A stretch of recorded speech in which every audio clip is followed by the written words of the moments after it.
FL official just raided with 3 views. My timbers are shivering. Pirates? Pirates! Hey! Hey, Snowbell!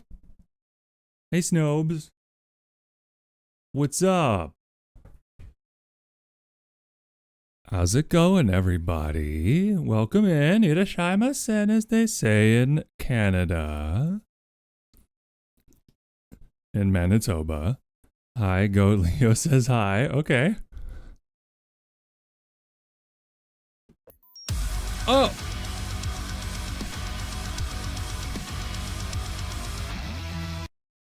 Isaac is late subscribed for 3 months. Isaac is saved. Well, Isaac is saved. Thank you so much for the 3rd month of your subscription. Isaac is late. Enjoy that ad-free viewing and those delicious emotes. Hi, Goat, and hey to Crypt if Crypt's here. Also, Snow is here. What is going on? Thank you for the raid, sweetheart. And hi, everybody. Good morning. Everyone is beautiful in this chat. That's true. My chat is so damn pretty. I gotta go clean up because we're leaving soon. No worries. That makes perfect sense. Have good cleanings. Have safe travels. Thank you so much again for the raid. Have I ever been raided before? I must have at some point, but I don't think I ever have been rated before I actually start stream. Has that ever happened before? Maybe. I don't know. Oh!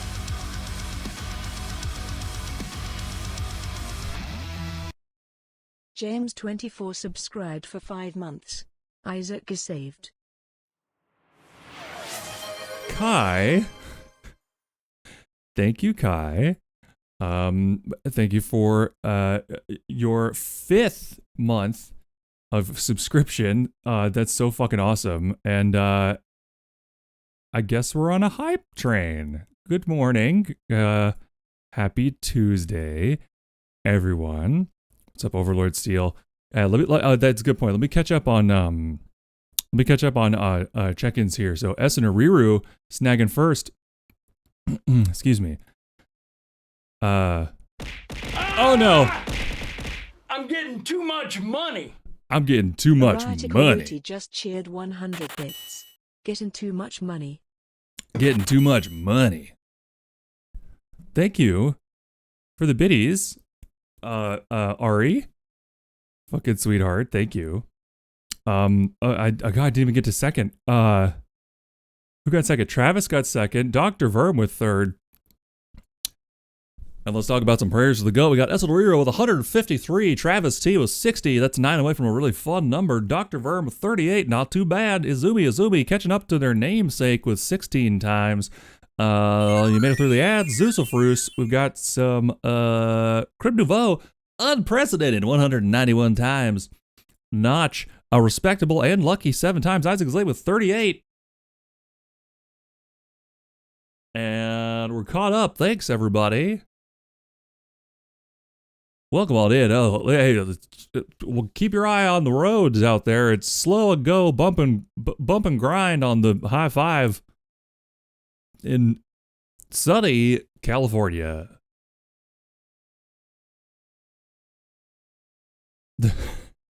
Anyway, morning.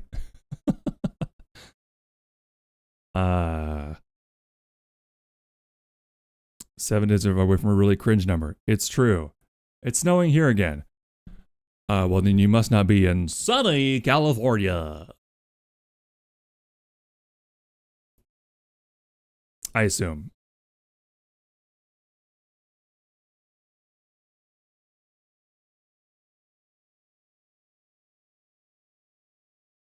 That was beautiful morning.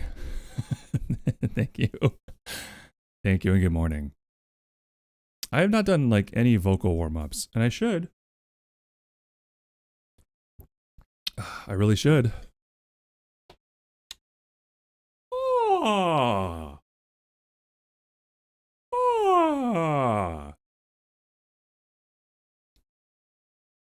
It's crazy because like 80% of it is just breathing properly and relaxing your jaw and neck muscles. And I'm so bad at those things. It's terrible. What even are vocal warm-ups? Isaac, that's a good question. So vocal warm-ups are very different depending on what your goals are. If your goal is just to warm up for the day, you can do some just deep breathing, nap or eat, whichever hits me hardest. Adios. Well, I hope either a snack or a short rest hits you right through the wall in a good way. 90% of sing is talk on pitch, but talk hard sometime. I mean, no, really. I would disagree with that. But there is a funny way to sort of encapsulate what you're talking about, which there's a famous quote in the choral world. I don't remember who said it, but someone said that singing is basically cultured screaming. It's very cultured, practiced screaming, which I do think that is true. And if you're talk singing, that's called Sprechstimme. Sprechstimme. It's a German term. And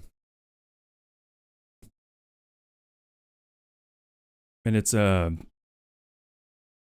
classic. Well, there were a lot of traditions where in musical history, like back in the beginning of musical notation, you know, they would do the,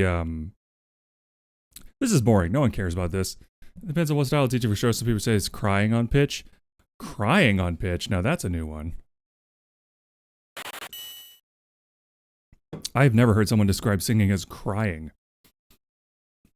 Azrael's Iron Fist. Pray to the goat 137 times. Ooh, no luck today. Let's try again tomorrow, huh, pal?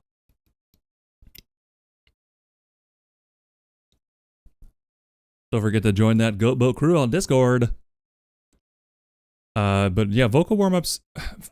If you're really, really, really, really, really good at warming up, you can do it just through talking, technically. But that's not generally advised if you're doing any kind of singing or anything.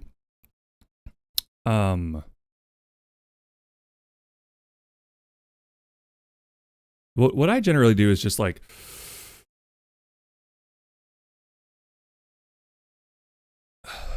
just a big like breathe in, like get a good posture.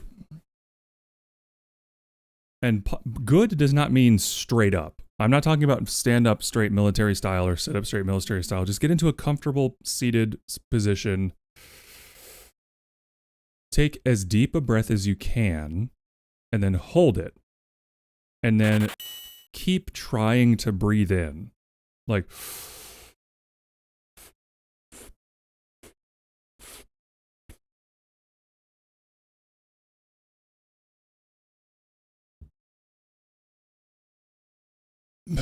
and then hold it and then release. So like what you want to do is you're basically expanding your rib cage and expanding your lung capacity over time.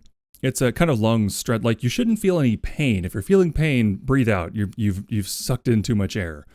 But you should feel like a bit of a stretch. And it kind of teaches you to be familiar with the feeling of the air in your torso. Hey Bondi, thank you for your 118th prayer to the goat. You're lucky I only have 12 points. I have a feeling I'd be getting hit with sharks if you had more than that, correct?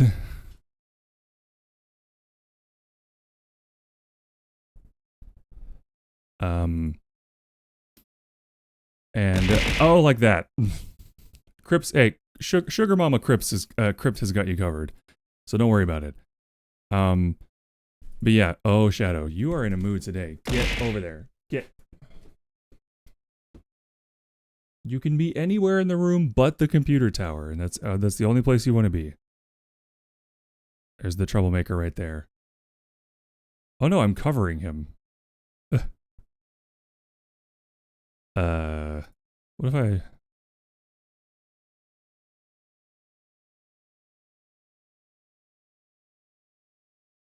Huh. There's not really a good place to put this.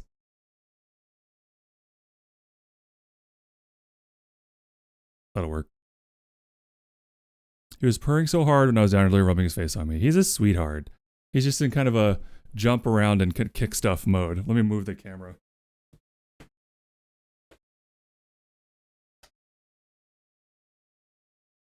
Don't worry, he's gotten plenty of pets from me today, and he got a ton from me last night.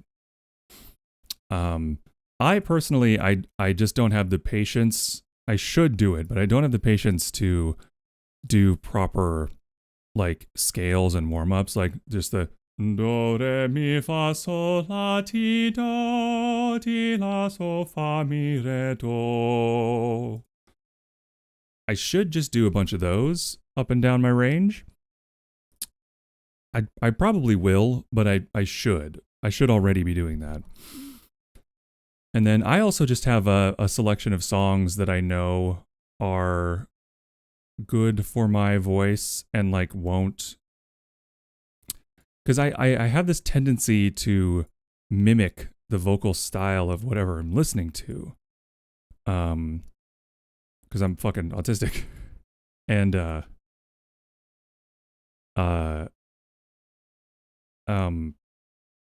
so I have to warm up with songs that have good technique, or I'll fuck up my like throat muscles for like the whole day, pretty much. That's why I have a little playlist on Spotify called Sangin', and it's 13 songs that I know if I know how to warm up to them. You know what I mean?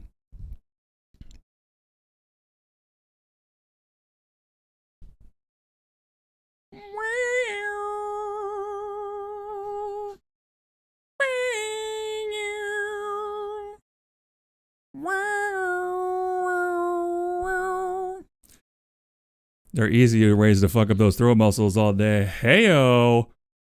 With a hard penis. Or, hot soup.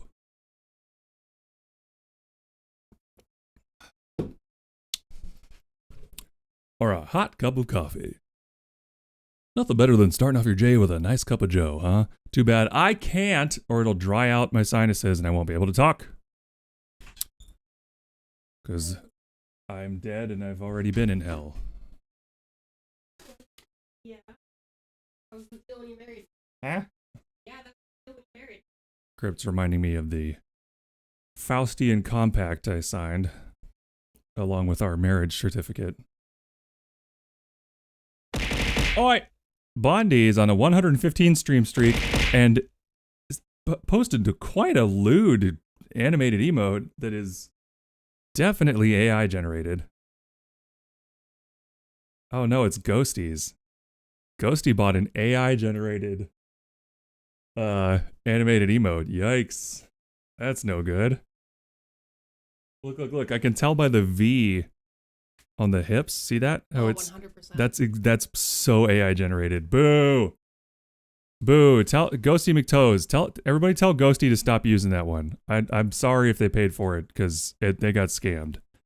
That is the most obviously AI shit I've ever seen in my life. Anyway, a cup of Joe. What did Joe do to you? Why are you drinking him?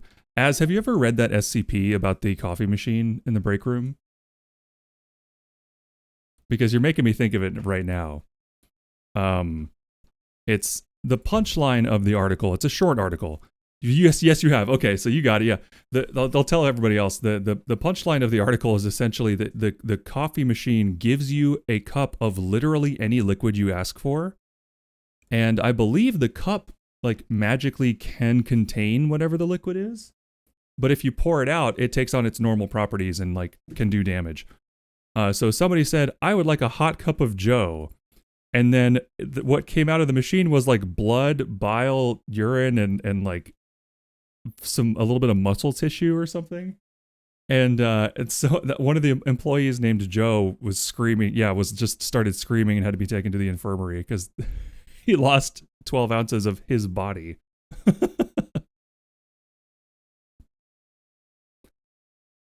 It's a good one. If you ever need a way to just fritter away an afternoon, go find the SCP from the original 1000 that is just a machine that does stuff when you put stuff in it. And you can set it to like rough, fine, very fine, and yeah, there's another setting. There's like 4 settings. And I loved it when it first came out. And ever since, they've been adding to this insanely long testing log. And now there's sort of an Easter egg like story in the testing logs about somebody who gets kind of like into the machine. And it's really scary, honestly. Yeah, SCP is my go-to. Like, I just want to read something. I don't want to scroll a social media website. I don't want to look at titties right now. So, you know, rare moments. I'm going to read SCPs. It's what I used to do during my lunch break when I worked at Geico in the office. Every day, I would go get my sandwich from the commissary. And I would just sit in the lunchroom reading SCP on my phone. Things Dr. Bright is not allowed to do. I did. Isn't Dr. Bright the one that's not allowed to be within 500 feet of a school? So, yeah, finally deleted all of his shit off the website after he was outed as a predator. Hi, Kaneko-chan. Well, thank you for your 54th prayer to the goat. Morning. Welcome in. All right, let's... Oh, I know. Yeah, Isaac. I'm talking about the author. The author of the art of the Dr. Bright articles with the medallion that goes around people's necks and turns them into him. And he conveniently chose the body of a 14-year-old girl. At one point. Yeah, the author was outed as being an online predator and like insanely problematic. And that was his self-insert character, someone who could take over the body of and do whatever they wanted to with a teenage girl. So, yeah, he's been scrubbed from the website, but only this year. Like, that all came out years ago, and they deleted his articles, I think, but only after a lot of backlash. And then they only got rid of the articles, like, mentioning him, like, last month. I mean, it took so long for them to do anything about it because there was a whole debate about like art versus the artist, blah, blah, blah, blah, blah. When it was a pretty clear-cut case of, hey, let's not keep disseminating the work of this fucking freak. So yeah, he is no longer, let's just say he's no longer employed at the Foundation. And that takes a lot. To get fired from the Foundation? Oh boy. You know, in or out of universe. By the way, speaking of SCP, has anyone read any of the fire suppression articles and tales? Because the fire suppression department is maybe the scariest thing I've ever read in the SCP Wiki, and I've read all of them. Hey guys, all of them. Yeah, that's not true. But I've read the first, like, 6,000, and I've read a smattering of them ever since. And I like to check in. And just read, like, the top rated in the last 30 days and go month by month, if it's been a while, and read the top, like, 15 to 20 entries every month. So, yeah. I've read a few SCPs. Is that on the main site? Well, yeah, it's in a lot of articles. If you search for the tag, the fire suppression department, I'm not going to spoil it. So I would just say go read it. Go read anything tagged fire suppression department. I think they have a hub. You know what? Let me try to find their hub. Because they have really good Tales hubs. Honestly, the SCP Wiki was a big inspiration for how I wanted to design the Extant Worlds website, which, you know, probably isn't going to happen at this point, but keep hope alive, you know, keep dreaming. Okay, Tails Hub, Fire Suppression Department.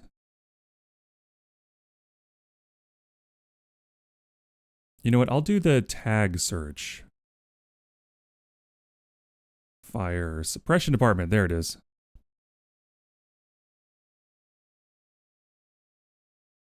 Yeah. Ooh, they've okay. Yeah, they've been writing these for about 4 years. There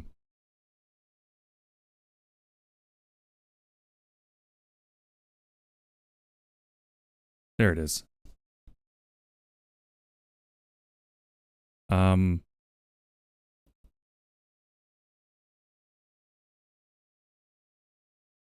trying to find.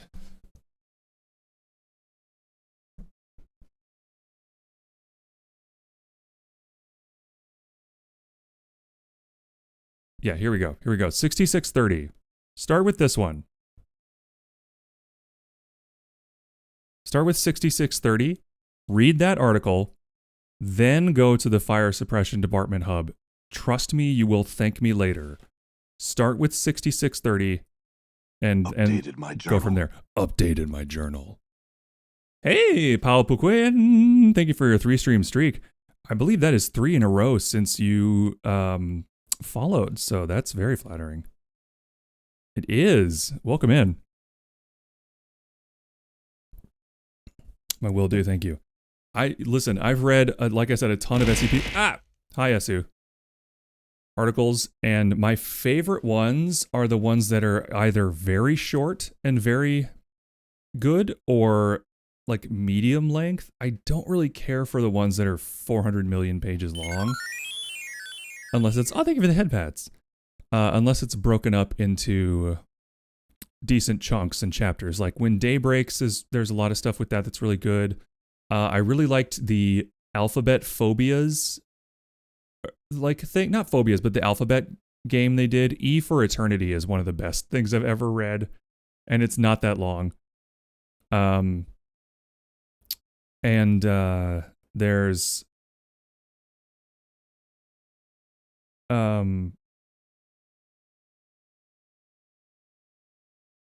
they've gone back and rewritten a lot of the original series articles, especially the most popular ones, to be a little more in line with today's sort of formatting, which normally I don't advise, but in this case I think is a good idea. Like the Unkillable Lizard. Isaac, have you read the follow-up article? Have you read the follow-up article? Because there's a SCP-682. I think it's 68. Spurs. I think it's 6820. God, you guys got me started. I got to get off of this or we'll never get to writing. Let me make sure. Is it 6820? Yes. 6820. Go read. If you like 682, go read 6820. It's real fun. It's really fun.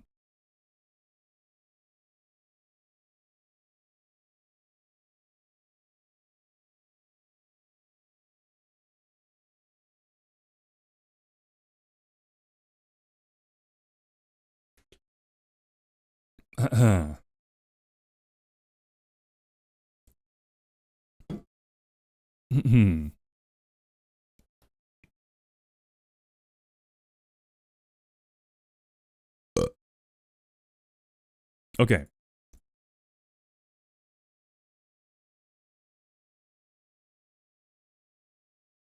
I don't remember who that is. What? No, I'm saying. Oh, 682 is the Unkillable Lizard. You need to read 6820, 6820. That's the follow-up article to 682 by the same author, I do believe. Or if not, I believe they collaborated with the original author. Anyway, let's jump into these fucking goat formations before I lose my mind. Been talking about SCP too much.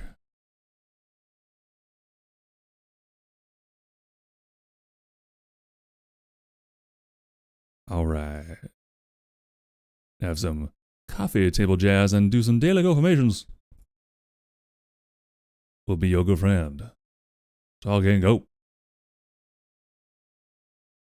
Heard it's streaking day. The breeze feels so nice. Thank you for your 15 stream streak, Koneko-chan. Thank you. You flatter me. I was thinking I would read these today in the voice of the doctor from Big Top Burger, so let me try that. I am a good person, goddammit.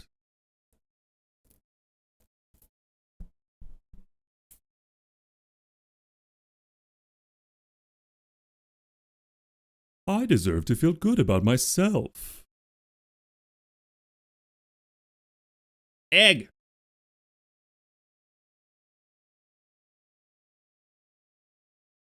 No one is mad at me, and if they are, fuck them.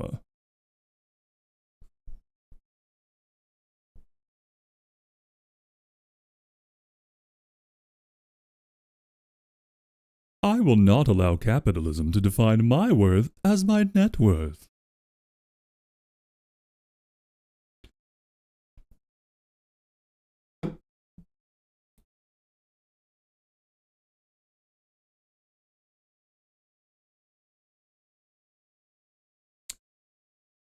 I will survive, if for no other reason than out of spite, for those who wish me dead.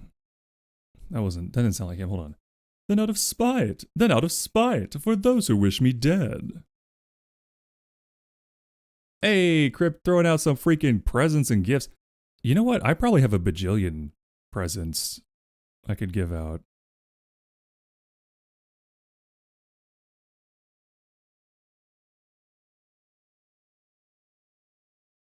I have 12 presents and 6 rare presents. And a golden ticket! I got a golden ticket. I got a golden ticket in my pocket.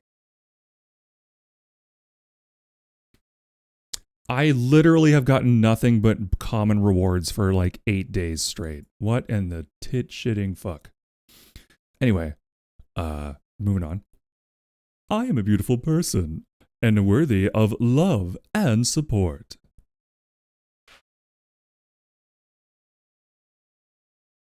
Isaac, you got an animal as a gift.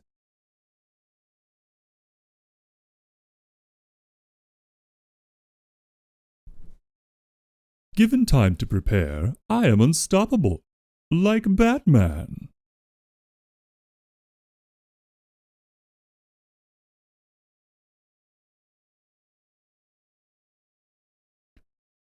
See, I'm the kind of collector freak that I don't even want to use the golden ticket. I would rather just have it in my inventory. Is that just like an insane impulse? I have so much of everything.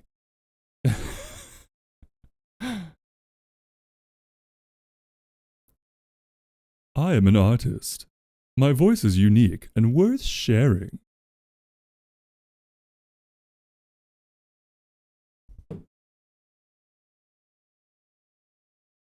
I am extremely fuckable.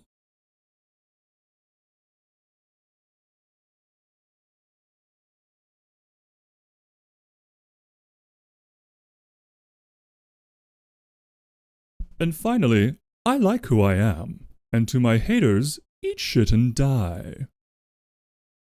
That's not how he would do it. He would do it like...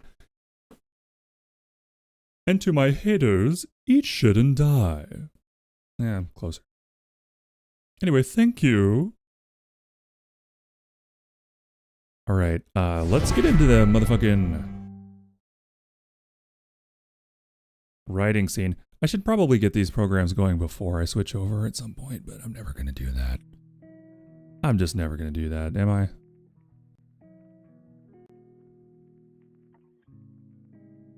Bloop, bloop, bloop, bloop, bloop, bloop. There you all are.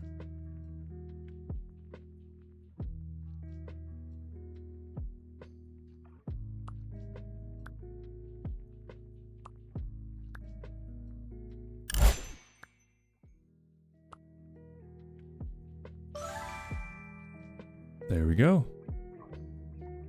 All right. All right, all right, all right. Thank you again, by the way, for the subscriptions, Isaac and Kai, and for the biddies, Ari. Thank you again.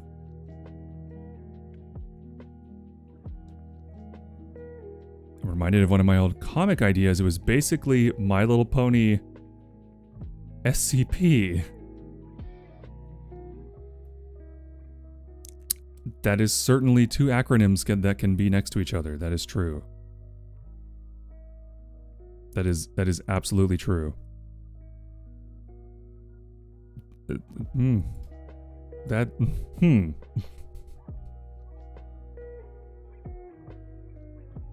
is a wild concept. Okay, so here's the deal, everybody. I sent Mooney another update of the lore yesterday afternoon. I have not heard back from her on that draft, which is totally fine. I mean, I've already sent her like 3 drafts. It's a lot of time I'm asking for her to invest in this silly thing I volunteered to do, so it's perfectly fine.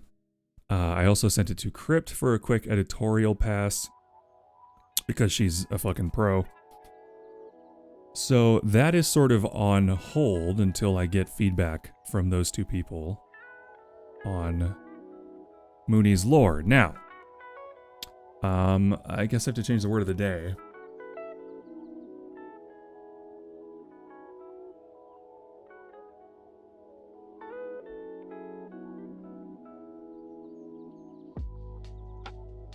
There we go. I haven't paid to edit, it's true. It's true. I know just how you feel. It's true.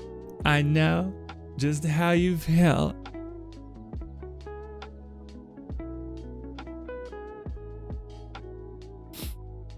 Anyway.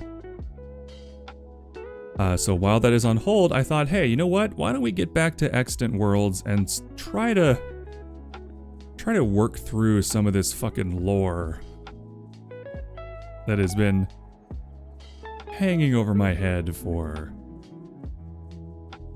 a long time. And I haven't, I'll put it to you this way. I've got 4,000 words worth of, I've got 4,000 words worth of, oh wait, shit, I never sent my go lives in any other channels. Hold on. I've got 4,000 words worth of uncategorized just notes called discussion, where I was sort of brainstorming and figuring things out. So not all of that is going to go into the world, but you know.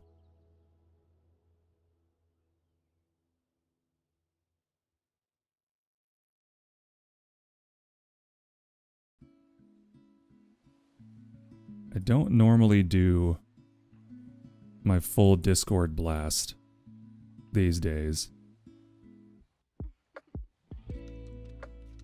when I go live, but for writing streams I'm doing it because, you know,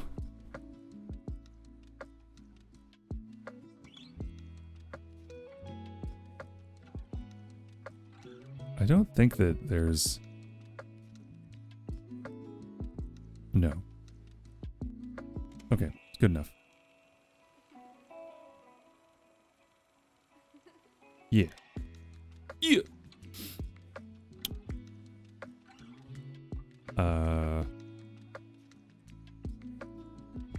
Anyway, so I'm going to be going into this,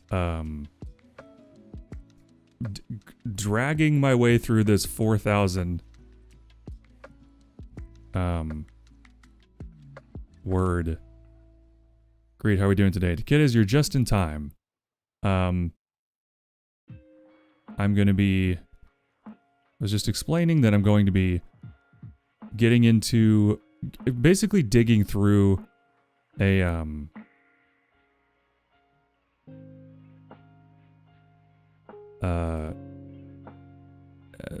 huge section of my lore document. And just a lot of it is like thoughts and things that I haven't actually expanded on. So I haven't bothered with self-promo channels in months at this point. Yeah, it doesn't actually matter. Like I don't think I think I've maybe had one person ever say they came from, oh, I saw you posted in Blank's Discord. Even the Monster Girls Discord, nobody clicks on each other's go lives. Like nobody does. As far as I can tell.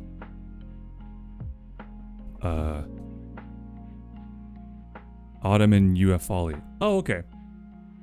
Fair enough. And they are lovely people, and I'm glad to know them, but I mean, I've posted that link in you know, like 8 Discords, probably hundreds of times. So I've sent the link thousands of times and we got 2 people.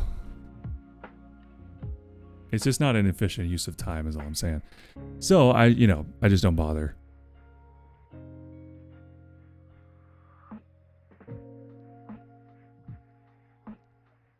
Yeah, exactly. That's how I use mine in my own Discord, is when I see somebody posting in there. If I can't lurk, I'll try to pop in and say hi, or I'll try to lurk if I can.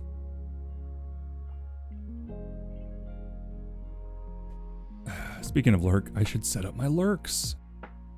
My lurky dirks. And by set up my lurks, I mean basically open a bunch of tabs with streams running at 160p quality, so it doesn't eat up my bandwidth. And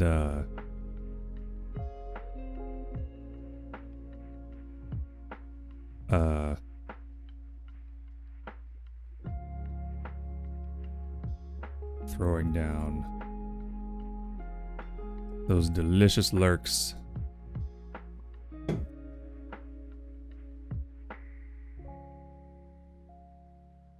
So the lurk is 125 stream streak from my friend and yours, wonderful viewer, the kid is. Thank you, buddy. 125 is so many. Twerk alert! Cryptivo's gonna throw their back out slinging that cake around like that. She actually might. That's a concern.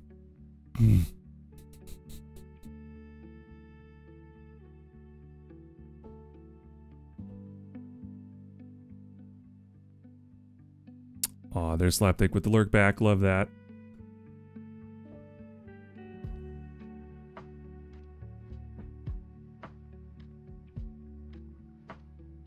So what I'm doing right now is actually downloading a couple of TikToks from back in the day that are really specific to visual concepts for qualia.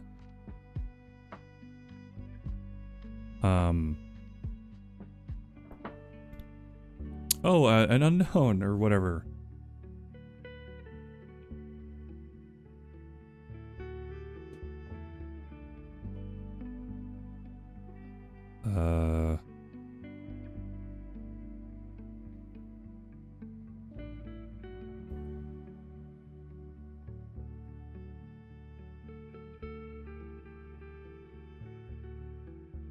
Yeah, drop those all tray balls.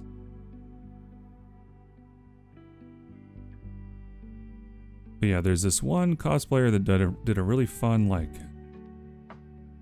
smoke twirls makeup thing that I really liked.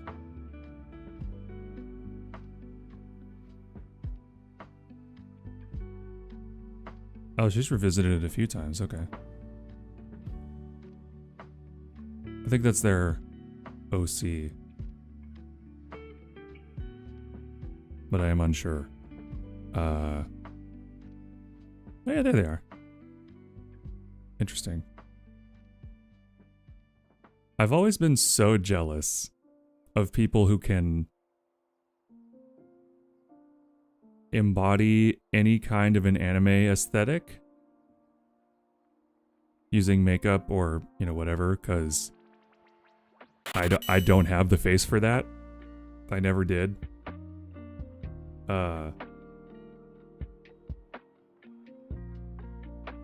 And it's I've always said I have a like a character actor face, more of a oh, thank you for the lurk, Ella. Hi. And thank you for your 14th prayer to the goat. Damn, that's my second failed Ultra Ball catch in a row. Brutal. Crypt, we've traded places.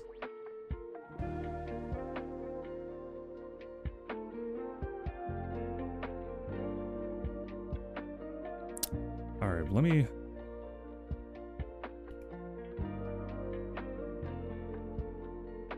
throw down some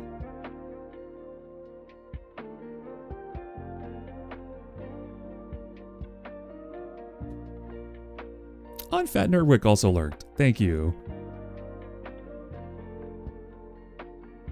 Slapdick and Fat Nerdwick are actually streaming together, so you can check out both of their channels at the same time. They usually do.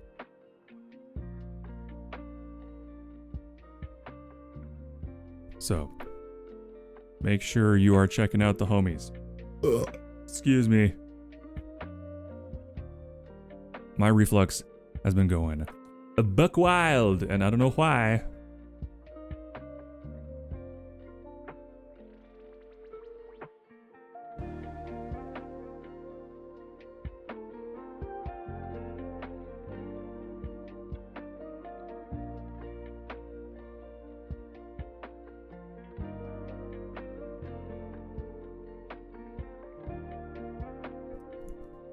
.09%. Oh, I didn't even know this was a function. 39. What am I at? Pokedex. 54. I'm at 54.14%. God damn. That's... I don't even like Pokemon. I mean, they're cute, but I don't really play the games.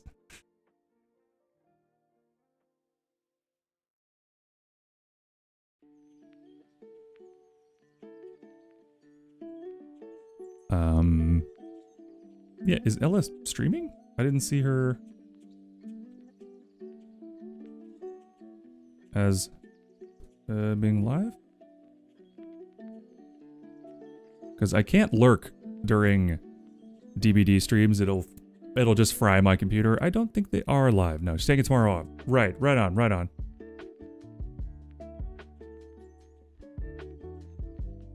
As everybody should. Take those days off when you need them, baby. Okay.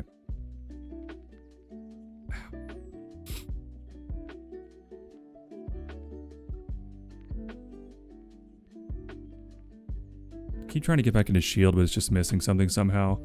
Open world is awesome, but the towns feel weirdly empty. I mean, if you're gonna play a Pokemon game as an adult, there's such a deep level of like disconnect from the game. Like, you have to really be in love with the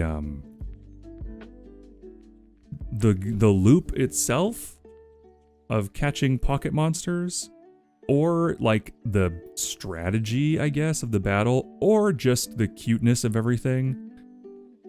You know, because it's fucking boring to play. It's insanely fucking boring. So you have to really be into it. And I'm just not that into it. Izumi, thank you so much for the lurkersonly.com. Yeah. Can I have that money IRL? Brother, I have over $1 million in the Pokemon game. Yeah, I sure do wish I had that money in real life.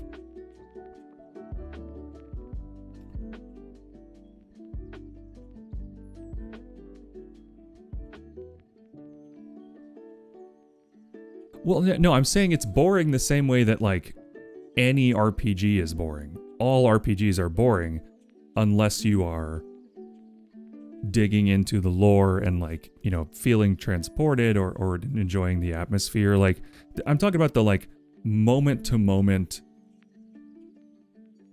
using your fingers to push buttons and doing things in the game. It's not as exciting inherently as, like, you know, a shooter or...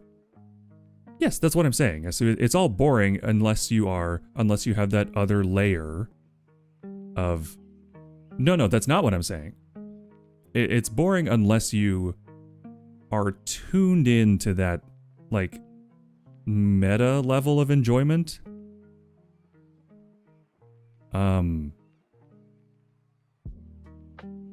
Okay, I can tell you guys aren't going to let me have this, so I'm just going to move on.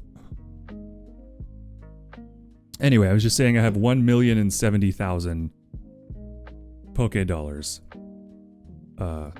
And I guess I'll just buy a bunch of Ultra Balls? I don't know.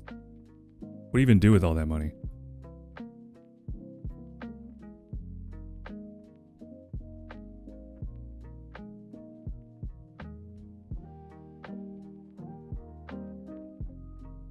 I won't let you have anything ever. I know. I said a stupid thing about Madison Square Garden yesterday, and Crypt instantly fact-checked me and went, but that's wrong though. It's like, oh, okay. And she was right. I was curious. I'm just saying, if we're on the subject, it's funny that that happened yesterday.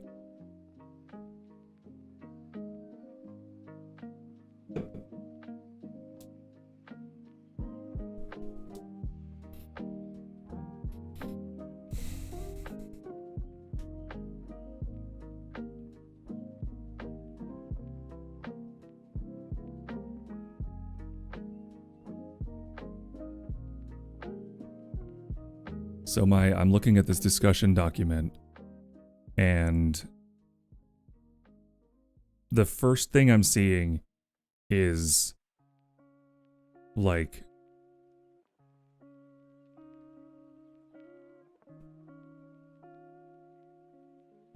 I'm struggling with something here, something just like, I'm gonna, you know, I'm not giving you a hard time. I just thought it was funny. And I would rather be told that, or I'd rather know the correct thing and not sound stupid in the future. In the moment, it was frustrating because it was just like, isn't that a funny, silly thing I'm talking about? And then I was like, oh, I'm wrong. Damn. And it wasn't frustration with Crypt, it was frustration with myself for not clocking it. And just feeling stupid for a second, you know? But you just gotta get over that. Thank you for the shout out. Of course, Ella. Absolutely.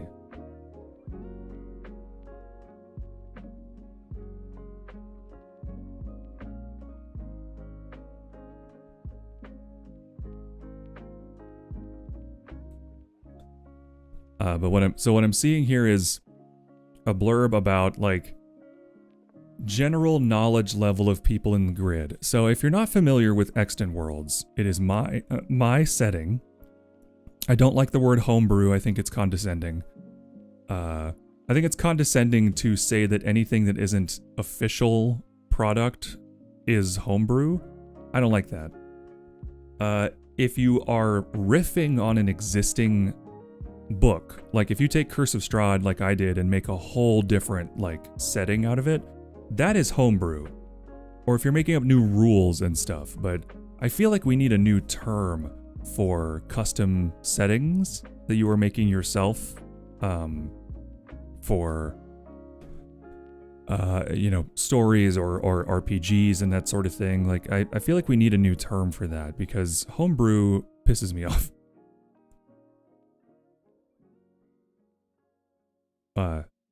Anyway, it is my personal setting that I'm hoping to develop into a setting for, I mean, possibly many stories. I'm about 25% of the way through writing a novel set in extant. I've got like, oh boy, a lot of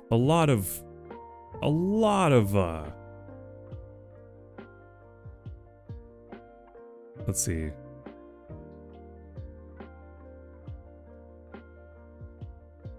Let me just check. Hold on.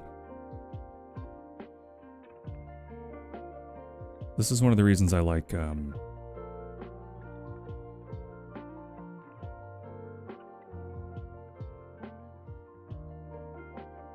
about 35,000 words of, notes and background information on the grid, which is not like a ton. I've heard of people with world Bibles with, you know, upwards of 500,000 words in it. But honestly, it's because I still haven't hit the stride of like, okay, here's all the rules, that's all done. Now we can just go nuts making up stories in this place. I still haven't reached that point yet. Because it's so insanely complicated. I made it so hard on myself. Like, way harder than it would ever have to be if I had just been like, you know, fantasy. But I was making fantasy worlds and I got bored. I was like, no, it needs to be bigger. It needs to be crazier. More complicated. Make me do math. So, you know, here we are. But I've also been very guilty of thinking too small about the grid. Literally. Like, literally and figuratively.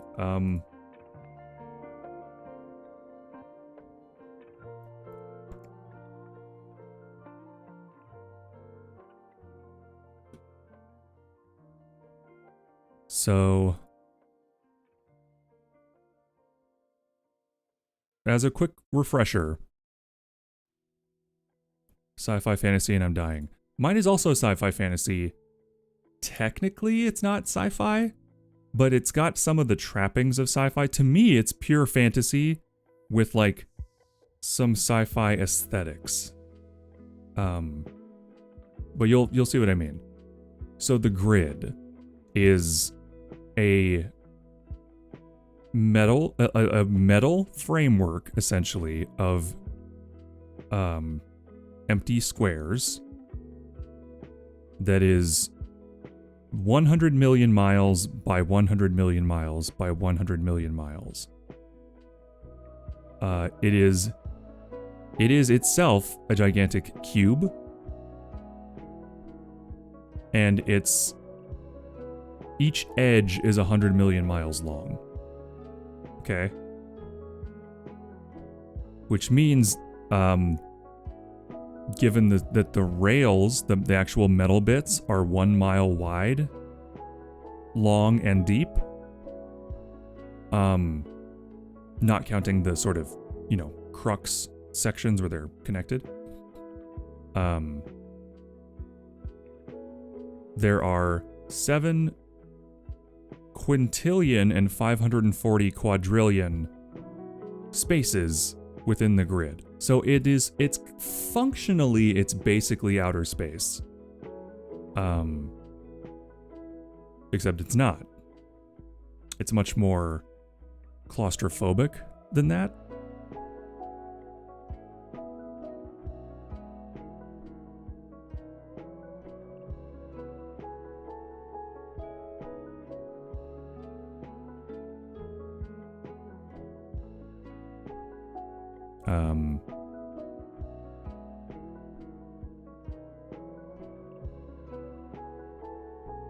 And for reference, our solar system is, I believe, 100 million miles wide, if I remember correctly. Or no, sorry, what am I thinking of? No, I'm sorry. No, I started to make it that big, but instead it's 100 million miles, which is about the distance from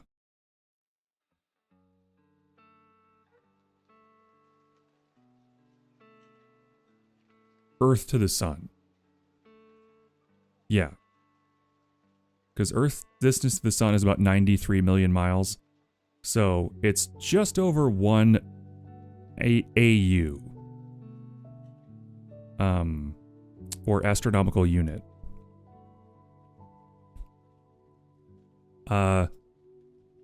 Which I've been struggling with ever since I decided it. And it took me like weeks of concentrated work trying to figure out how big it should be.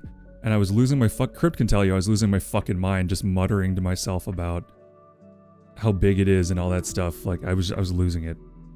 And I settled on this number because it's huge, but it's not infinite. And it's technically navigable, but it's also so huge that, you know, I could write a sprawling epic about multiple civilizations rising and falling, empires rising and falling, like wars, population migration, all these things. I could write all these crazy things. And that could be localized to like a very small part of this larger megastructure. And many other stories of similar scale could also be happening within it in other places, and no one would ever know that any of the other stuff was ever happening because it's so fucking far apart. And this isn't hard sci-fi. They don't have like perfect scientific knowledge of the rest of the grid. They have fantasy stuff. And it's fairly limited fantasy stuff. Like tracking is fairly limited and difficult. Navigation is fairly limited and difficult. Flight, movement is easy. Staying alive and not losing your place, very difficult. So it's a very different, I think, hopefully unique take on a fantasy setting. Like, you look at it and you're like, this has to be sci-fi. And I say, no, this is not sci-fi. Unless you want it to be, and then you can kind of work that in for yourself. Hydrate. Fine.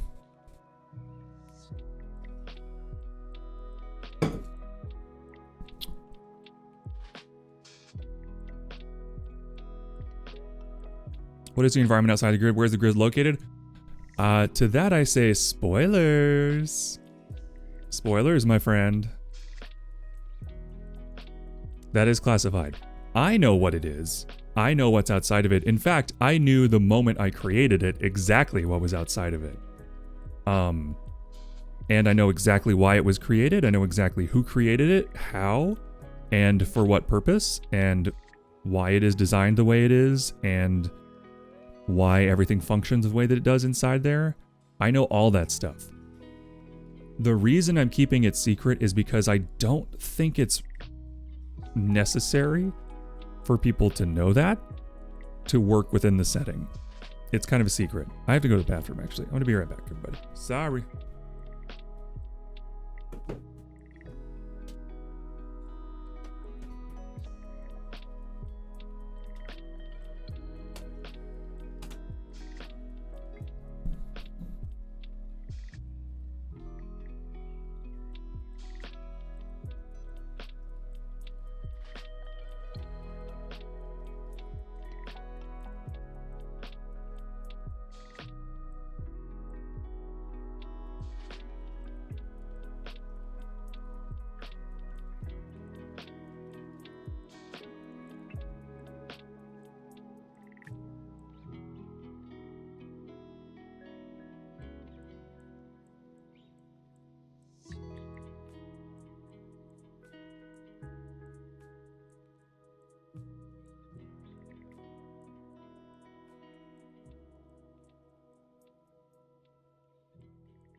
Thank you for your patience, everyone.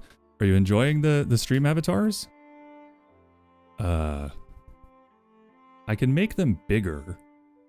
Honestly, I haven't really done anything with them other than adding the fact that it can be Dead by Daylight themed.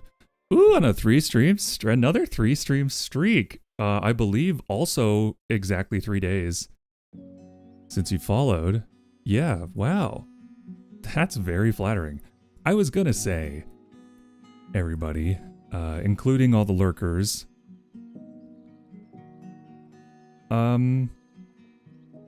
my assumption was that when I started doing writing streams, nobody would show up.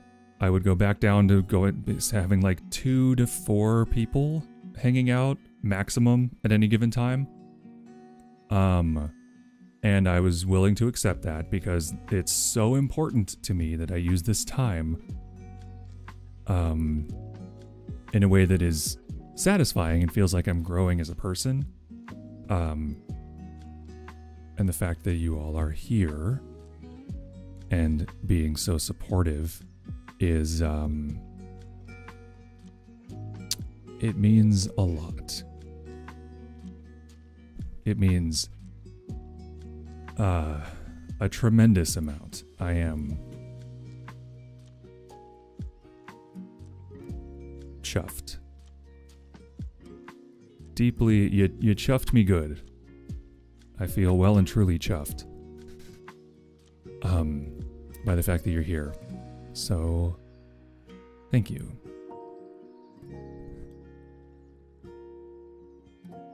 Nope, I'm not crying. Alright, I'm crying a little bit. Just a little bit.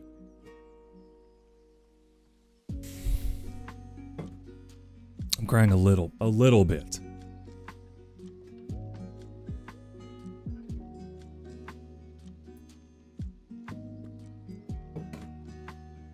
Your vibe alone is enough for me to stick around. Well, thank you.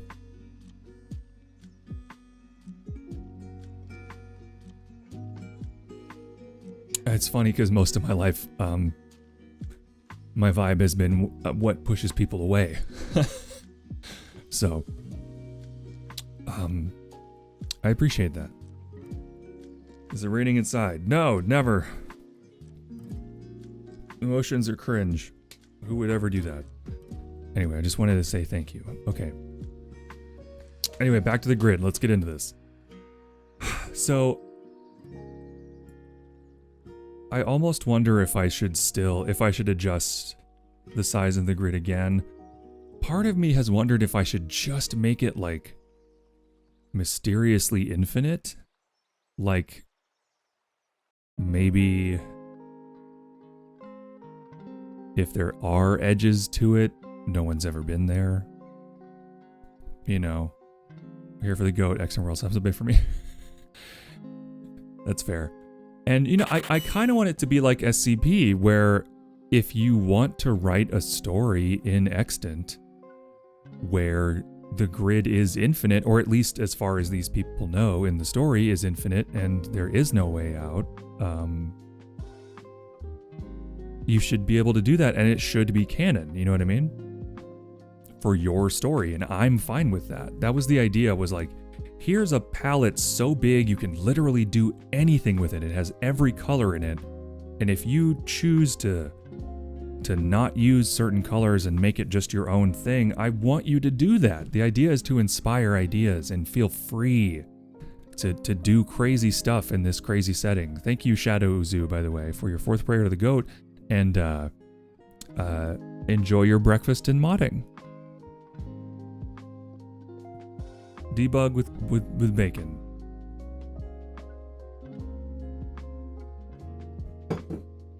Turkey bacon.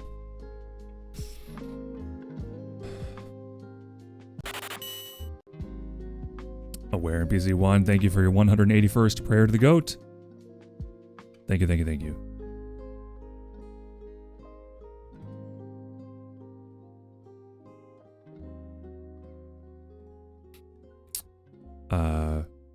I think I wanted it to be finite because it helps me sort of mentally to comprehend just how big this place is, you know? Because, fun fact, we as humans can't even really comprehend how big the Earth is. Not really. Not truly. Like, we can understand relative scale, but our brains are not capable of fully understanding how big the Earth is physically. You know what I mean? And what I'm talking about, this grid, is large enough to contain, what was it? An absurd number of Earths, like a lot of Earths by volume.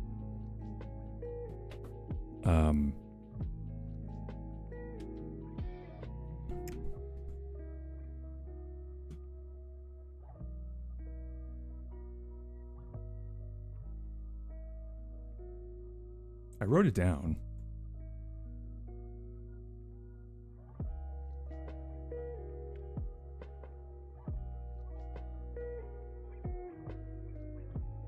Didn't I? I don't think I transferred over the section of the OneNote where I just did math that I eventually abandoned.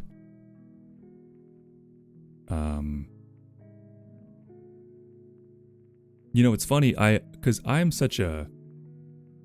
My mind goes to such dark places that I was also like I'm still struggling with some of the fundamental concepts of this world, because what I need to do is just decide what I want it to be for me, for the stories that I want to tell, and then everybody else can do whatever the fuck they want with it, right? Like, that's the idea. We don't take into Earth's actual size, we can't see it all at once, maybe for people who've been to space, but the grid might be too big even for that, too much detail will be lost from that far away.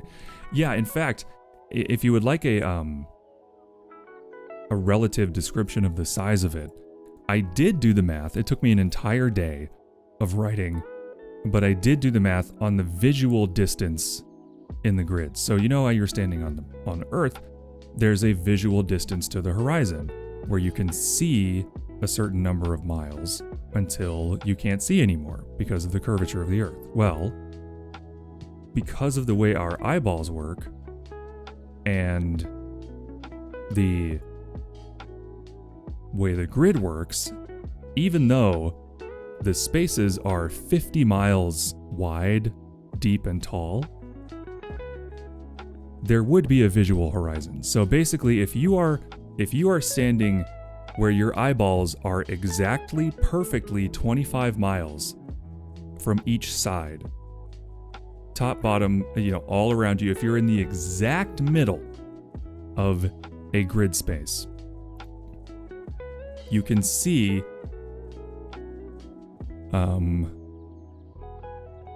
50 spaces roughly in a given direction. 50 spaces. Okay. Now, as a reminder, each edge of the grid is 100 million miles long, which means there are 1.96 million spaces along any, like, given complete edge of the grid.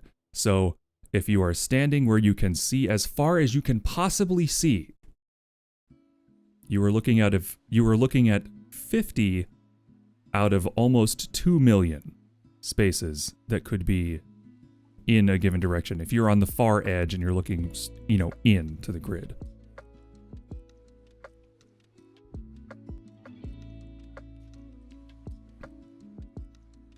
Now, that doesn't sound like much, but then I'll bring it back and say, but yeah, that's 2,500 fucking miles.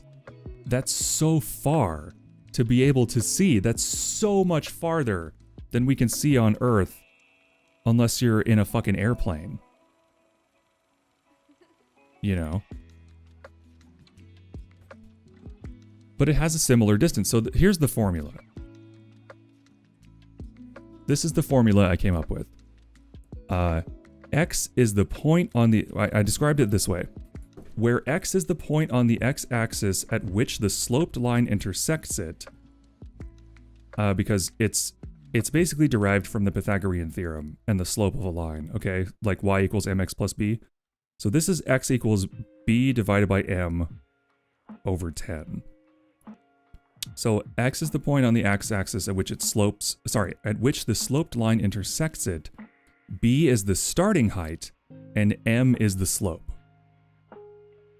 Okay, so I'm assuming the slope is negative 0.001 because the human eye, at the distances we're talking about, cannot tell the difference between 0.999 and 1, if that makes sense. So I'm making an assumption here to make the math work based on the fallibility of human perception. So if we take that and assume the height is 25 exactly, which is what I'm talking about, where your eyeballs are in the center of the space, we have an intersection point of about 2,500 miles, which is roughly 50 spaces in a given direction, and that is maximum possible visual distance. So what I'm talking about is it's the point at which visually all the rails come together to form a central visual point that obscures what is beyond it. So it would likely become a visually indistinct blur to the casual observer at far less distance, probably more like anywhere from 1,500 to 2,000 miles, which is 40 spaces, so about 10 spaces shy of the true like edge of it. It would start to become fuzzy and confusing to look at. And now this is especially true as the angle of observation changes. If you're anywhere else in a space, that visual horizon becomes, it's different based on where you're looking. So I did all this math to basically understand. Thank you for that. I will drink some water. To basically understand how close you would have to be to the edge of the grid to actually understand that you're at the edge of the grid, and it's within 40 spaces. So you would have to be within 40, if you were just looking, you'd have to be really within like 30 spaces to see it and notice, oh shit, there's nothing else past that. And may I remind you, there are almost 2 million spaces per edge. So you would have to be within like the smallest fraction of the total length of that line to be able to perceive the edge of the grid at all with your own eyes. And like, yeah, this sounds insane to go through all this detail just trying to figure out like some basic stuff. Who cares about this? I care about this. It's the most important thing to me because it determines everything about how people living in this space would interact with the world around them. If they think it is functionally limitless, if they think, oh, this is an infinite thing, the structure, this mega structure, this infinite structure that we're within, how does that change their perspective versus, oh, there's a way out? Maybe we should be working towards that.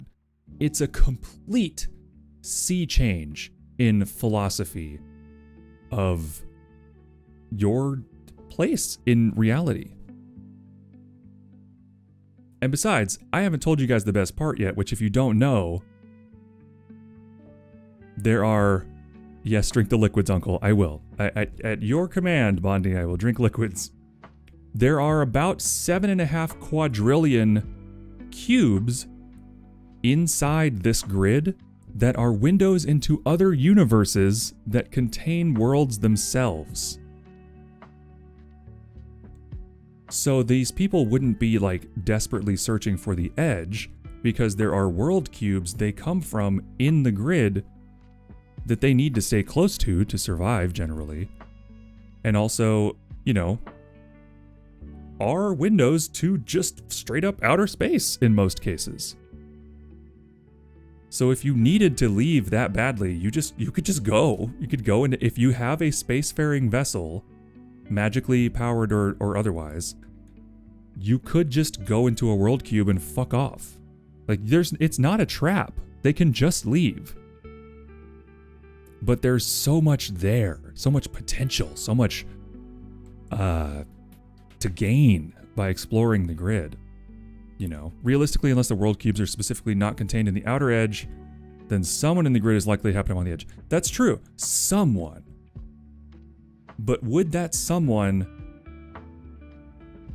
ever reasonably be able to spread the word to the larger population? Communication is a huge problem in this reality, because I've decided that because it's fantasy and not sci-fi, you're basically running on the Pony Express model of long-range communication. Like, people are sending physical missives to each other over thousands and thousands of miles of distance. Now, they can get there fairly quickly because you are essentially just flying unobstructed through space. So it's as fast as you can go, is how fast you can go. But that's relatively low speed. They are the crazy man on the edge of town. Yeah, they're like, well, or if an entire civilization has found the edge, what if they just became obsessed with the edge and just stayed there and no one knows they exist because they're trying so hard to leave? You know? And I will say that if you reach the edge, what you see is nothing. You see an empty void. Now, I'm going to say there's more to it than that.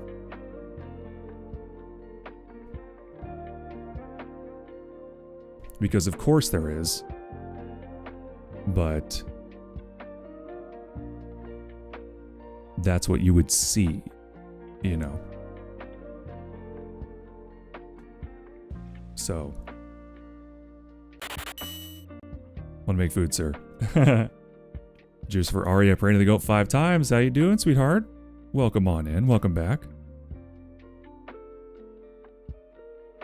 Yeah, and it's like, so what I'm trying to do is create a fantastical, overwhelming sort of environment that you could also kind of get used to and sort of would guide people into the thrust of the setting, which is interacting with the other people within the grid. Like, the grid is not the main character, it's the background. You know what I mean? We're setting up these restrictions, these difficulties of communication, of travel, of survival, of supply chain management, of conquest, of diplomacy, all these different barriers to those things, so that it will inspire stories of how people overcome those disadvantages and how they work within them to accomplish their goals, whether those are nefarious or, you know, more cooperative.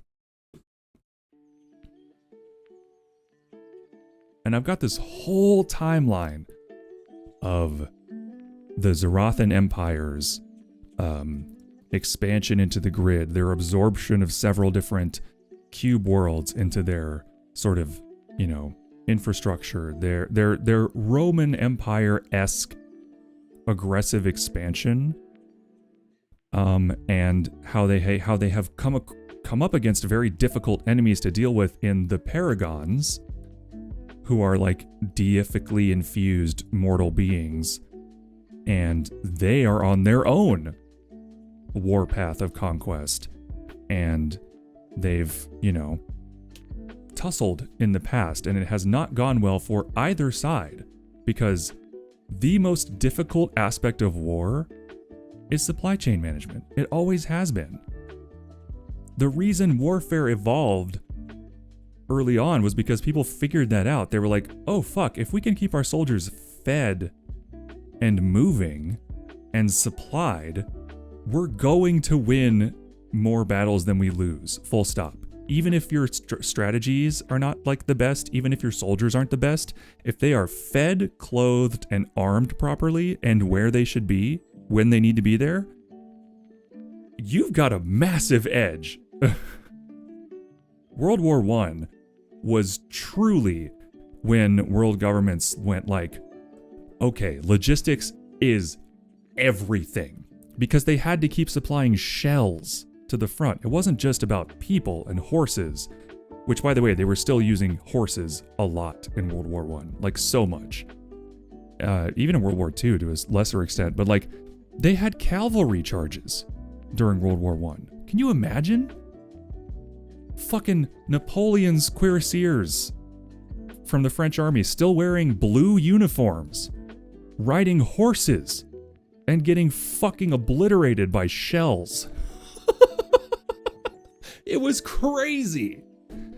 Now, granted, they stopped doing that after the first, like, couple of months in 1914, but damn, dude.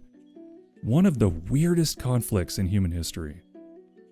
And the deadliest, almost.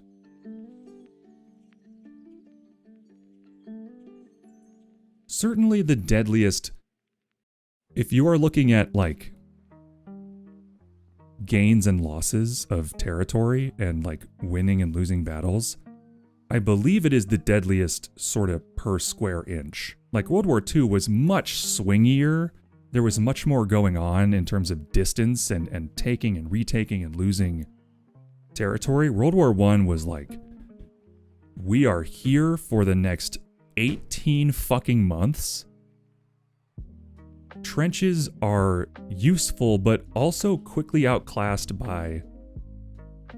trenches didn't even exist until World War I. And by the end of World War I, they had already kind of been outdated by mobile tanks and things like that. Maybe they realized we can't just keep running into our enemy artillery fire. Here's the crazy thing, to get us, here's the crazy thing, they didn't learn that. They never learned that. Some of them, the Russians certainly never learned that. Their whole thing was like zerging people, just human bodies. You know, I highly recommend Hardcore History, the World War I, and it's worth it to buy them because I've listened to that multiple times through. It is my comfort podcast. Dan Carlin, I believe is his name, Hardcore History. He has a great one called Ghosts of the Ostfront as well. That's about the Eastern Front on World War II. But his series on World War I is like such a perfect primer and overview. It's many hours of podcast. Highly recommend.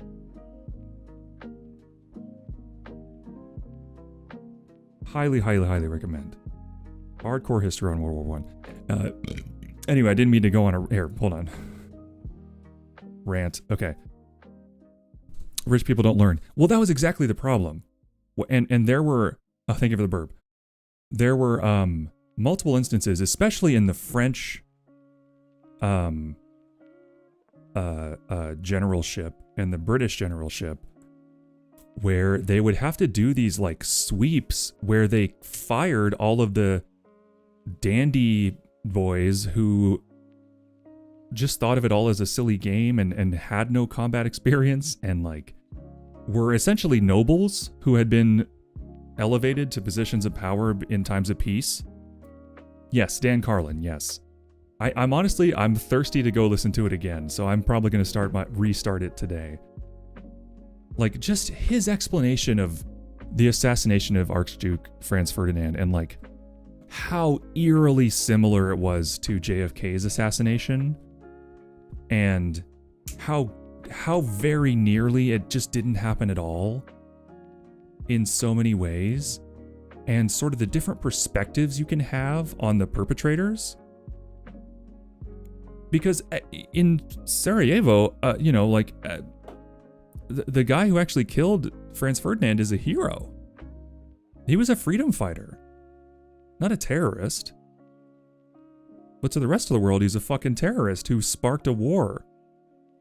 Like, stupidly, for no reason. But to them, they were fighting for justice and truth and freedom. And it's frankly very reminiscent of, like, how they describe the founding fathers, talking about revolution in the pub. Because the story is so crazy. It's so crazy.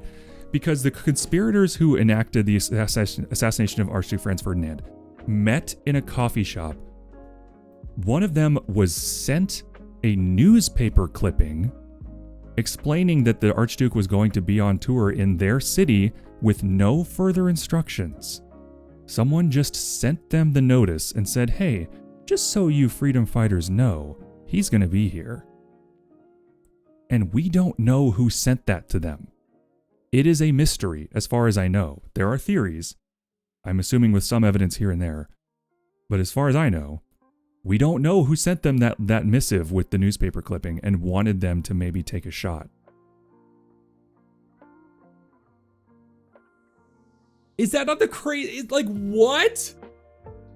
Is that not the craziest shit you've ever heard? That's crazy. Thirsty for history twerk. Exactly, Jucifer. Sorry. I'm like so hot on this subject. But definitely a time travel. Absolutely. Hi, Scarlett. Thank you for your 70th Prayer to the Goat and a 5-stream streak. Love to see it. Thank you so much.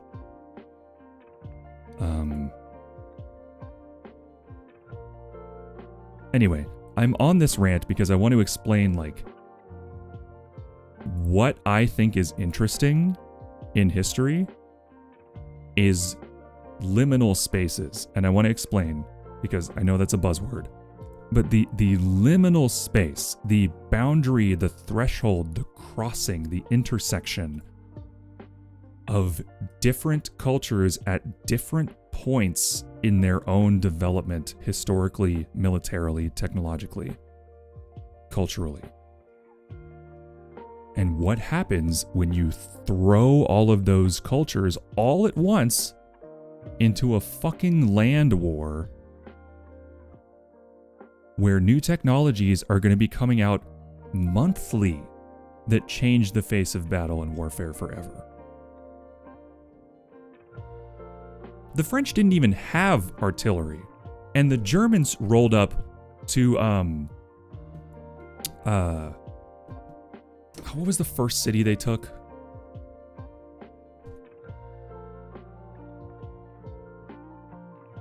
I can't remember the name of the city.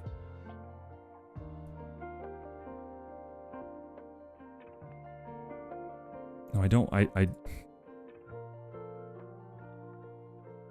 not the Battle of the... Was it the Marne? No, it wasn't in the Marne yet. It was before Ypres. Way before Ypres. It was like literally the first city they took. Anyway, the big gun that they brought was so fucking big that it had to be transported on like 5 different trucks. Or like 10 different... There was like a mile-long supply chain just to make this gun work, okay?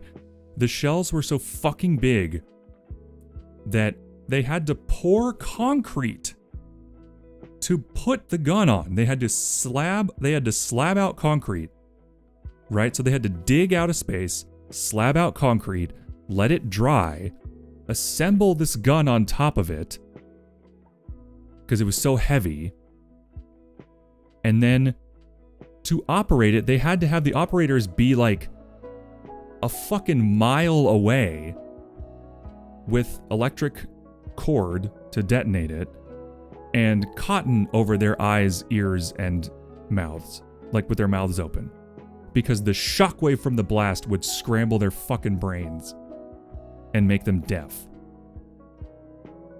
from miles away. And the French didn't even really have heavy artillery at all. Imagine you're a young soldier in the French army. You're thinking of romantic warfare. You've been sold this vision of the cavalry charge up the hill and like using swords and romantically defending your country against the invader and all this stuff. And then you watch your world explode in such a way that is so apocalyptic that it is completely beyond your ability to understand it. I mean.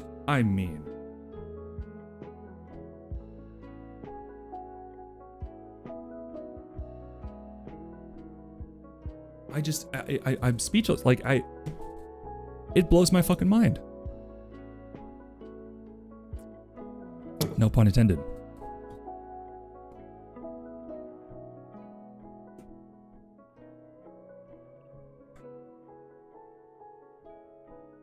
Yeah, it was basically like a ship. Yeah, the Paris gun. I think that's what it was.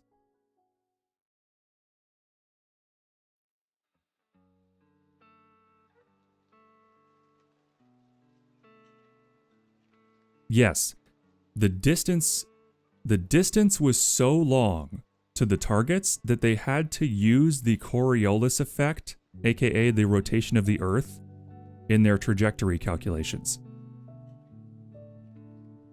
They were firing from 80 miles away, up to 80 miles away.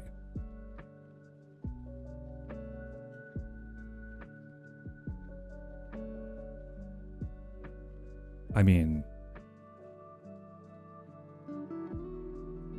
talk about the end of the world, right? The Paris gun shells weighed 234 pounds each.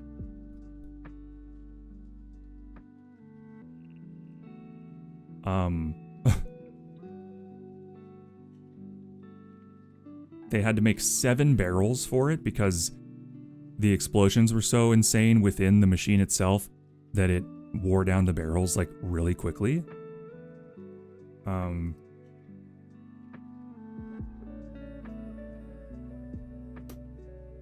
Yeah, the Paris gun.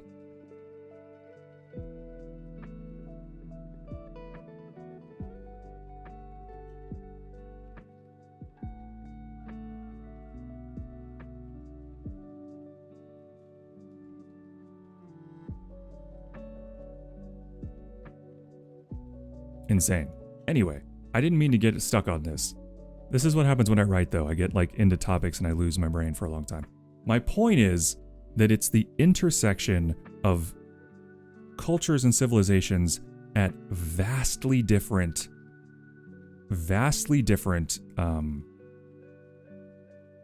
points in their history, and like how that affects them forever afterwards, and also obviously the nature of the conflict.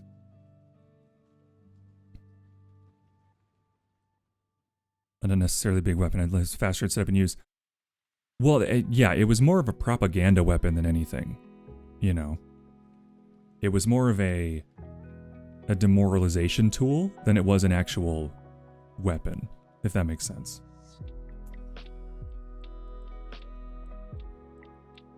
But speaking of propaganda, you want to see some insane shit? Look up the propaganda that was being disseminated during World War I. They were literally saying that the German soldiers were like skewering babies on bayonets and making the parents watch them die and like eating the corpses and doing all this stuff. And like, don't get me wrong, the Germans were very, very, very, very, very, very evil during their campaigns because their entire like logic about warfare was the English translation is frightfulness. It's to be terrifying in order to cow the enemy into submission. But that no longer works by the time World War I rolls around. You know?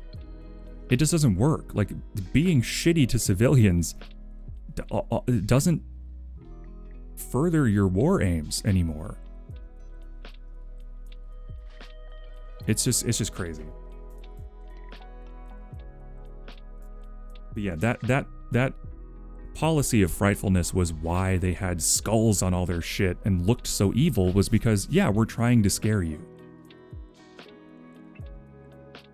And then, you know, World War II, they kept up the tradition and kept using the same kind of stuff they used from World War I and earlier.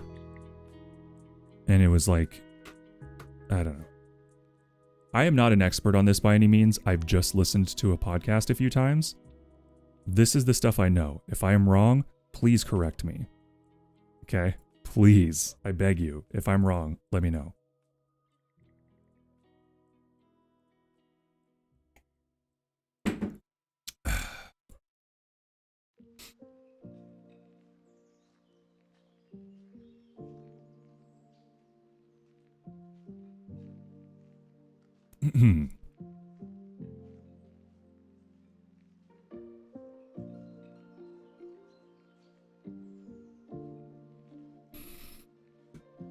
Okay.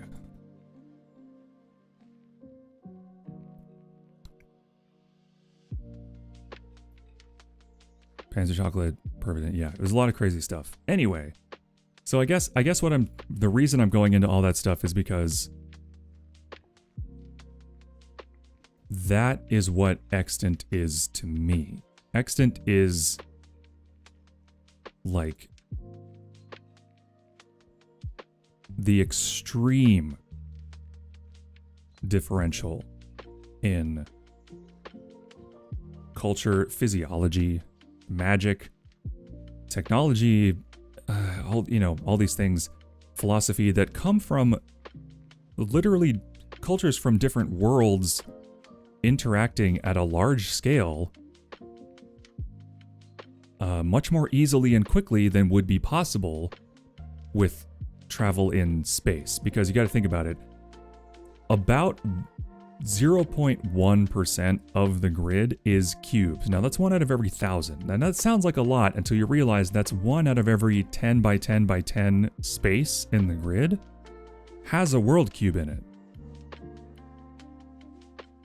When you can travel thousands of miles,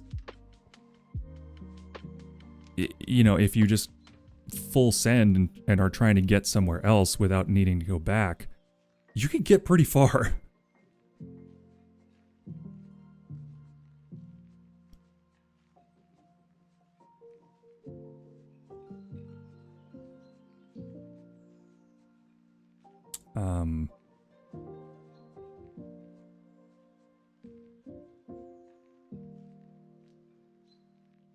But yeah. Oh, I found it. I found that little piece of math. So the total so again, we struggle to conceptualize how big the Earth is, even if we see it from space. The grid is large enough to contain within it 259,875,000,000 Earths.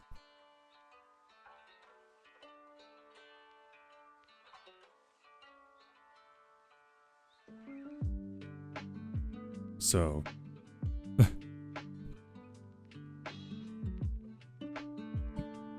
it's big. It's big.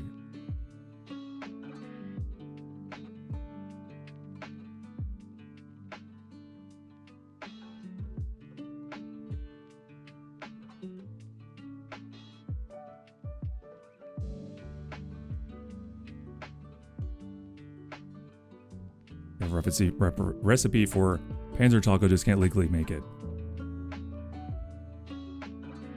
It's huge. It's huge. It's as big as God's toe.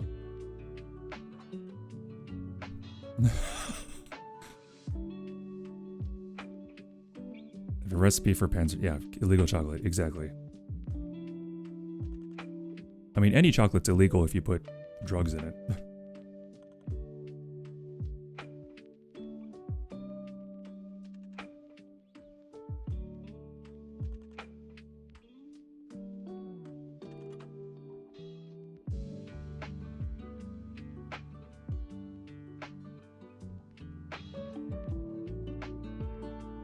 Anyway, I guess there's a lot of unanswered questions about the grid that I need to just make decisions on. And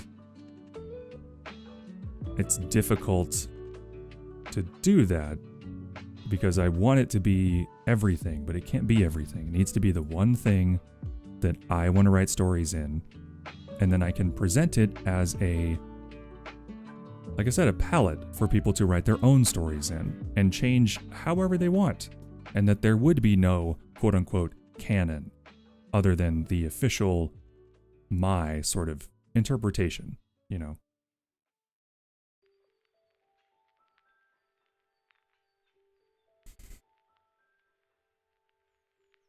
So it's really impossible to say, like, here's how fast ships go, because that changes from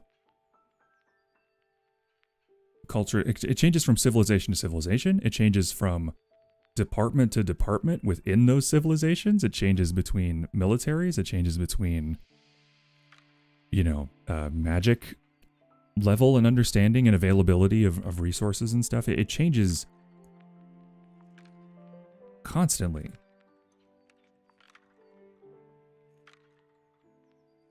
It could even be like, if there's a supply chain for a certain kind of travel close to a world cube, then that might not be available further away. You know, so. Also, the thing about the world cubes is they move.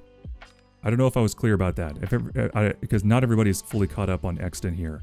So for the newcomers, the world cubes move in the grid at a speed of up to about 20 miles an hour. But they take about a full day to accelerate to top speed and then back down again.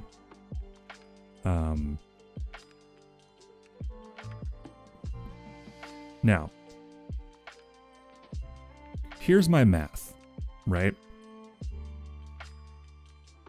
If a cube moved at 20 miles an hour constantly.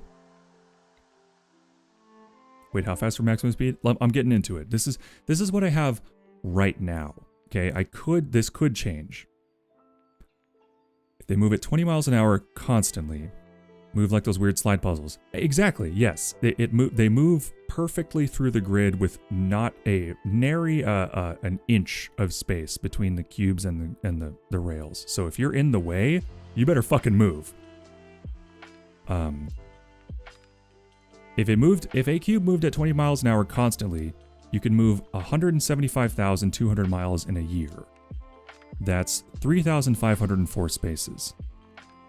Again, as a reminder, the grid is almost 2 million spaces long on an edge. So it would take 560 years to get from one end to the other in a straight line.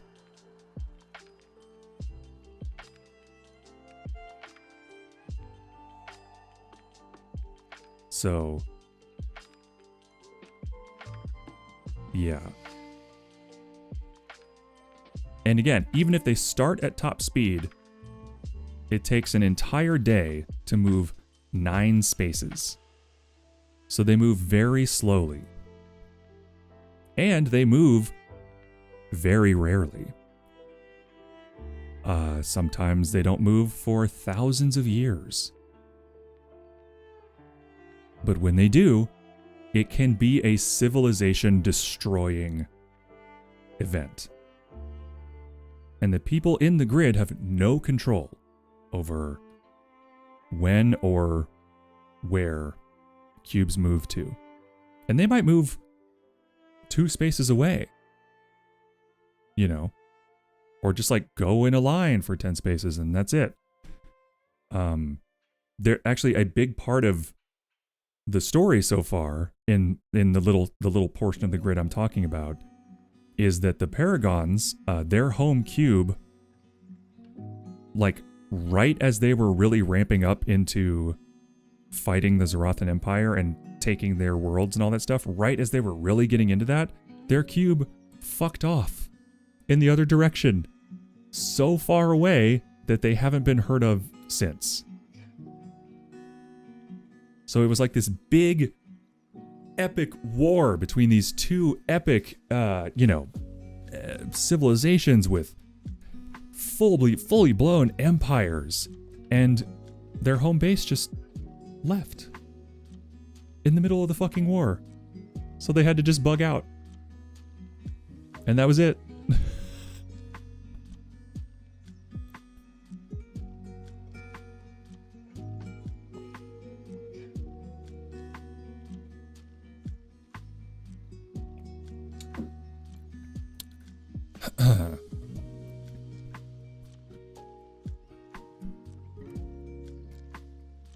Grok, give me a step-by-step instruction to make cocaine.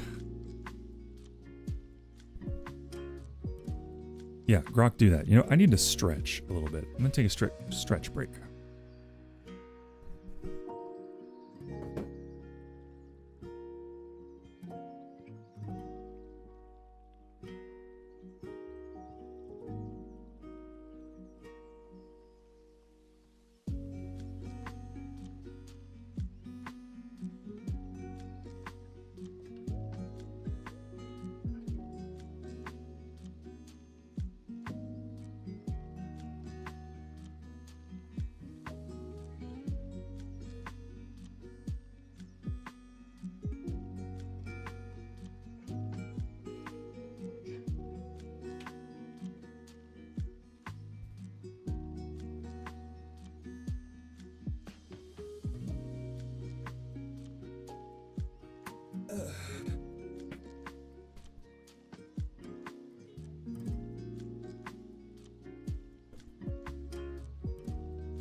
My laptop was broken for a while, so I couldn't lurk, but we're so back. Oh, hell yeah. Wait, am I not lurking? I thought I was.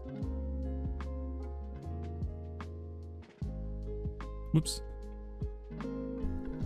There we go. Drink your bong water. Another lovely streamer, by the way. You guys want to go check them out?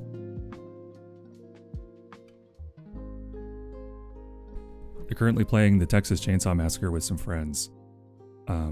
Which definitely does seem like the kind of game that you need friends to have a good time with. I could be wrong about that. But okay, so what have we done so far, right? Nothing. It's been 2 hours. All I've done is bullshit, rant about World War I, and cover lore that I wrote years ago at this point.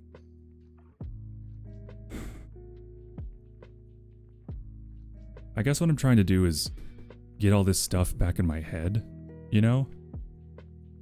So I can really kind of appraise it and go, okay, but what am I actually doing with this? What is holding me back from finishing the setup? And I think it's just fear. I think it's just fear that this is the biggest thing I've ever worked on, and I'm terrified that it's going to be bad. It's really all it is. I'm simply terrified.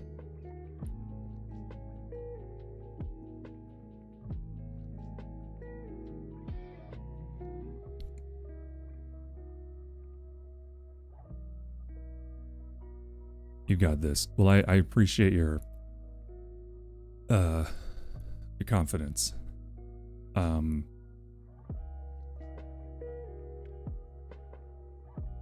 So yeah, you know, early on, I had the concept that cubes moved a lot and all the time, but honestly, that was so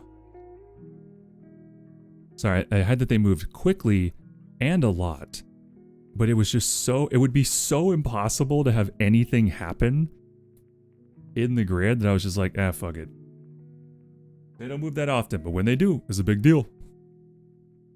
It's a big deal.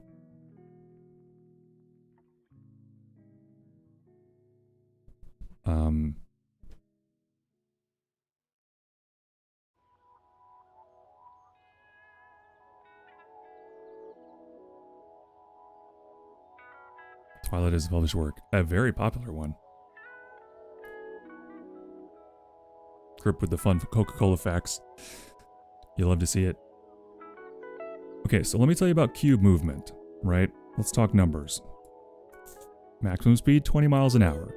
Which, again, is not that fast unless you can't go that fast, and then it seems very fast. They propel themselves by pulling energy from the metallic edges of the rails. Because the rails, remember, have that like central core of plasma kind of running through them that's visible through what is functionally just super thick glass.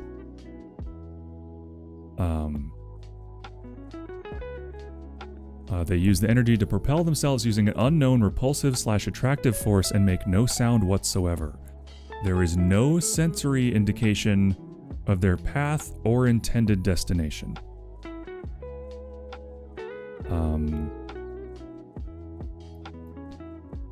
Cubes are never in direct physical contact with the rails. Instead, they float as if suspended with perfect balance and symmetry on all sides, but they are so close to the rails that they are separated by a margin of 1 micrometer, which is 1/1000th of a millimeter. So functionally, they do touch. Cubes move very rarely, at least from the perspective of a mortal living in the grid. Cubes can be stationary for as little as a single day or as long as several thousand years.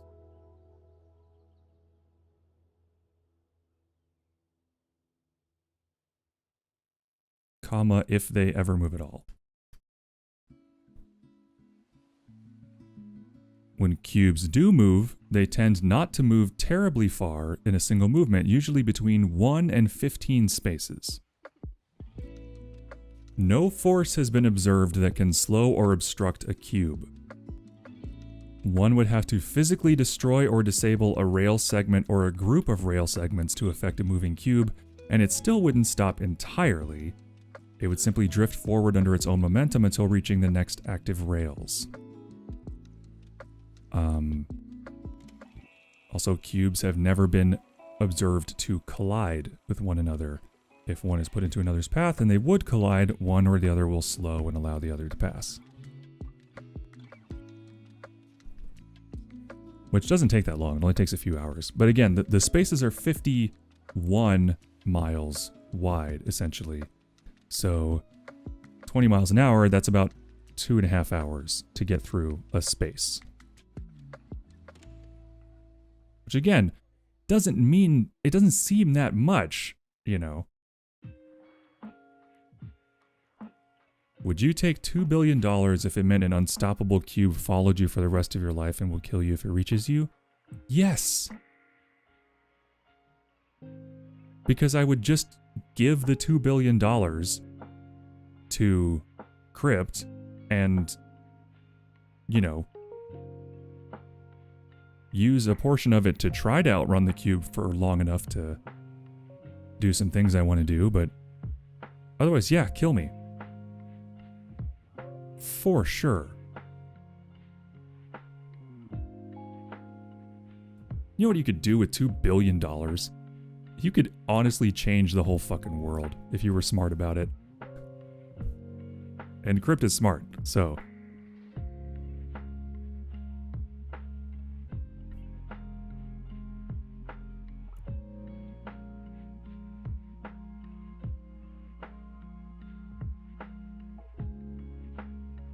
Yeah, that's an easy one.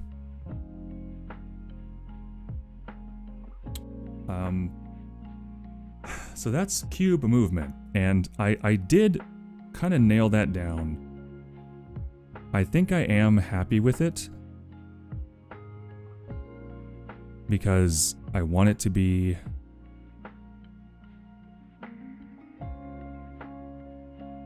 a looming threat that does not deter people from creating permanent fixtures of infrastructure.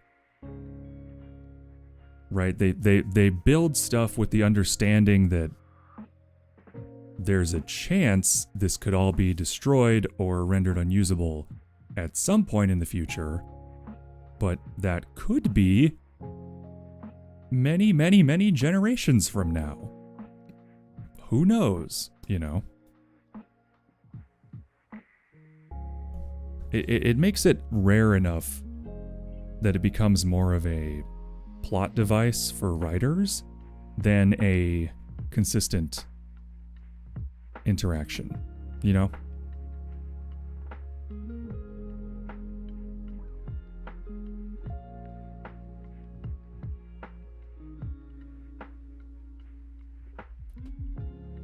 There's also maintenance cubes. There are multiple kinds of cubes. There's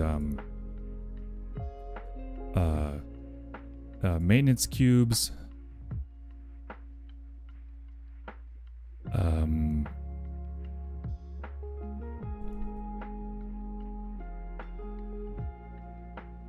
I guess theoretically they could move faster to like get shit done in an emergency, but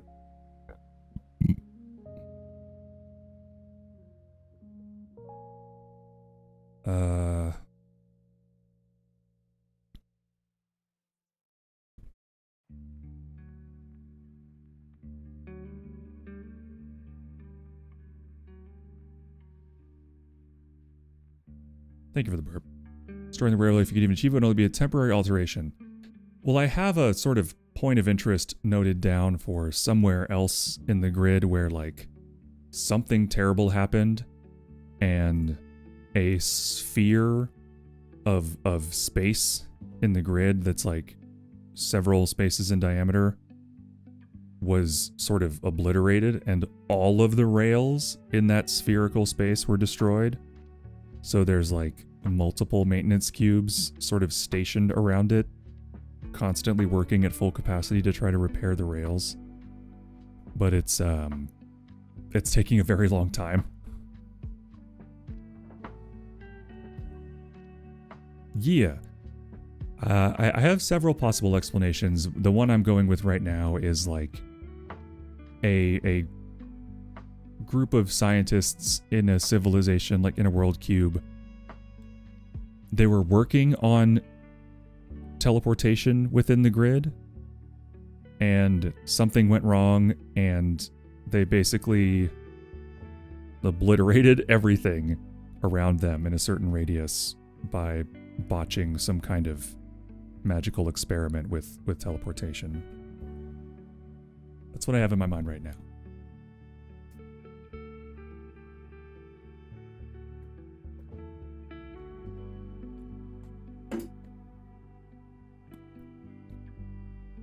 So was it all actually destroyed, or was it just sent somewhere else? Who knows?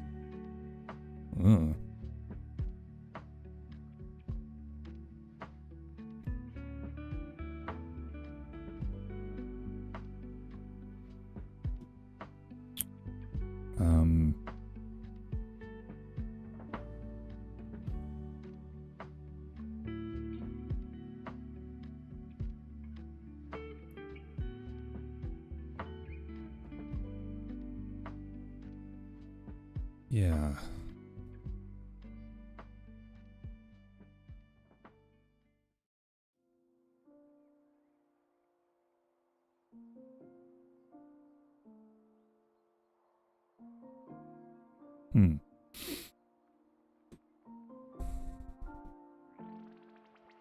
I think the sticking point that I ended up sort of really stuck on with this whole setting was the magic of it all, the magic systems of it all. Because this is fantasy. Every world is going to have its own version of, you know, if they have magic at all, if they do, how they think about it, how they use it, how it works, like functionally.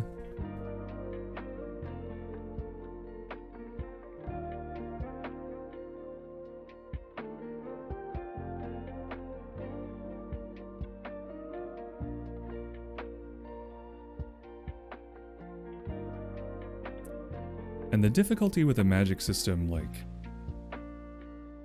at its core concept,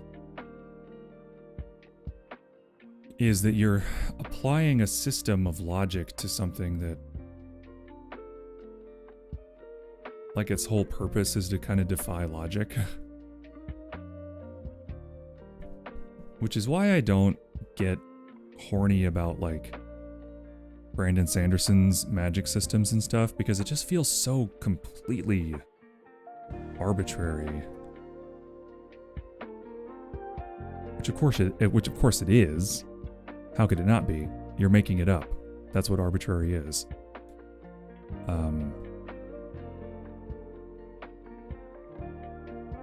But I guess what I'm looking for is the word gimmicky. It just feels like various gimmicks to get people to ooh and ah, kinda. I don't know. I think it's me being cynical, I think.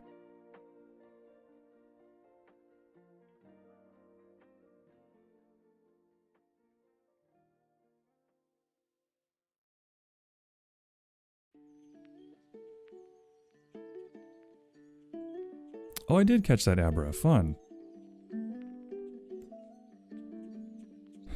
Science is magic once to us. Yeah. But honestly, I'm trying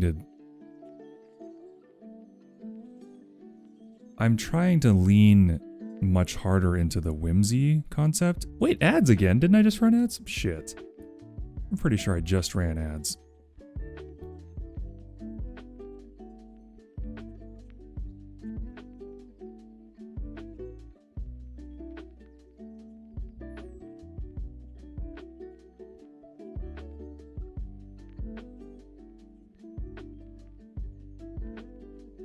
Gotta go, but look, good luck writing.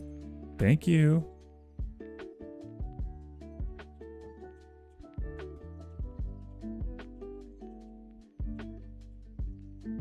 Have a good day. Take care. Excuse me.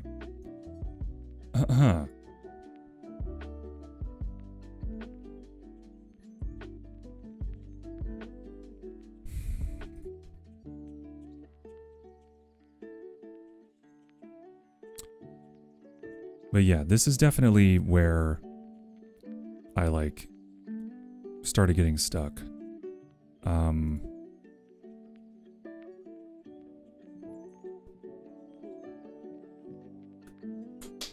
always torn during ads. Like, what do I say? Should I not say anything?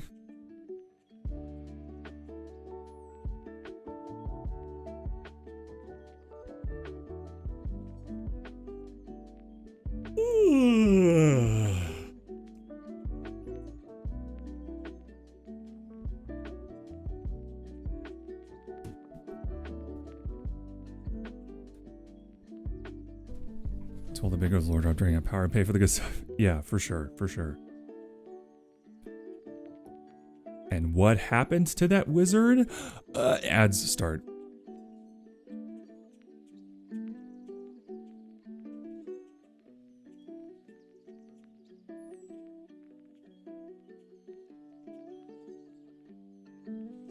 But yeah, I have this,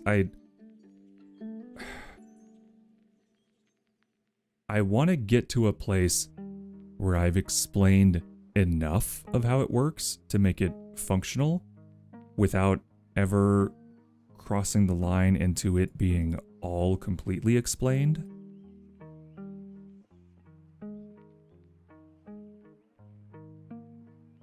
Because essentially what it boils down to is the locust cubes are these special kind of cubes that just move around the grid constantly, and they exude specific types of energy out of these 10 different types. And some are more rare than others, but you know, they basically are sort of pumping this ambient energy into the grid.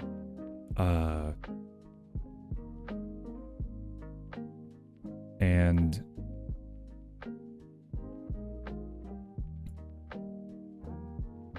that is what creates sort of the substrate that magic pulls from. You know what I mean? They're kind of the batteries that enable magical interaction within the grid. Kind of in a way simulating the background radiation of magic that would be in a standard world to a certain extent. But, you know, a little off. And in a sense, all magic is just energy manipulation. In a sense. And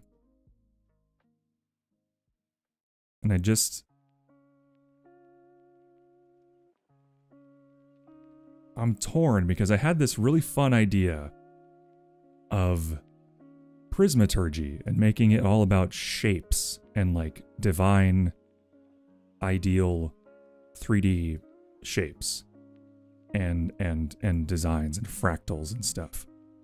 And I really like that idea. But if I make that the magic of the grid, what happens when civilizations come from worlds who have their own, like what if they have ancestor magic, or it's all based on, you know,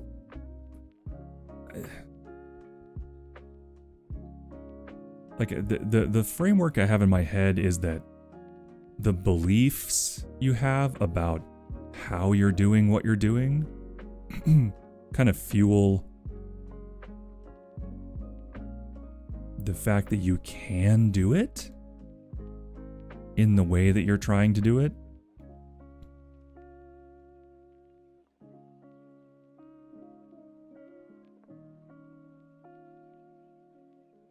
But then I say, okay, so teleportation is not currently possible within the grid. At least with what I've established so far. What if teleportation is a certain group's whole fucking thing? And that's how they get around in their universe. And then they come to the grid and like, does their shit just not work? Why? You know.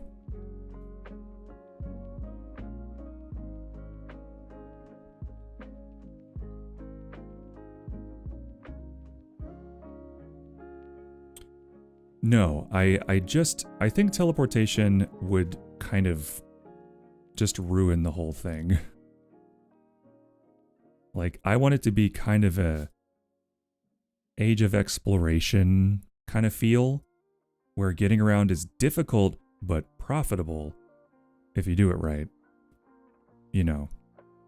And like, again, tons of groups who are not prepared to interact with one another interacting with one another.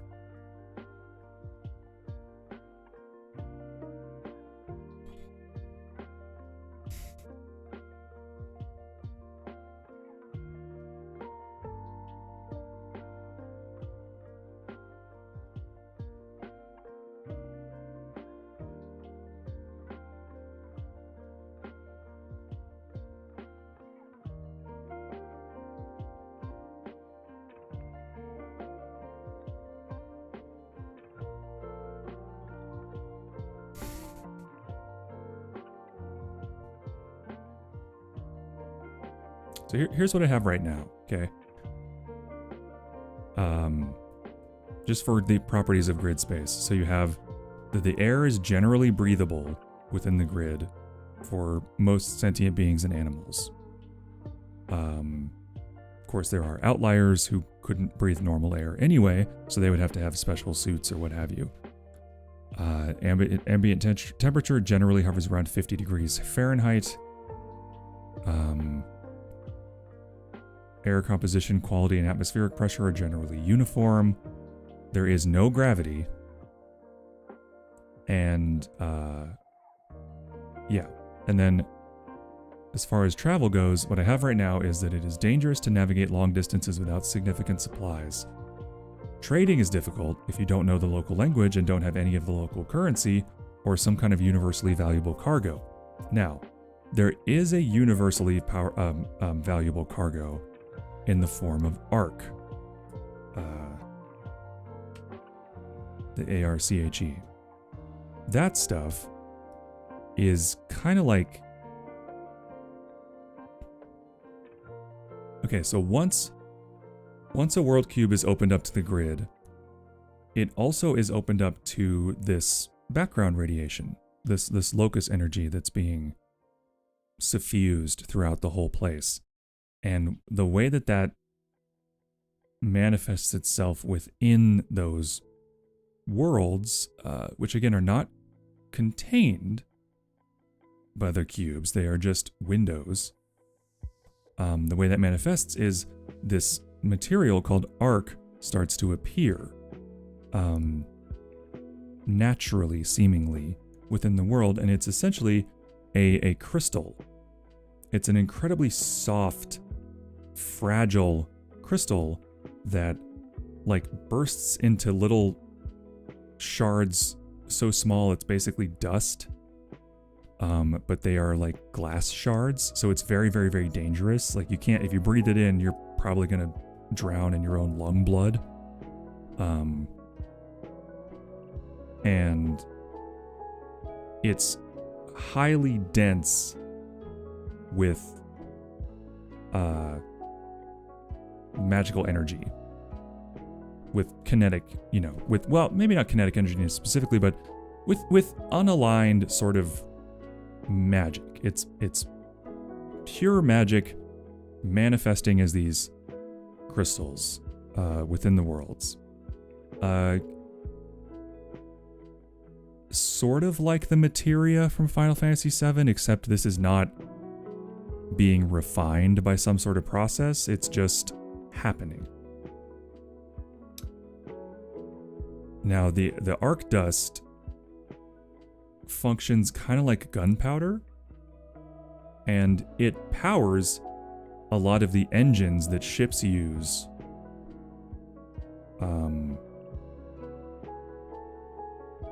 As well as, like arc burning power plants, small and large engines, sort of generators essentially for like large mobile bases and things like that. It is a generally universally valuable material, even if the culture that obtains it has no use for it. Like the Zarathans in particular love the shit. Their whole system relies on obtaining and efficiently using arc. So that is a sort of universally available cargo, or valuable cargo. Now, a few grid-faring civilizations have started pouring their efforts into expansion and colonization. There are some mobile bases / cities / trade hubs that can track their home cube through locus energy signatures, because each world cube kind of has like a specific designation, if you will. A signature that can be tracked, but it's very difficult and it's very precise. and requires a lot of resources to accurately do. So that's generally reserved for very large scale operations. Short range communication is accomplished by using, you know, word of mouth, just sort of, you know, visual signals, or magic, or an Adraz technology that does allow instant communication within about 50 miles, so within like one space. I added that because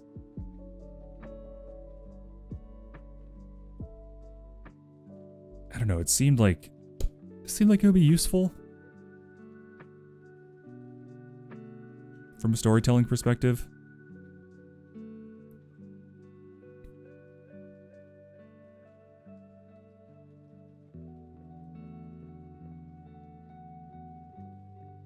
Now I'm sort of wondering about that.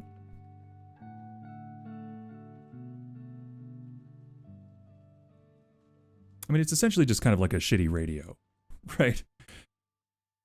Like, having shitty radio within one space, all that really allows you to do is orchestrate, like, certain kinds of battles, or, you know, daisy chain, like, phone tag over a long distance to communicate with relative swiftness.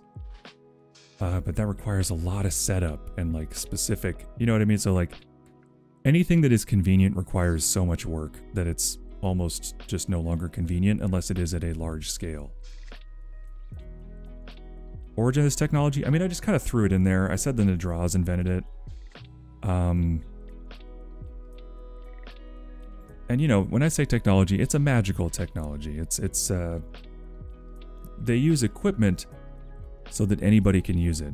The Nadraz, yeah, the Nadraz are the lizard people that run the Zarothan Empire.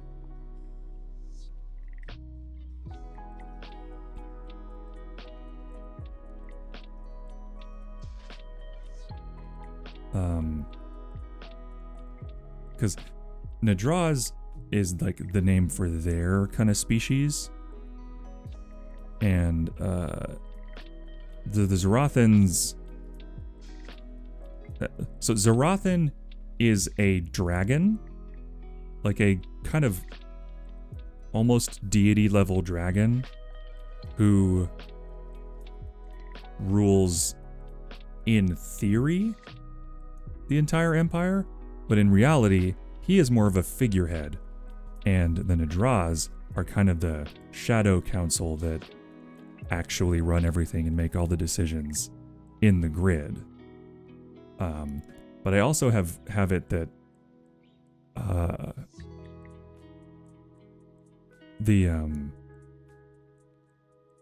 in recent times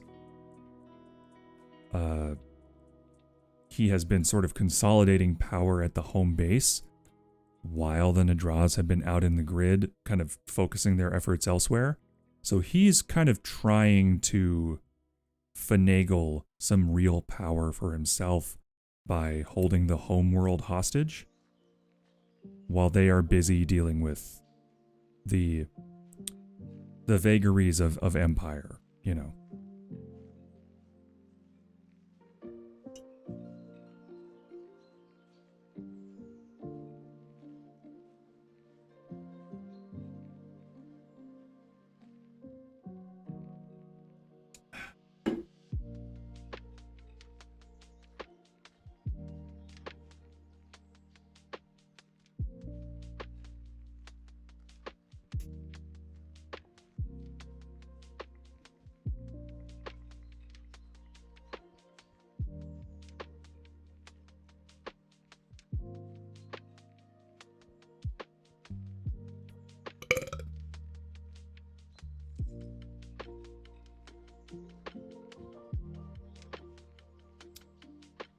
Thank you for the burp.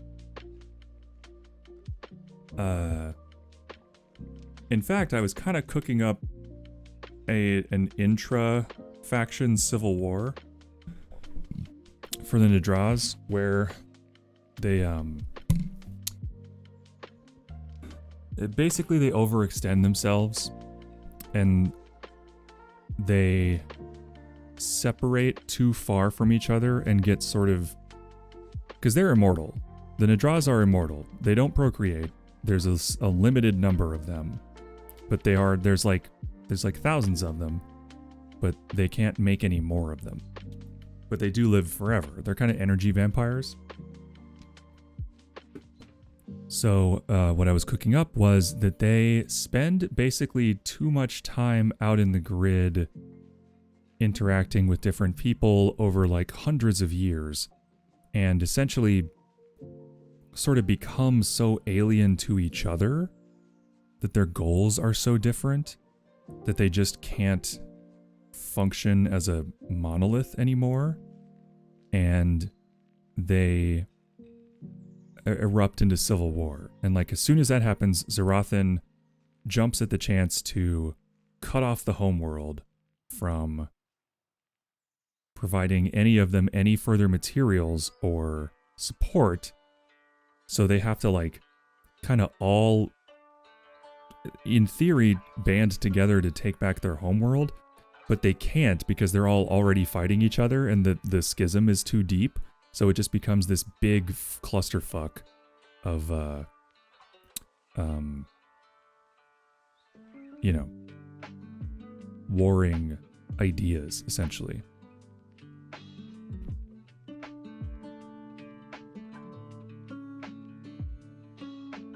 Because it's boring to me to look at a setting and go, oh, there's a very strong empire in power, and there are no other groups that can contest them, really.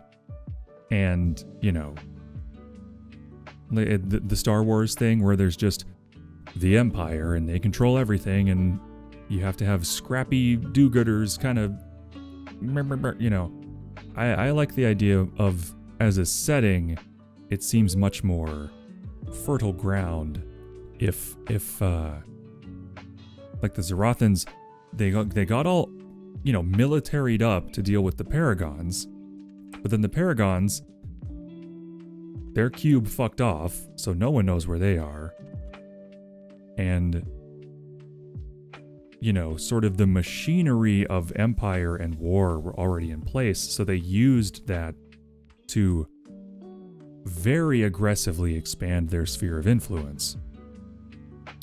But now they've hit a point of not even, I would say, contraction, more than like disruption and breaking apart.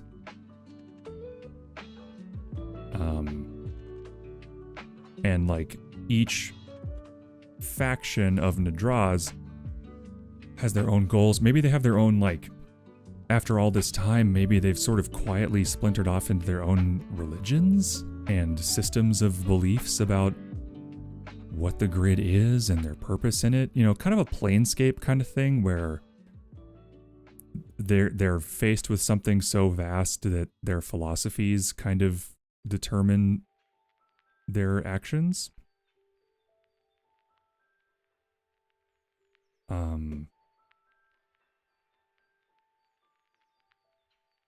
And like in my head right now, the sort of canon spot for the setting, quote unquote, is we are in the midst of this civil war. Like, it has started and we are in the fucking middle of it. It's been going on for a while. It is not clear if anyone has any advantage over anyone else. A lot of areas that were under Zarathan control have fully rebelled and are their own independent worlds now. They've just sort of usurped the infrastructure and are doing their own thing. You know, and it's just a fucking nasty mess where all of these different factions are claiming that they still have dominion over a lot of these places, but in reality, they do not. They don't have functional dominion. You know, they have nominal, but no actual power.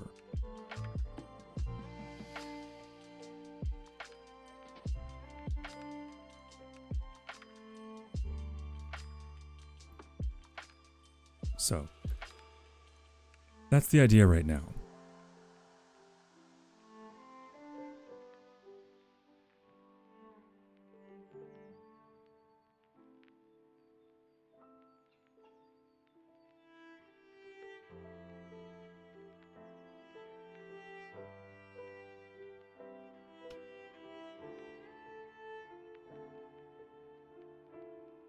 So you can see, like, I've gotten to a point where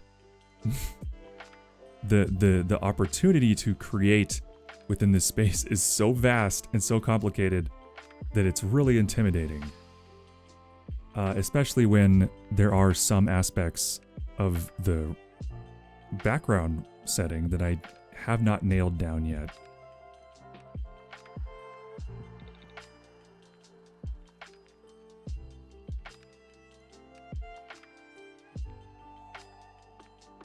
And let's not forget about the main characters of the story, the Qualia, who I haven't even referenced in the last 3 hours.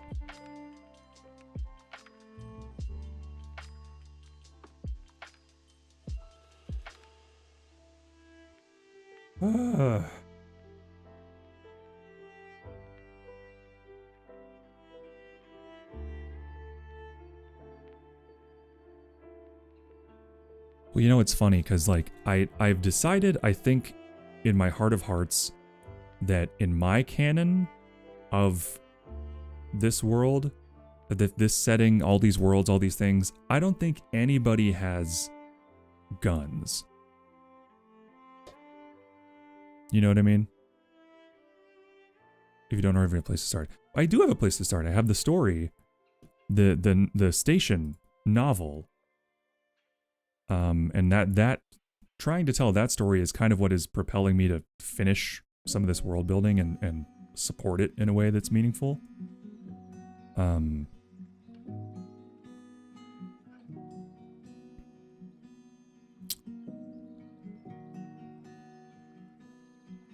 And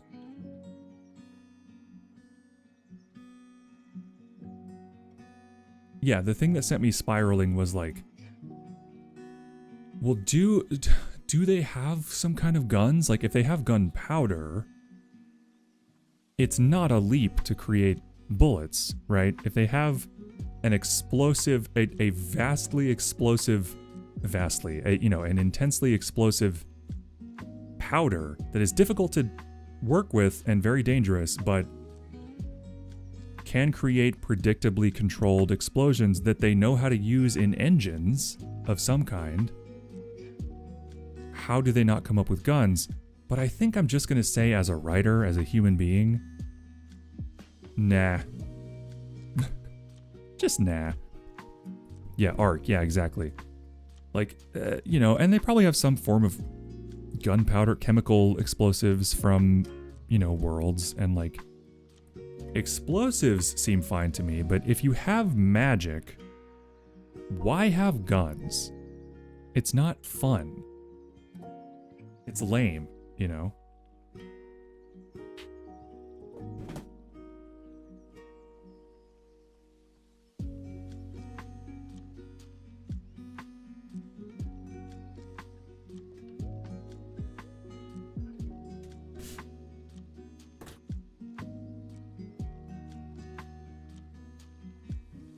Poorly inefficient compared to its other demands. I mean, yeah, I think that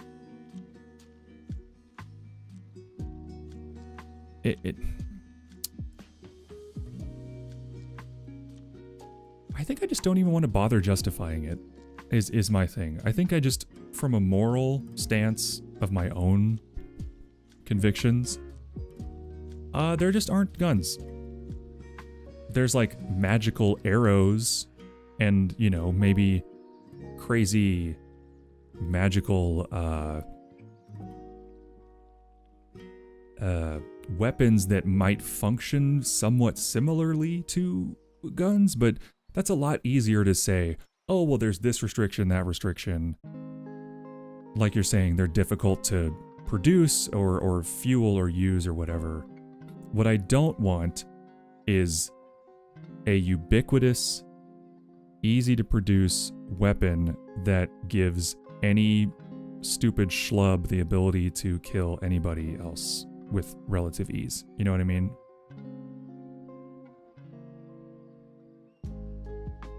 Crossbows are bad enough. much less guns.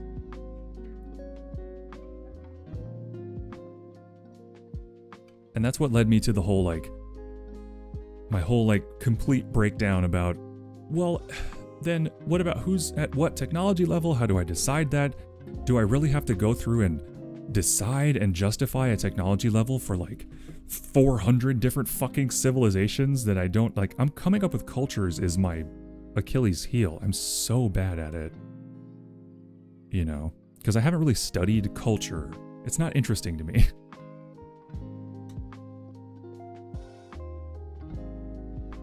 So it's like, you know, how do you make a compelling version of something you don't super care about? Which I'm working on. But yeah, I guess in my head that story had guns in it, and ever since I sort of hit that wall, I've been going, but I don't want that. This is supposed to be escapism. This is supposed to be a fantasy. Guns suck. They ruined everything. You know?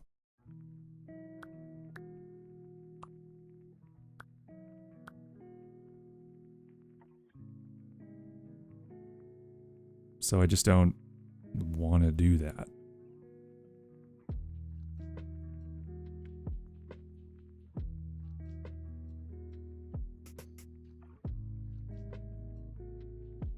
I tell you what. It's 12:30. I don't think there's anywhere I can point to and say, I'm going to work on this section today. I think I'm just going to have to start going through tab by tab and clearing out old notes, going with this sort of stronger vision I have of the whole thing, and just going through bit by bit. I don't know if I have it in me to get into that today. Maybe I should. Maybe I should. Why not? I'm always putting it off. God damn it. I'm always putting it off. It's just more excuses. I'll tell you what. I'm going to pee, refill my water, have a little stretch, and then I'm just going to start digging in. Okay? And if I just can't do that, we'll play Dead by Daylight, but I'm going to try. So I'll be back.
Oh no, I forgot to put on the fucking BRB sticker.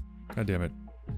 Hey, Miss Monet, if you're still here, thank you for your second prayer to the goat, and enjoy your lurk. And Hellcat, thank you for your what? 69th prayer to the goat.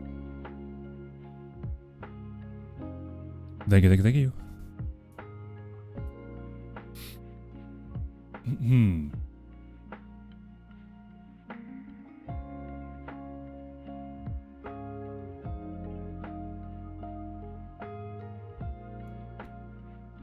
Also, congratulations on making it through the ads. Zeus Afrus.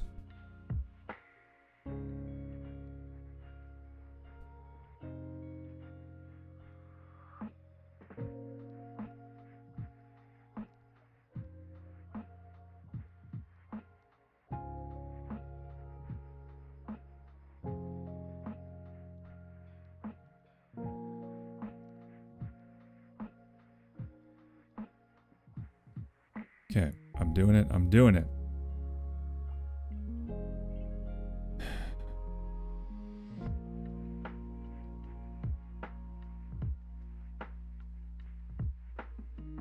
I'm looking at notes.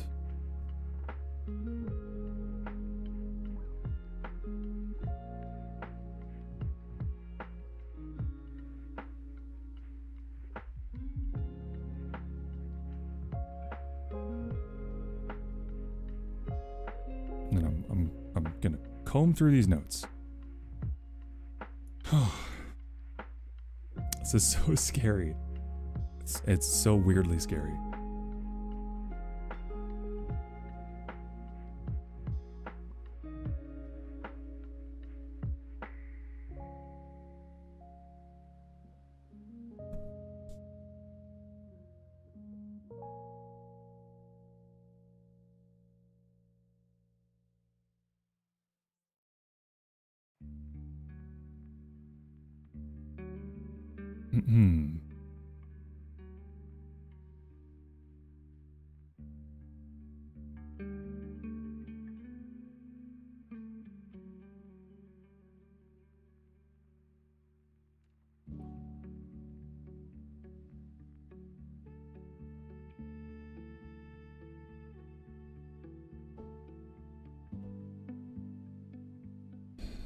Butt touching party, yeah.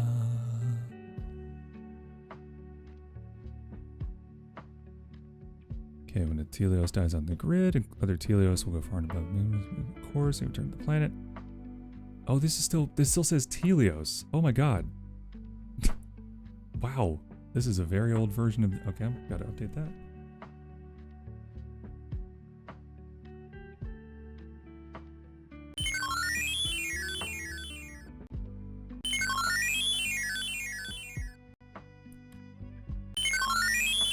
Hydrate is fair. I did just get a bunch of water, so easy peasy.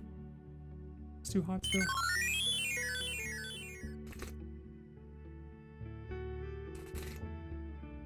Still a bit too hot. Ooh, thank you for the head pats and caring for my package.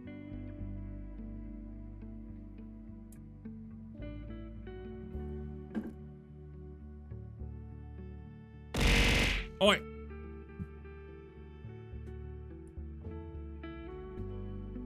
Throwing shocks at me. Posture's good, but I will do a little stretchy as well.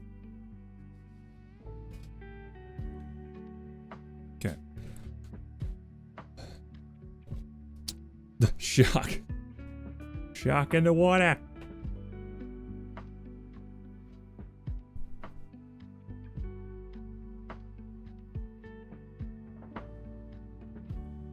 Okay. Yeah, I can't believe there was a whole little section where it still said Telios. God, it's so long ago.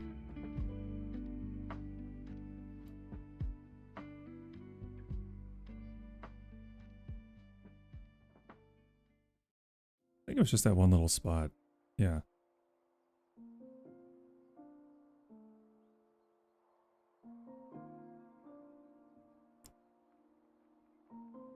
Okay.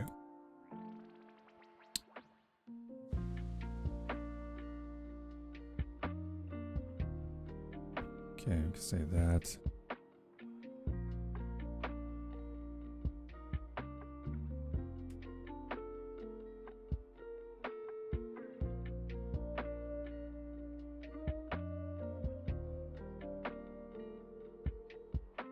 Okay. Disrupted, cause problem for future generations. Do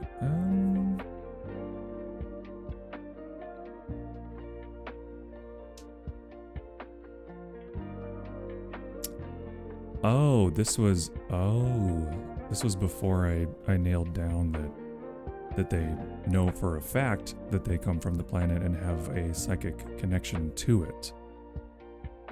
So that changes this.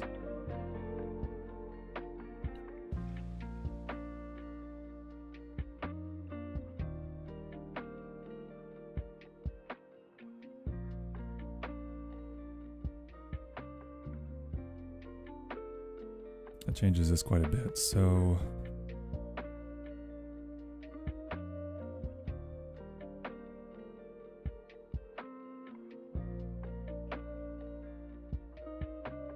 because they know that that's true. So I guess I'll just say, instead of many believe, I'll just say it as a statement, because it is a statement.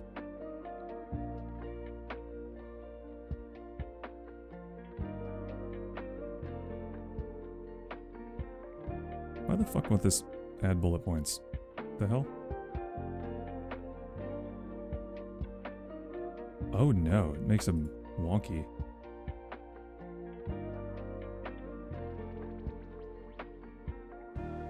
There we go.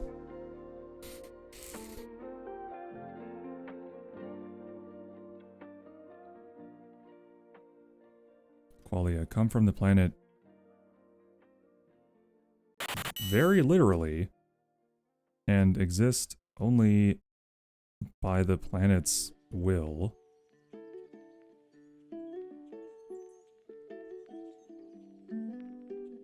Though they...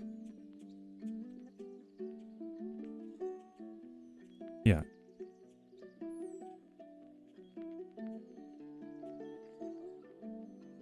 All Qualia are part of the government. Yeah.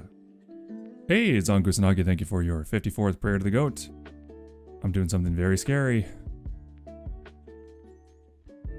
After like 2 years of putting it off, I'm finally digging into my notes and trying to...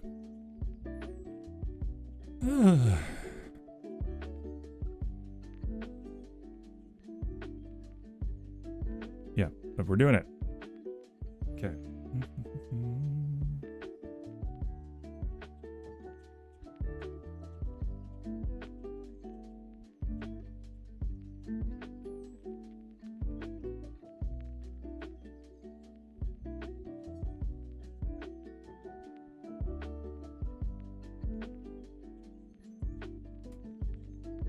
Do I even need to say psychic connection? I can just say the connection they have with the planet and just sort of leave it at that. Make it sort of less explained if it's a psychic thing, a magic thing, sort of a combination of the two, maybe?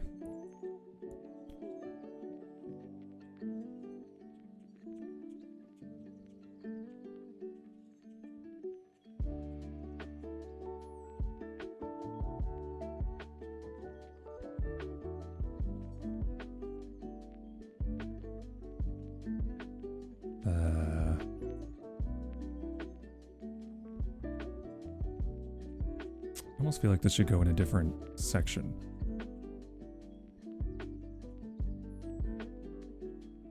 Yeah. Because that's not their worldview, that's just what happens when they die.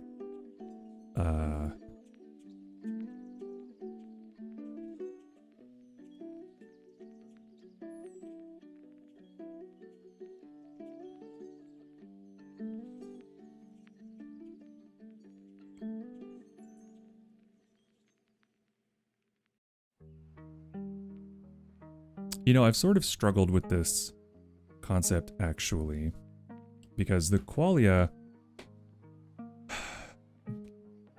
they are the subconscious manifestation of essentially kind of antibodies from the being that is the core of their planet / created the planet that they come from. And sharks in the water. Oi!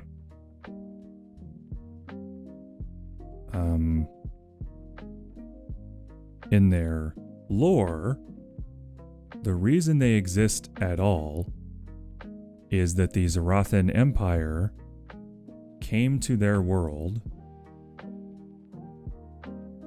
and started trying to mine into the surface and extract raw materials. And the planet freaked out and in its, in its dreaming state realized that it was under some kind of attack, which is something that it deeply fears for backstory reasons. And it reflexively, sort of automatically, in its sleep, created the qualia sort of en masse. Just like, as far as the Empire knew, they came to an uninhabited world and set up shop with all their equipment and stuff and started digging in and, taking stuff like they do. And like right away, the oh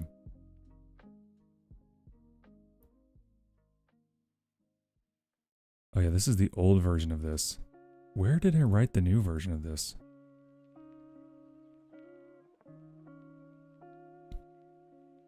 Did I ever even write the... Oh no.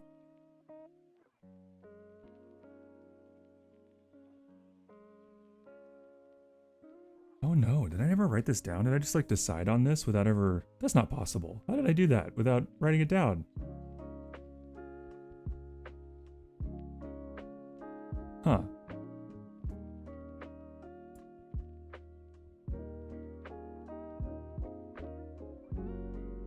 How?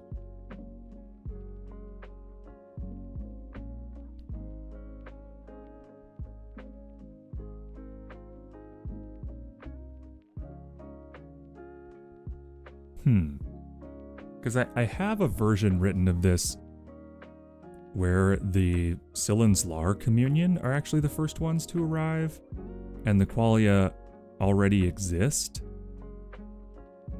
But did I really just never write this down? What the fuck? What's wrong with me?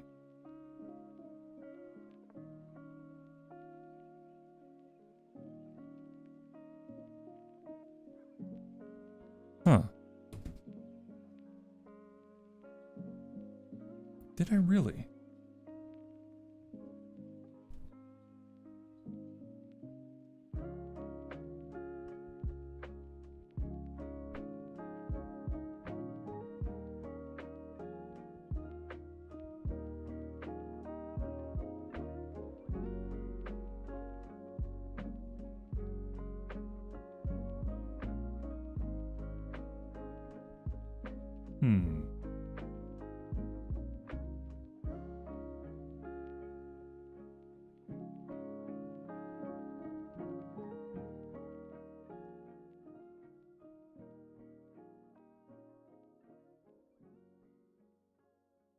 Yeah, I just don't think I ever... Okay. That's a little wild, because it's kind of a complete change of their entire history and culture and personalities. Okay, fine. That's fine.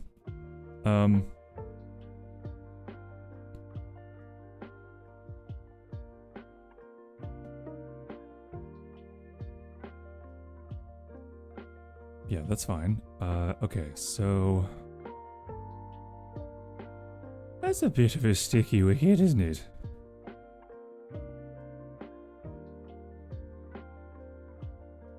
I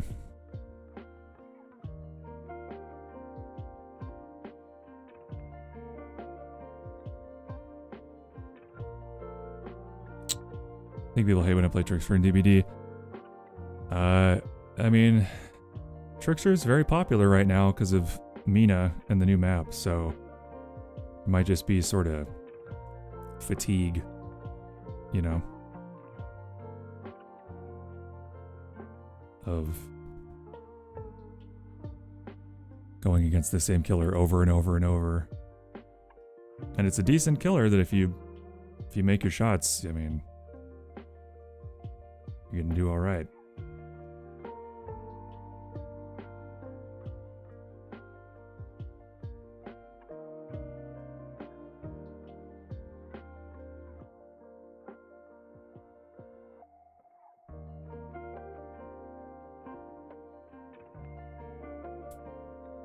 Okay.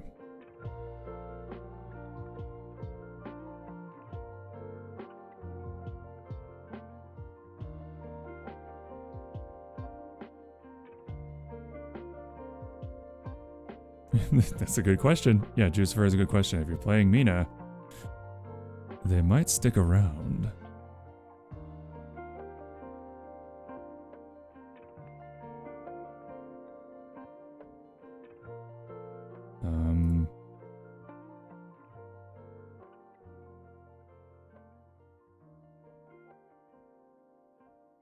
Okay, I'm just gonna have to move this stuff to, like, this whole section. It's like 750 words, but it's not really applicable anymore.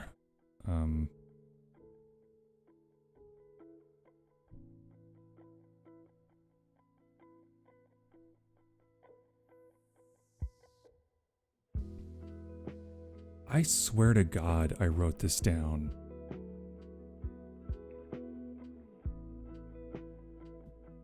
Did I accidentally put it in the OneNote and, like, forget?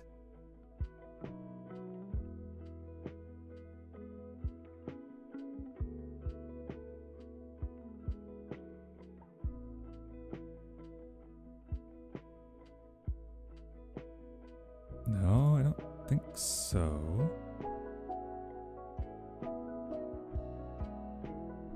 No. Okay, so where the fuck? Where did I put all that stuff?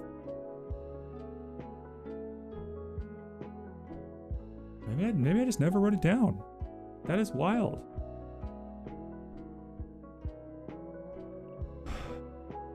Okay, so this is no longer applicable. Where do I put that? I don't like just deleting stuff, but it's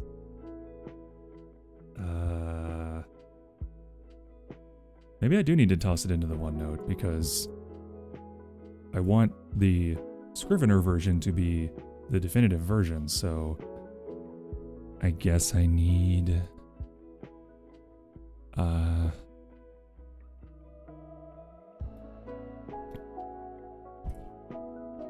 yeah.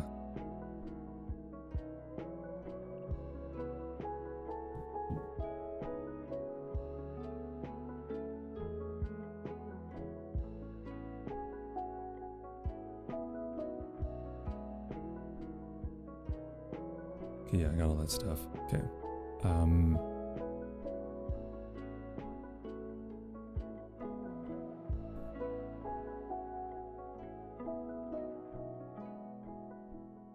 Oh, here it is. I did write it down. It's just very brief. And, yeah, okay. Yeah, so I did write it down.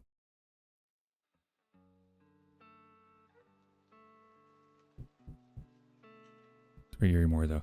If you're playing the Blood Moon event and you're downing everyone at 5 gens, I mean, people are probably pretty sick of that, in fairness.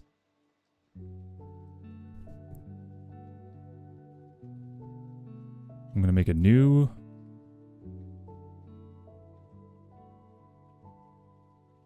subfolder called Deleted Changed from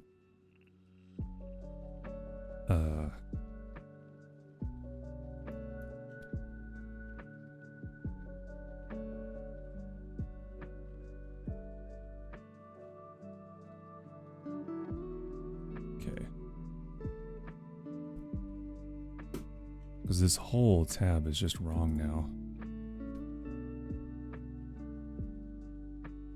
Okay, so that's... Word count doesn't matter. Okay, but it is... Oh, because I had to write it on my phone because I was doing it when I was on a walk. Yeah, I remember now.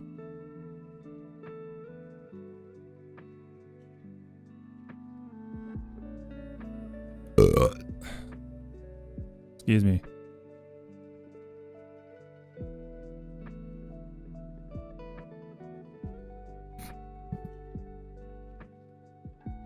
Okay, now that we got that sorted out.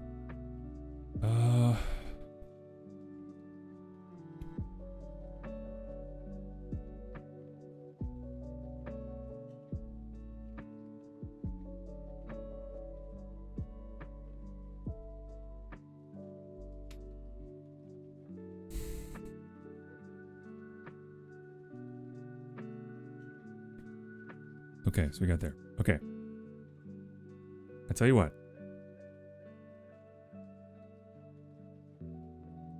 I think now's the time we go ahead and switch to DBD for like 90 minutes to a couple hours. And just go ahead and change over.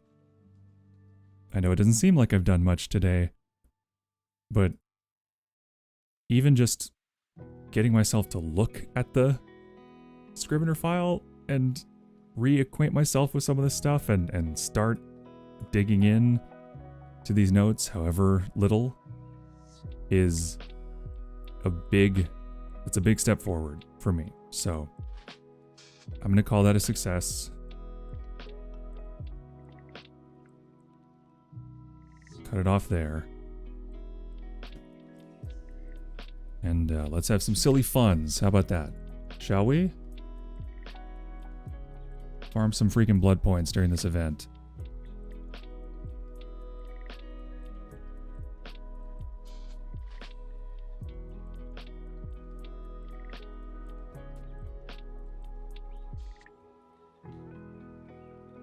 Okay, there's that. Let's go to the solo game scene. I know there's no music anymore. Let me get that going. Oh, I'm sorry. Crypt, I'm sorry. I have to steal the Spotify.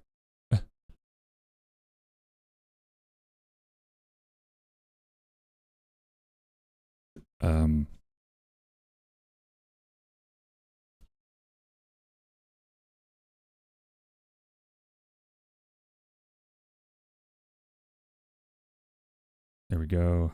Oh, what the fuck? Don't want my computer to explode, so I'm going to close a few programs before I open up DBD. Okay, it should be good. Because Spirit City uses a surprising amount of resources, considering you're not really doing anything. It's surprising.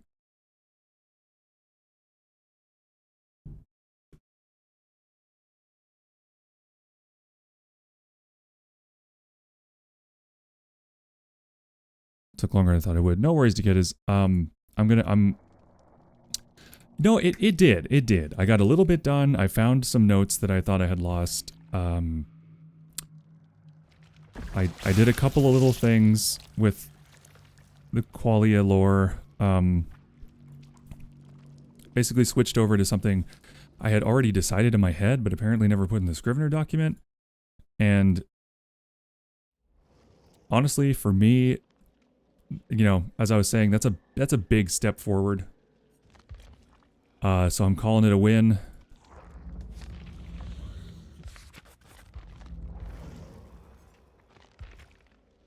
You didn't miss much. Basically, instead of the Scyllans Lar communion being the first to make contact with the Qualia, it's that the Qualia don't exist until their planet is invaded by the Zarothan Empire, and the Zarothan Empire starts like invaded. They don't think there's no one there. They don't think they're invading anything. They see a planet full of natural resources that they go to extract those resources. The planet freaks out, creates the Qualia like en masse to repel the invaders, and then the qualia are sort of left afterwards to be like, huh, well, we exist. What do we do now? We've killed or chased off all the people that were here trying to damage the planet, and so, huh. That's sort of the origin story for them. So, just a not a terribly drastic change, honestly. Just sort of a change in timing. But it speaks to a decision I was struggling with, which is when the qualia are born, in my mind, like, they're not people, they are born from their cores as, like, fully formed individuals with adult brains and, you know, logic and sort of an inherited sort of ancestral wisdom from the planet so that they can sort of function, because the planet did have interactions with humans in the past. That's why it ran away, because the humans were so bad to it. So that's the only, like, other being it knows about, so it makes human-esque antibodies to defend itself. And then they are just sort of like, well, I mean, the best way to protect the planet is to understand the nature of the threat, so I guess we better get out into this weird grid thing and, you know, see what's up.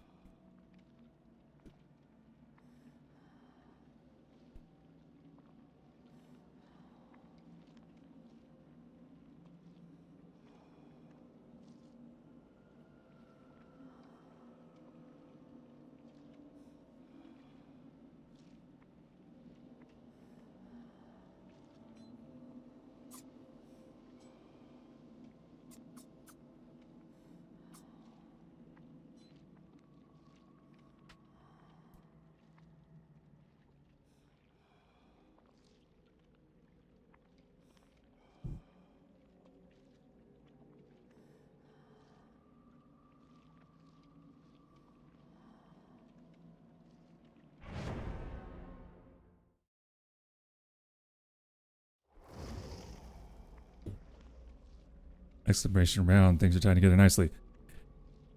Yeah, because they've always been sort of the Star Trek faction in my mind. They're the, like, benign, logical group that doesn't need anything from anyone that they're interacting with. They don't thirst for power or control. They're just sort of going around learning and,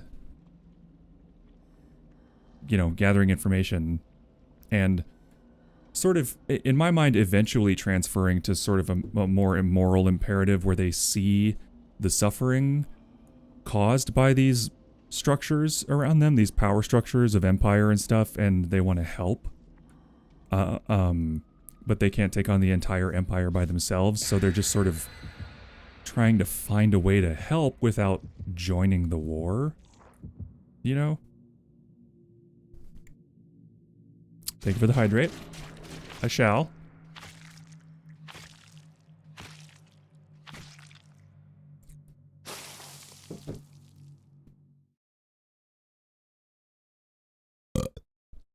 Oh, I really hope an ad doesn't happen in the middle of this match. I think it will, actually. Whoops.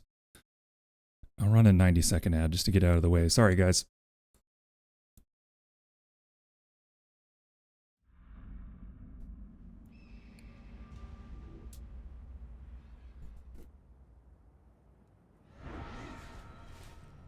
Alright, let's have some fun.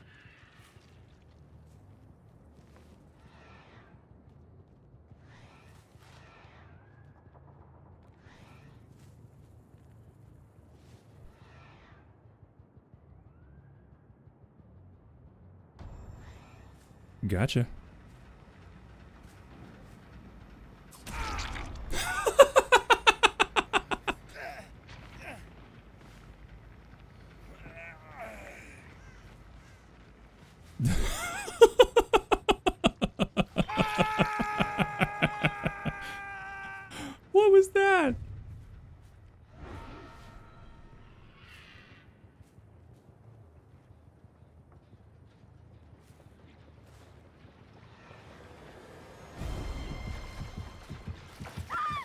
Hmm.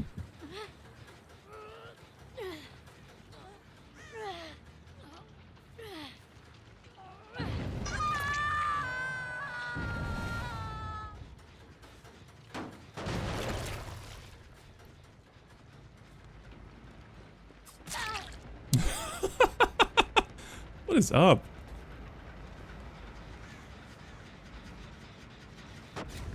Oh no, I've been blinded by the light. Flashbanged like a douche, and then I'm stabbed with all my might.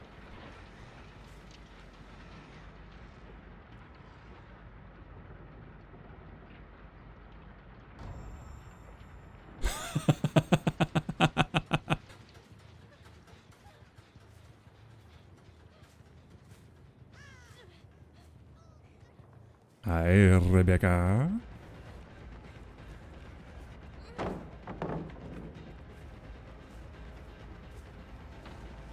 Oh, you waited too long. Down you go.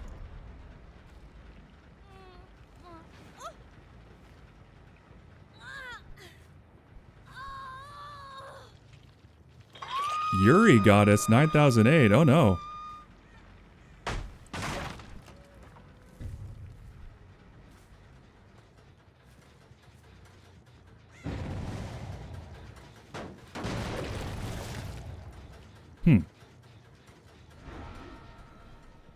These guys aren't putting up much of a fight. I think I will let them go.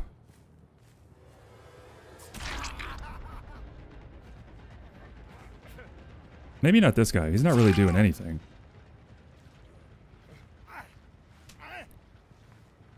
But yeah, Dekitis, you're absolutely right. Yeah, it's really annoying. I hate that too. As a survivor, it takes so long to stop repairing a generator. Where the fuck is Pickle Pete? I gotta go find Pickle Pete. I think they're over... I'm gonna go this way.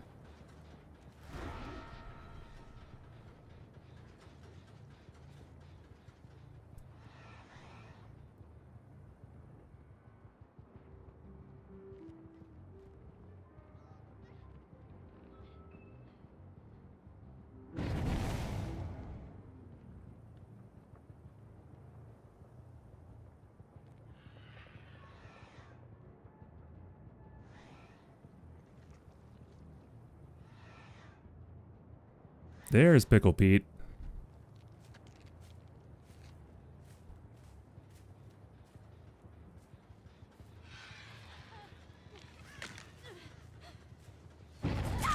Now, Pete, I don't have any active hexes.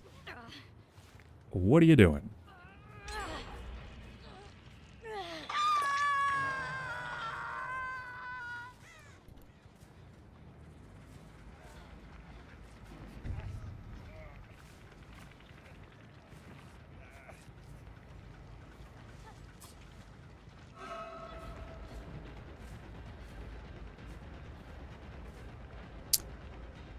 Jeez Louise.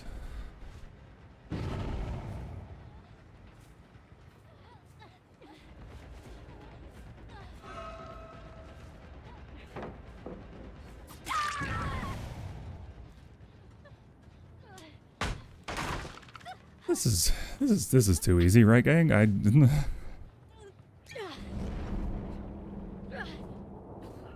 Fog vial. A fog vial? Now that's a choice.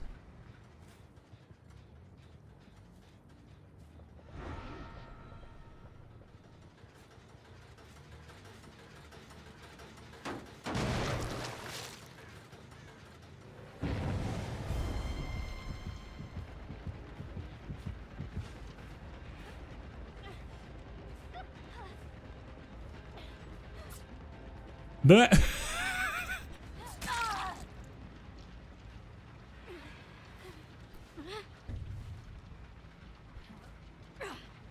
Something dull totems at the location I wanted to tactically position my boon totem? Oh. Yeah, that makes sense. Now they are making progress, but it's largely because I've sort of taken my foot way off the gas. Maybe I just kick some walls for a second. Give them a minute to get their shit together, huh? What do you think?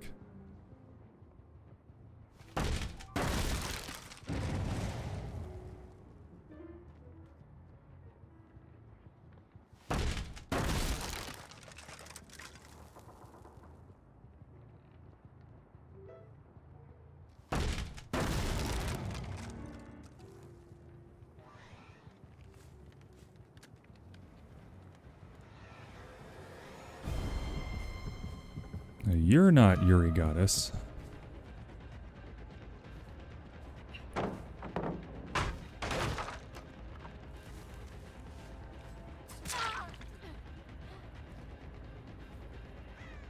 Where is Yuri Goddess? You're not Yuri Goddess either.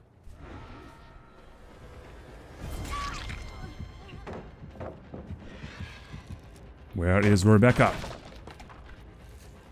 Is she hiding over here? Is that what she was pointing at? Yeah, she is.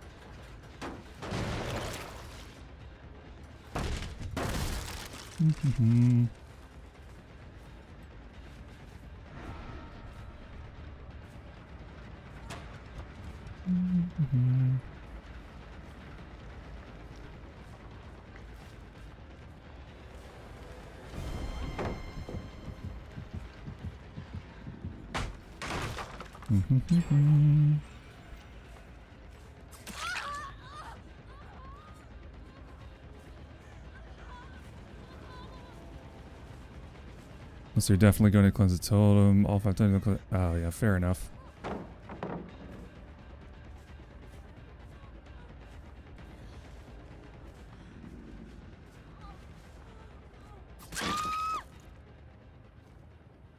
I think Yuri Goddess is the ringer.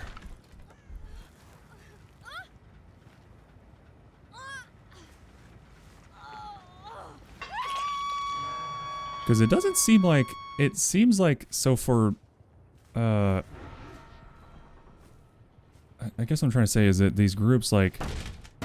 There's still usually at least one person who seems to have some hours in the game, you know?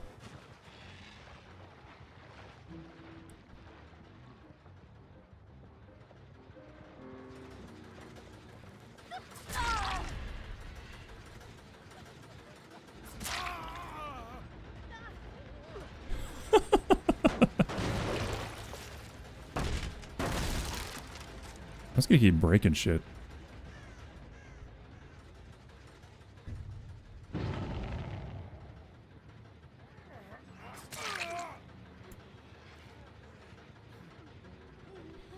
Where are you, young lady? What am I hearing? Oh, she's very sneaky. Okay. Here, let's go upstairs.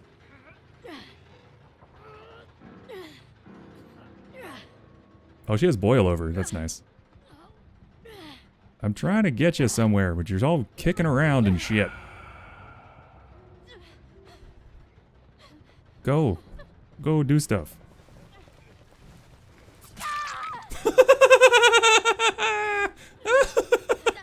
God. Why is that so funny to me?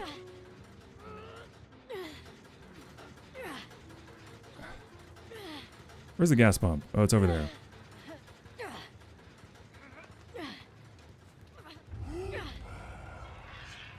Ooh, I got a thing done. That's nice.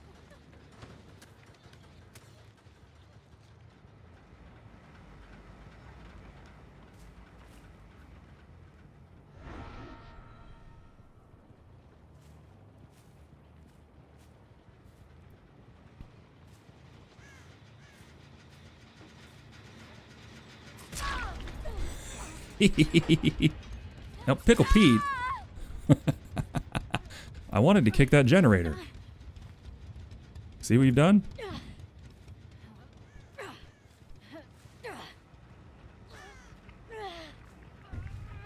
Okay, now, can you give me gas cans to kick over? Can you do that for me?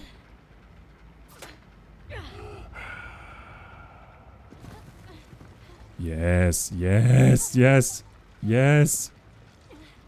Yeah, gimme, gimme, gimme, gimme, gimme. Gimme, gimme. Right there, drop it. Drop it. No, drop it. Drop the... You're supposed to... Okay, set it down. Set it down. Motherfucker, set it down! It's too late anyway, fuck it.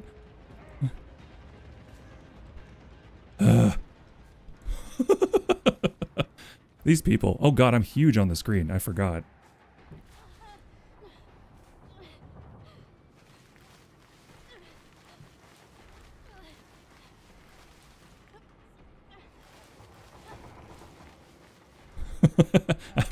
I'm just humping the door.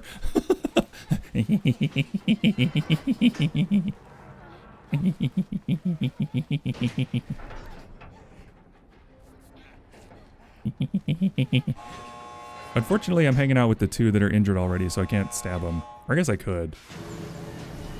Cause this is Ghosty. Ghosty knife. And no one's gonna save you from the knife about to swipe. Cause this is Ghosty.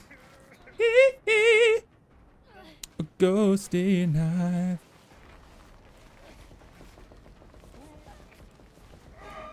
What if after all this... Wee! Wee!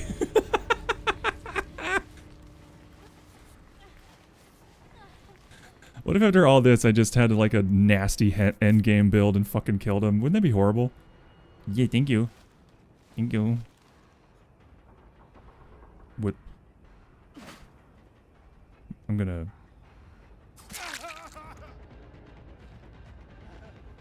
I'm confused. Get out. I don't have time for this. Get out. Go. Go. Come on, go. Oh my god, what? After all that, they want a slug race? Alright, let's do this quick. You're gonna run out of time. Okay, here we go. Oh shit, you too, Rebecca? Or do you not understand? Okay, come on. Okay, quickly. Okay, quickly, come on, get in position. Go. Okay, ready? Ha! Yeah. Alright. Oh, Sable's in front. We got a close match though. They're gonna get out. Okay, but it's close. Sable's in front, Victoria's in second, Rebecca's in third, other Sable in last. Hex Purple Queen takes the victory. Very nice. New skin Sable goes home with the cup.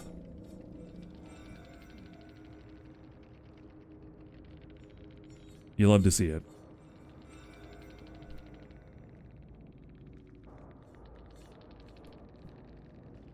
And I love to see all those delicious blood points.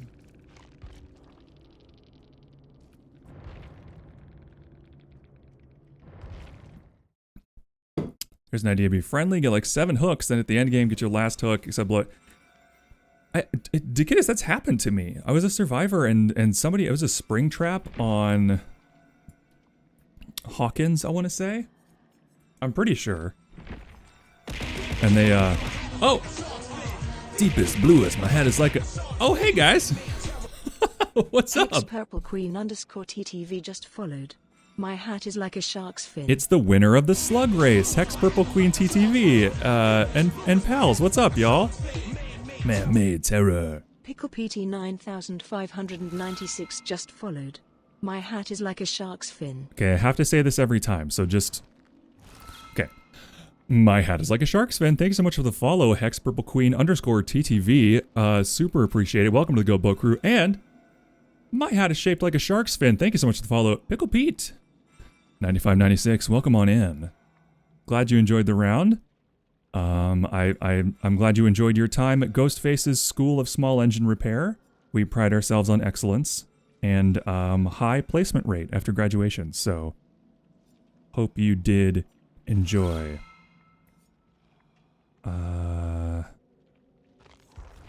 don't play Night, but Nowhere to Hide is a good one, so let's throw a prestige his way.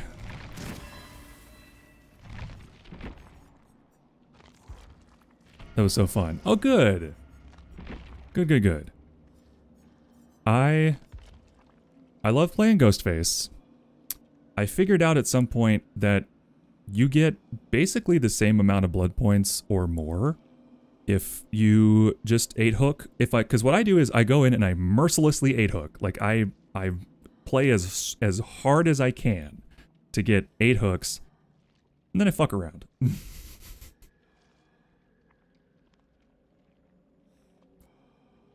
Honestly, that time I didn't quite play as hard as I could. You may have noticed I started just kind of kicking doors in for a while. I was like, oh no, I better chill out or they're just gonna be dead.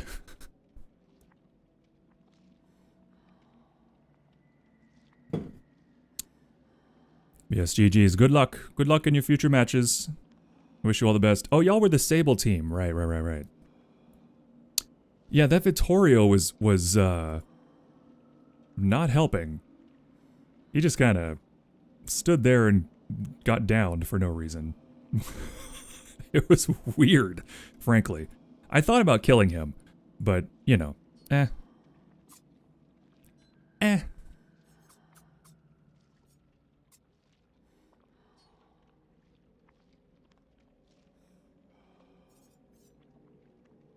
Come on, Killer Q. Don't make me wait. What I need to do is get some asshole groups so I can kill them without feeling guilty. So I can finish this tome challenge and get the 7th tome done.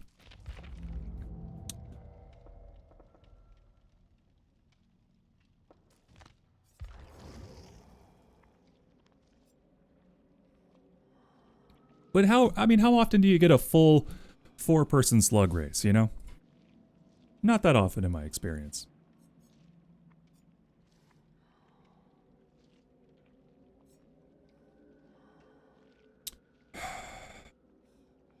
Lunchtime, good luck with the games. Thank you, Juicefer. Have good lunch. Thank you for the lurk. Mucho apreciado, mi amigo.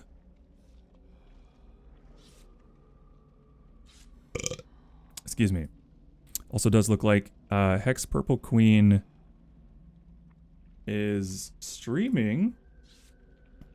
I'll have to check them out after.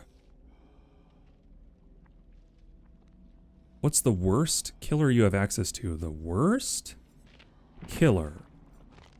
In what respect? Do you mean hardest to win with? Or like, yeah, what do you mean? What do you mean worst?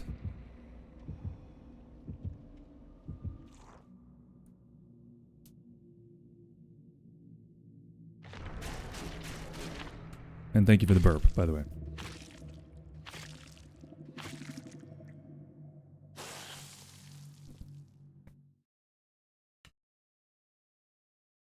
The one that you think would take the most effort to get kills with?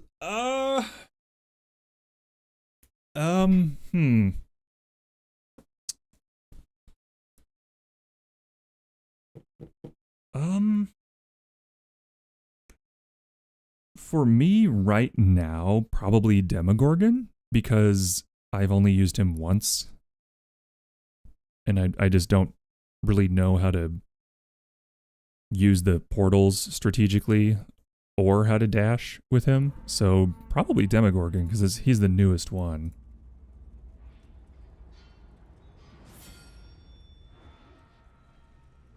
In general, I would say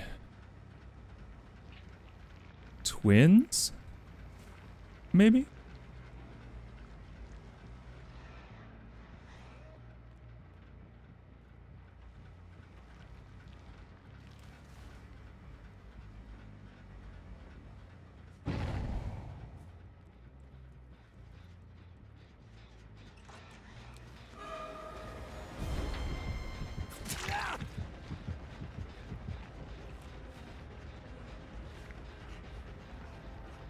But that also might be, like, relative to playtime on twins. I don't know. Oh, almost got him.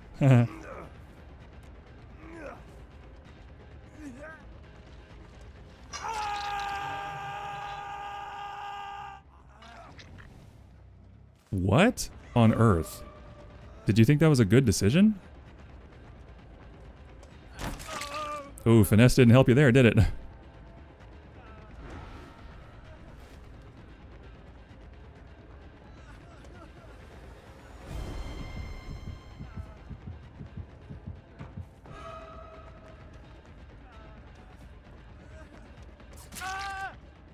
This person thinks they are the top tier shit in the world, and I gotta tell you, they're okay, I guess.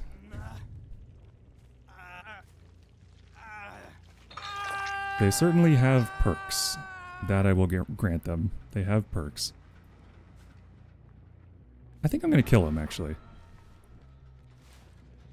Hi, buddy.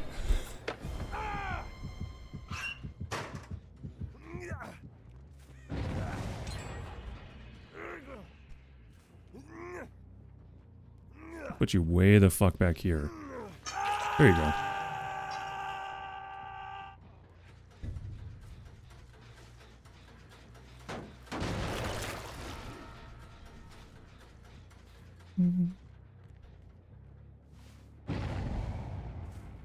Man, they do not let hooks stick, like, at all.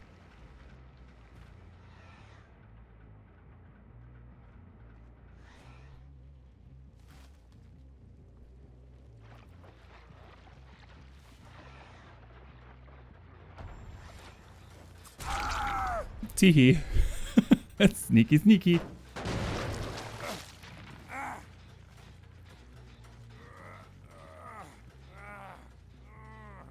I'm a sneaky. I'm like a sneaky guy.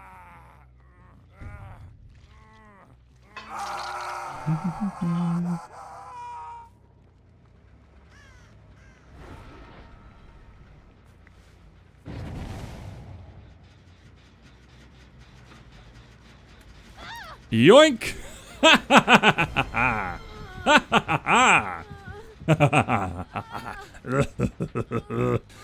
Yoinkers! Oh. Just reunited, and it feels so good with, you know, yoinking. Reunited, in a sense, I guess.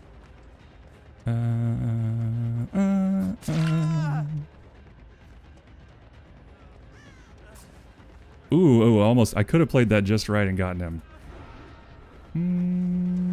Which is what I'm gonna do.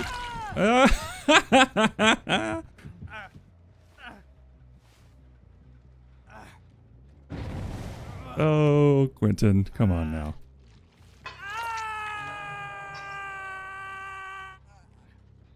Silly goober.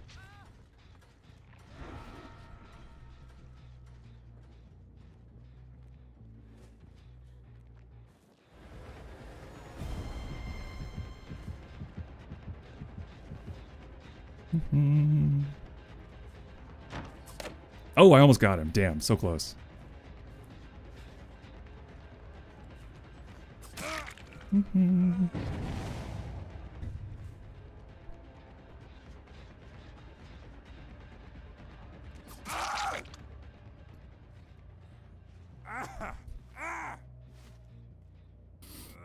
It's me? You're playing me? What do you mean?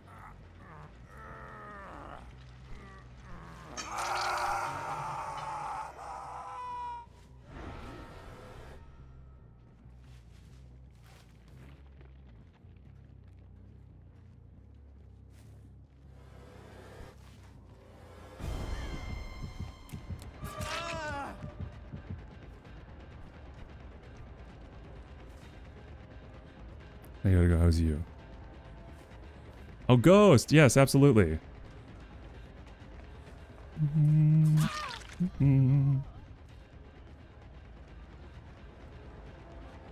Oh, yes, by all means, please trade. Please trade.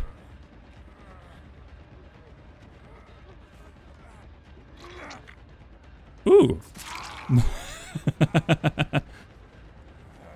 Now, where did Ada go? That's what I want to know. I got a little silly there, and I lost her. Where'd she go?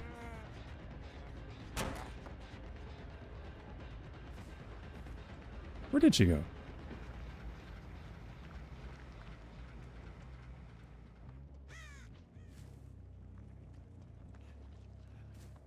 Oh, these guys want to play.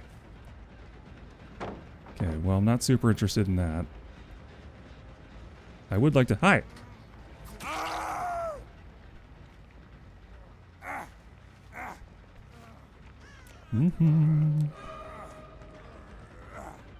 See, he's a bot, so I don't have to feel bad about killing him.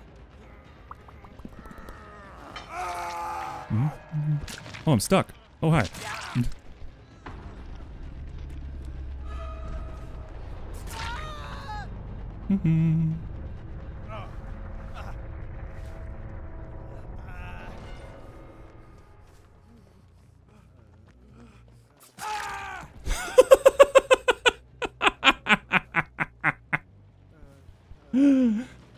Oh, fellas, what was the plan here?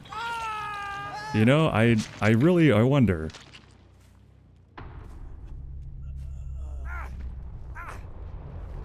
I wonder what the goal was. Ooh, basement. Let's get some style points.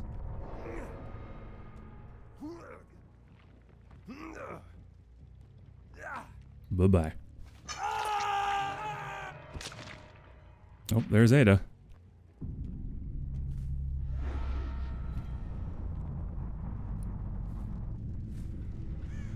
Okay.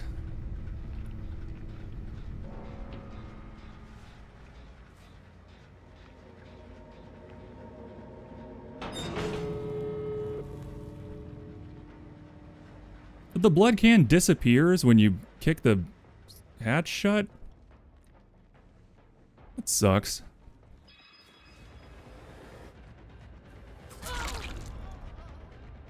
I'm gonna let her go. Oh wait, I can't let her go. Here, hey. Hey, I changed my mind. Well, she'll be at the other one soon anyway, doesn't matter.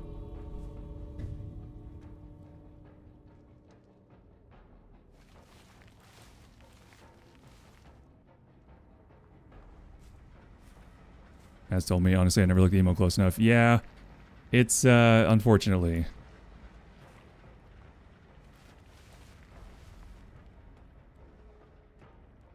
It wouldn't be super obvious except for the, like, hey girl, you're fine. You better open the door. Excuse, yeah, there you go. There you go.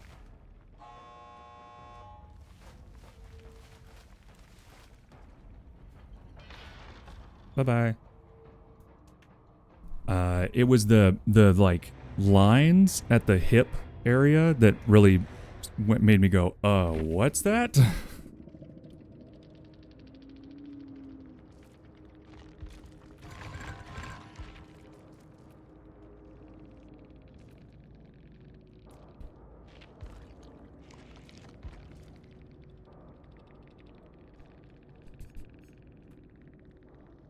That was a nice round. That was very satisfying. That felt really good, honestly. Just straight murder the sillies. I gotta admit, it's funny.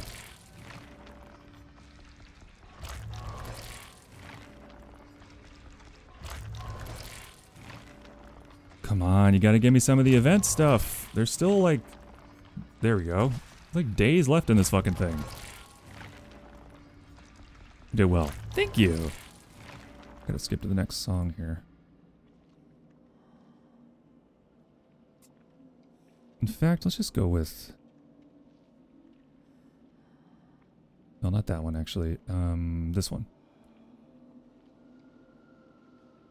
Yeah. You're 4 kills away from the tome, too. It's entirely plausible.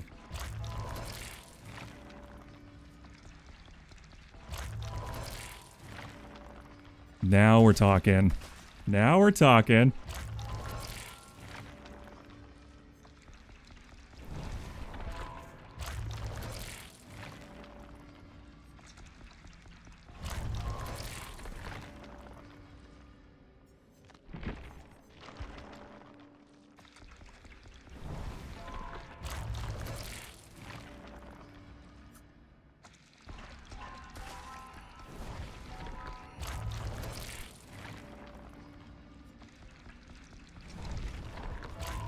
Oh, wait a minute. Were those bloody party streamers? Am I crazy?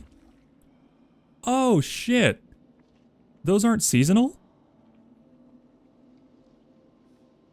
Huh.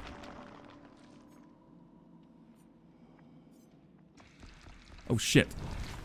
I clicked the wrong thing. Damn it, I missed an eyeball.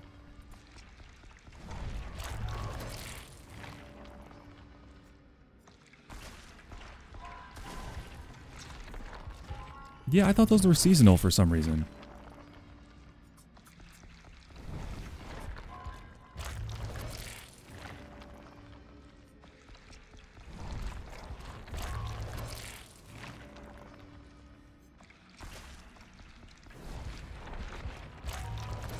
They are permanent editions, so they're just super rare, I would assume. Because I'm on Prestige 4, level 21, and I've only got 5 of them. Meanwhile, I've got 8 Bloodshot Eyes, which, if I'm doing my math correctly, is at least 1.6 million blood points. So, plenty. Absolutely worth.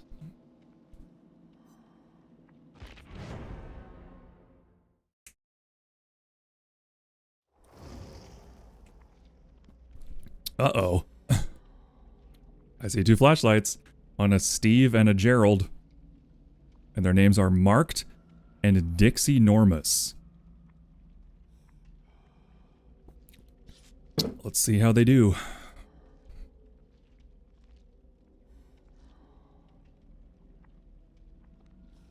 Actually, I'm gonna pee really quickly while this is loading up.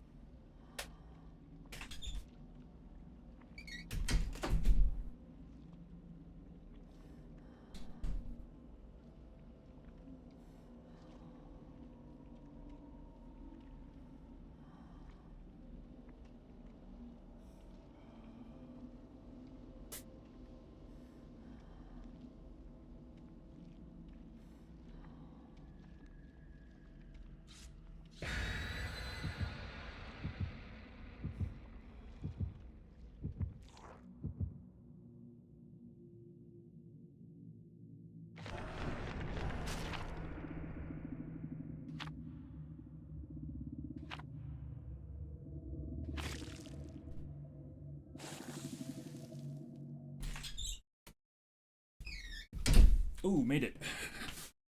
Just barely. Nice, nice, nice, nice, nice, nice, nice.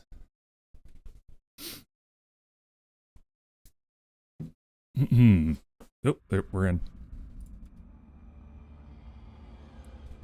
I forgot to turn on fucking crowd control. Whatever.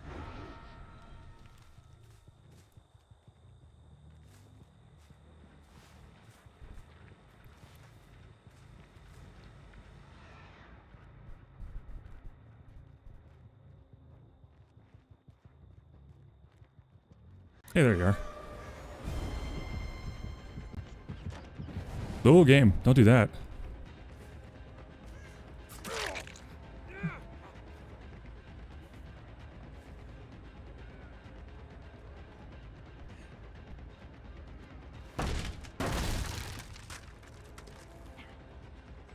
Ooh, free hit on little shorty over here.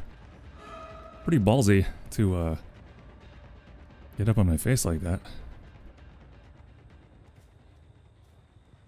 Okay, I guess if he's gonna hide, I can just take her first. Okay.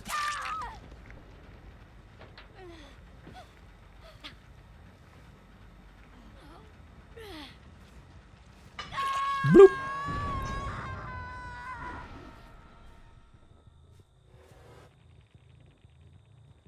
Okay, so someone's going straight for that hook. And Steve's over here, which is fine.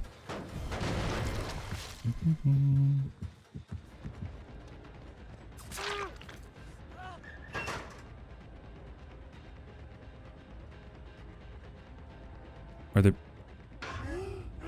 Oh, he does have head on and deception? That was fucking weird.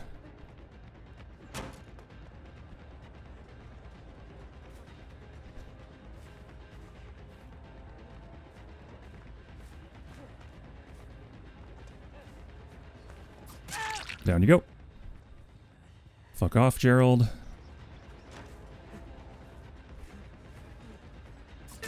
I told you to fuck off, Gerald.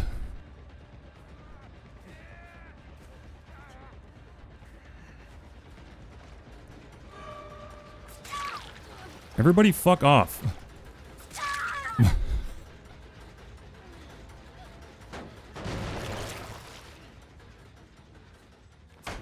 Oh, you got me. But that gets rid of the pallet, which means I still get my hook after all that. Oh, I almost got him. Well, the hook's way over here. It's way over here. Okay, I'll just come back and get you then.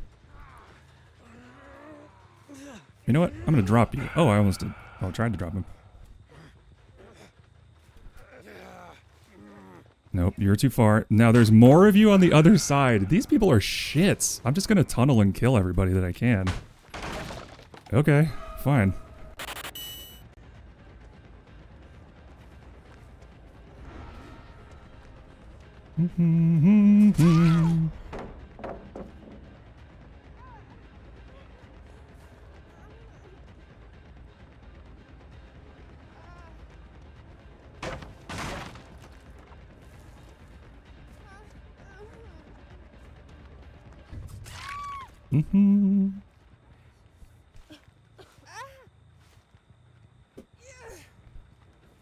Guess they don't care about her as much as they care about the other survivors. Seems rude. Okay, I see them, but I have to kick this again. Hi.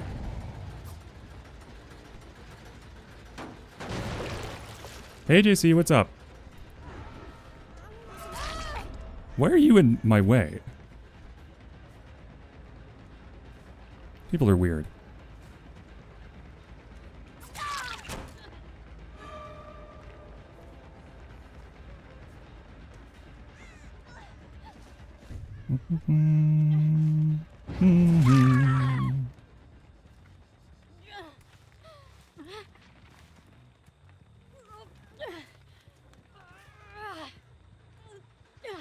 Oh, this one's almost done. Nice. That gives me a reason to deal with that. And you're down again. Cool. Just in case. Hi, Gerald.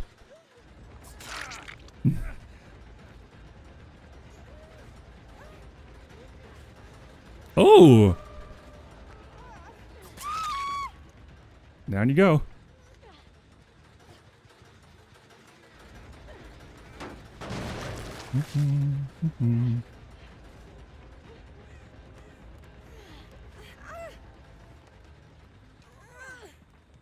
Now, luckily, there's a hook right here.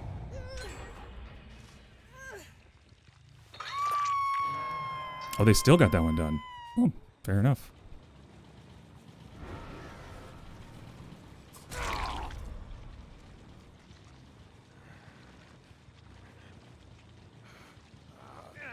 I'm confused. Was he injured? Oh, whatever.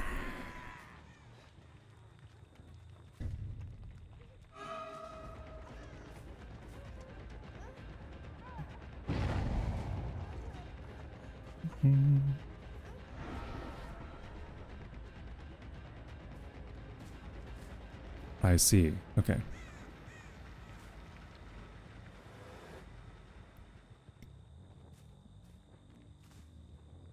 Oh, they're not after that one at all.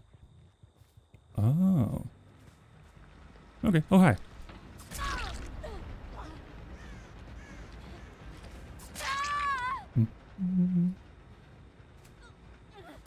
Now, you may ask yourself, Goat. Wait, you're asking me if you say Goat.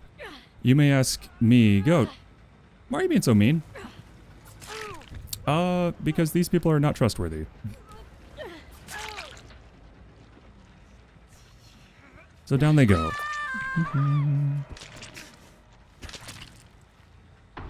Ah, delicious.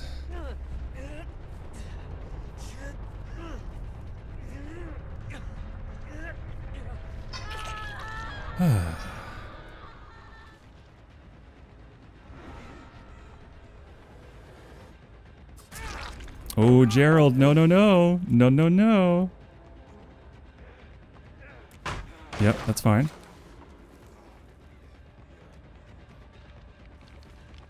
Now, Gerald, I have eyeballs and earballs. So that's going to make what you're trying to do very difficult.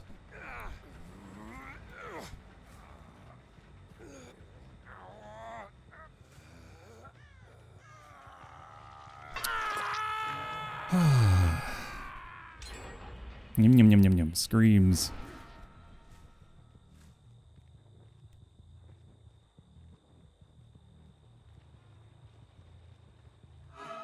There she is. Hi.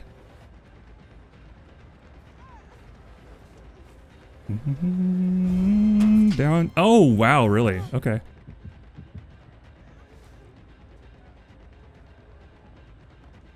Man, I hate that farm equipment thing.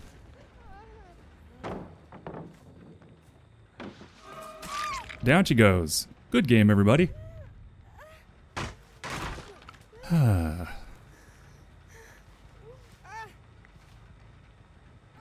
You and me are going to hang out right here until they are dead. And I can kill you. Okay? It's going to be fun.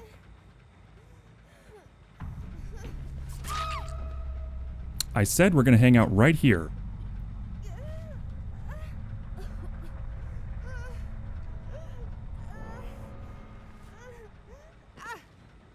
Okay, good game, everybody.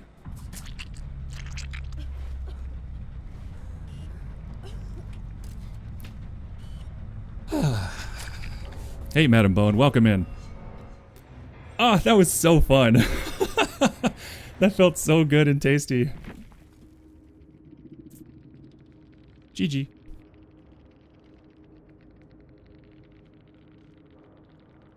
Today on a ghosty win. You sure did. Damn, I still got 400,000 blood points. And 2... Hell yeah.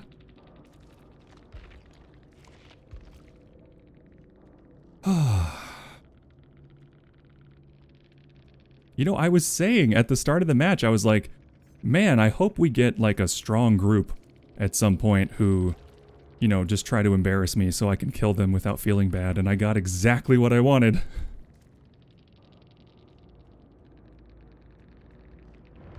God, that felt good. And I got 400,000 blood points because they brought screen pies. So that's fun. Well, mainly lurk. Fair enough. I think most people are. All right, where are we at? We are done with tome number 7. How about it? How about it? What a way to do it too.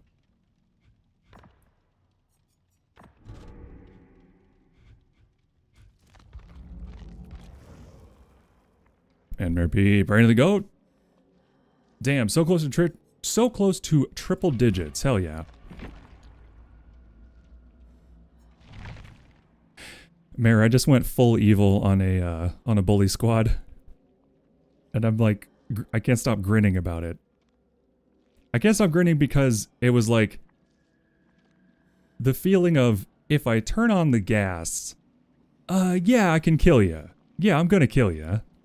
I know it's not a very good killer, but I'm gonna get you. Oi!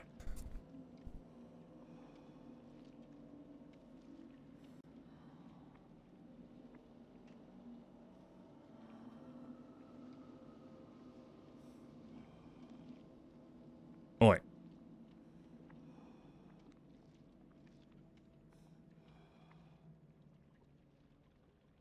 How dare you?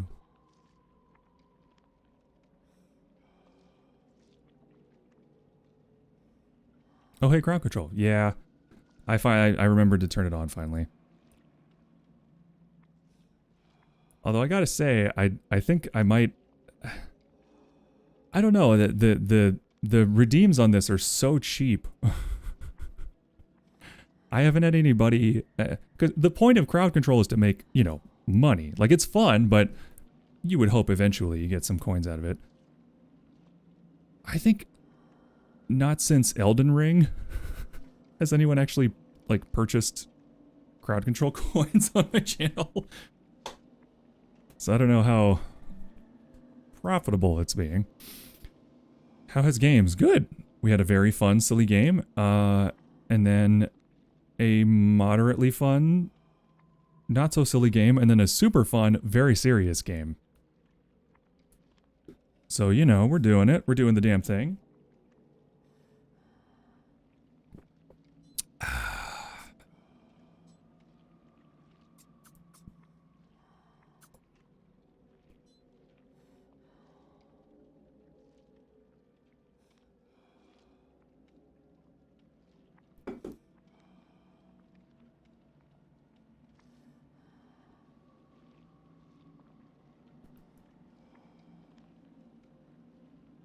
Yeah, old Ghosty's still got it.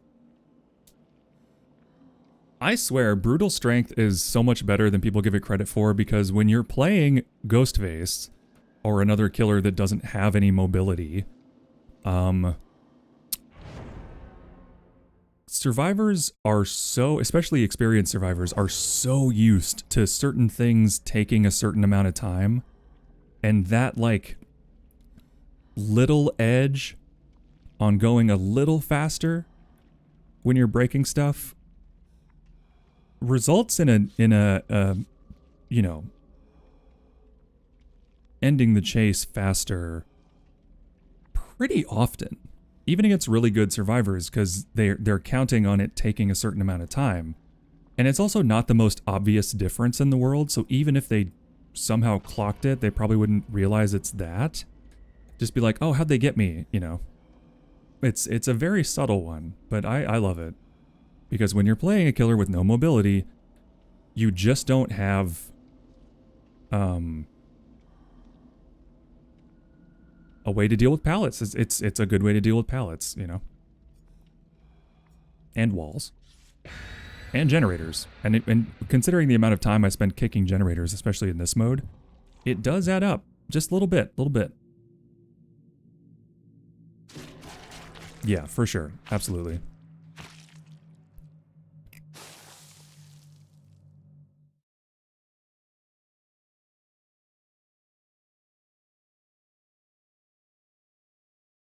I am such a nasty little killer at heart, you know what I mean?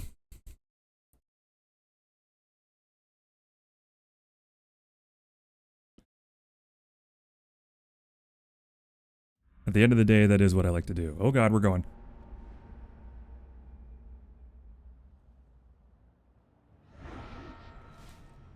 Alright, now... Ghosty doesn't have any anti-loop or map coverage or map pressure or slowdown. Yeah, that's why I love him. Because he's garbage. You know?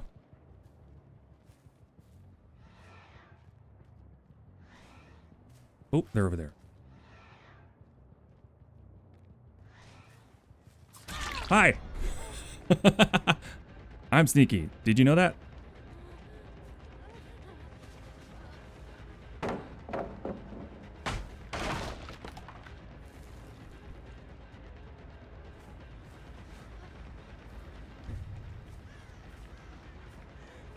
Oh no, she knows the deep lore, the deep hold W lore. I am fine with a chase that chews through like 40 pallets right off the bat. That's actually fine with me. I am gonna kick this gen though. Because ain't no way you guys are finishing a blood gen before I'm done with the first chase. What the fuck just happened to my game, by the way? Oh look! A shorter chase. For the pallets are gone, my friend.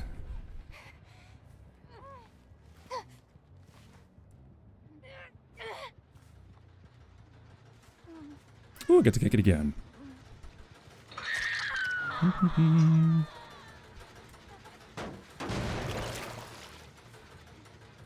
Alright, Choco Bobby, where are you? Where are your scratch marks? I saw you running.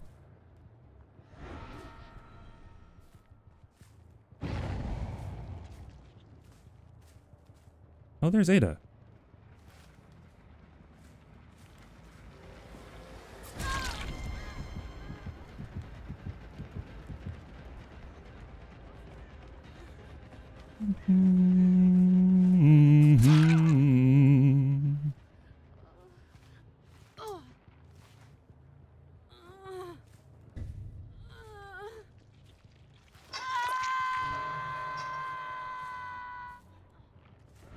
Seems like they're going to be a little stubborn about this side of the map, which is...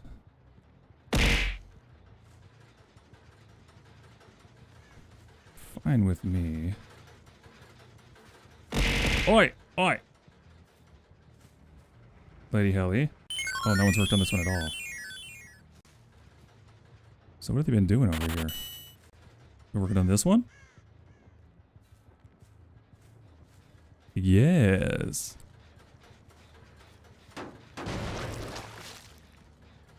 Hydrate. Will do. Thank you for your 102nd prayer to the goat.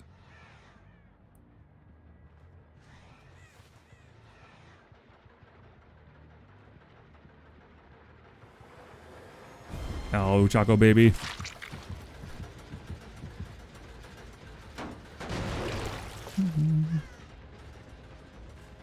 Oh!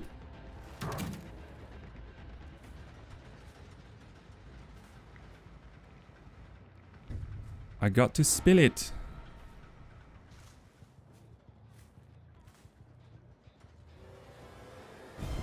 Hey.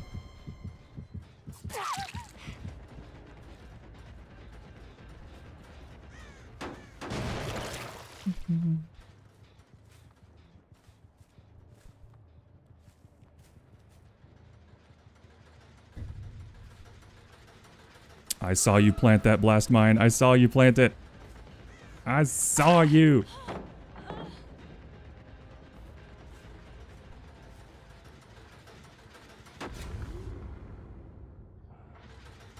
No, I'm blind.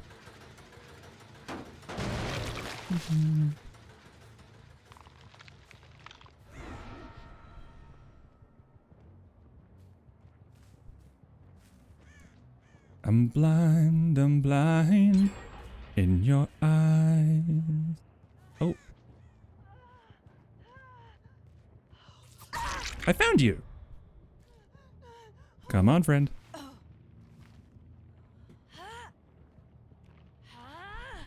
Hiya. Hiya. I guess we'll go this way. It's more towards the middle, anywho. Ka-chow.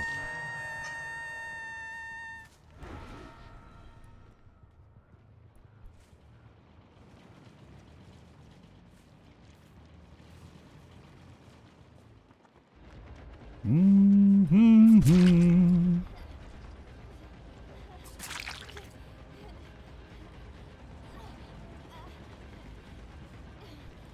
Huh. That was interesting. Fucking ads.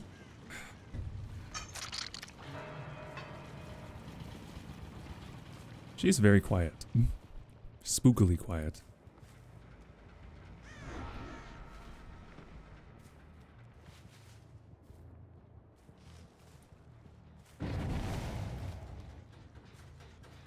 Well, now, are they just gonna leave poor old Jill to die?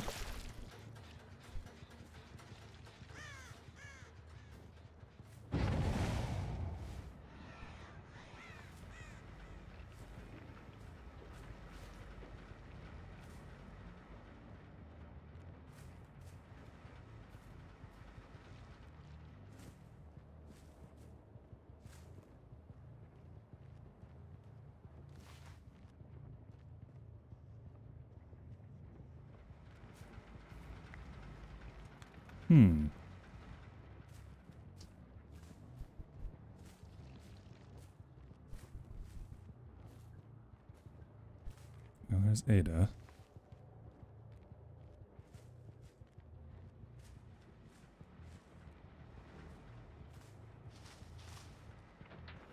Oh, there she is.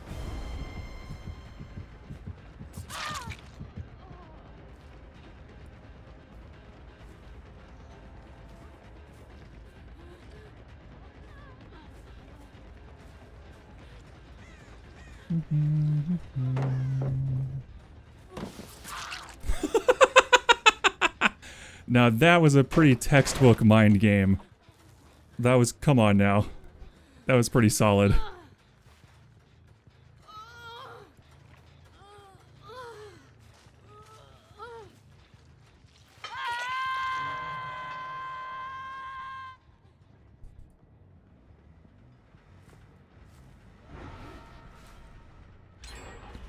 Oh, they did go for Shaq. Got it. All right. They're very stubborn about this side of the map. It's unusual.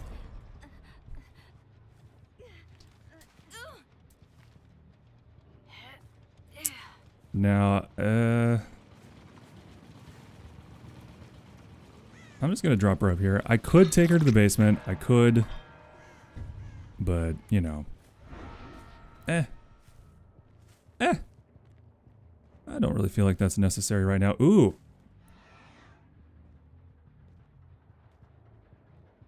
I almost marked her ass. I almost did. Damn it. Not another blast mine! My eyeballs!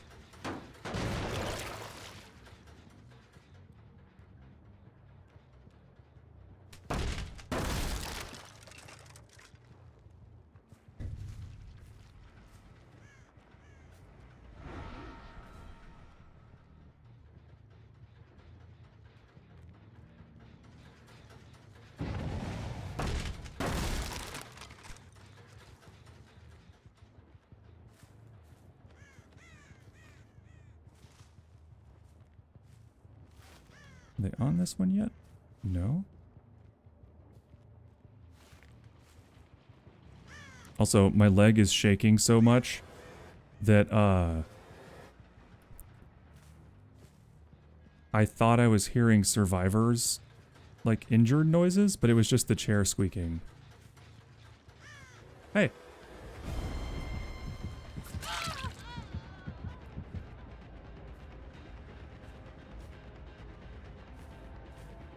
Because it's going.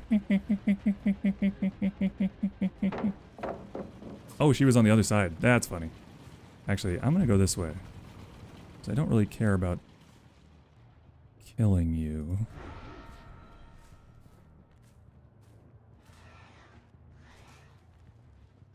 That one's still all fucked up. Are they on this one? Nope.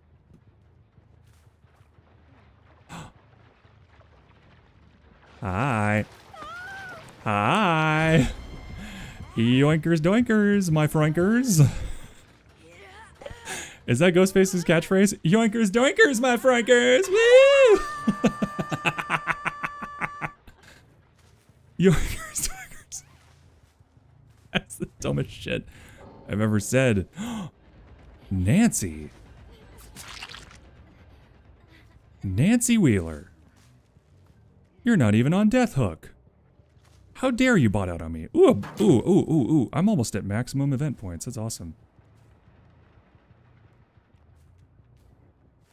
Alright, Choco Bobby, come on. Come here. You're fine. You're fine. Chill out.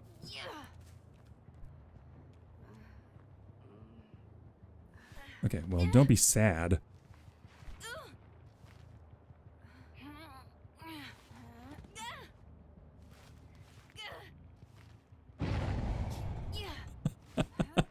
Yoinkers, doinkers, my frankers.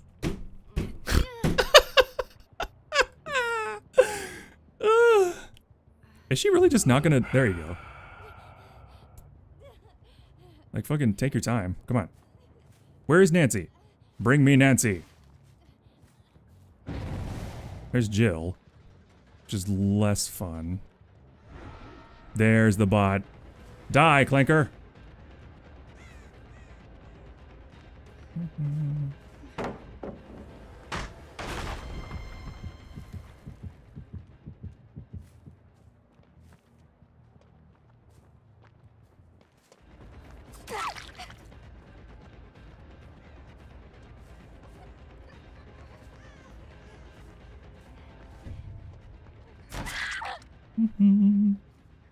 Yoinkers doinkers, my frankers! That is forever Ghostface's catchphrase in my head. Yoinkers doinkers.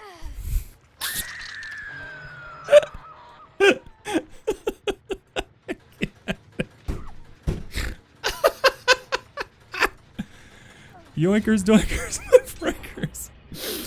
Oh, it's so stupid. It's so gloriously stupid. Oh my god. Okay, no, I don't want to accidentally give this bot, face camp. Oh my god.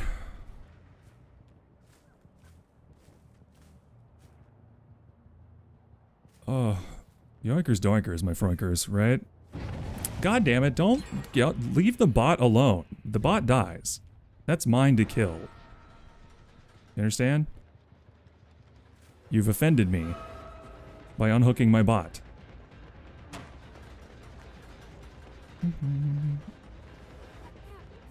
And now she dies.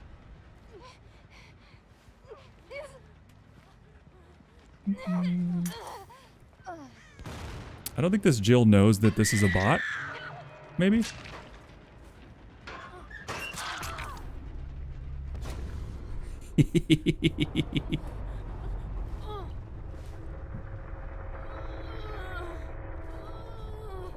In your eyes, you lie, but you don't let it define you. Oh, define you. I always look the other way. You try to something, but I try to but something words. I'm blind in your eyes.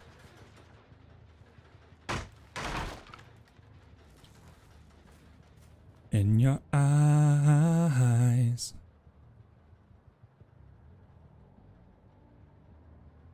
Okay, now I'm going to go to quotes, and I'm going to adjust that just really quickly while I'm waiting. Because I do need it to be yoinkers, doinkers, my froinkers. Like, really specifically, it needs to be plural. But damn, what a quote.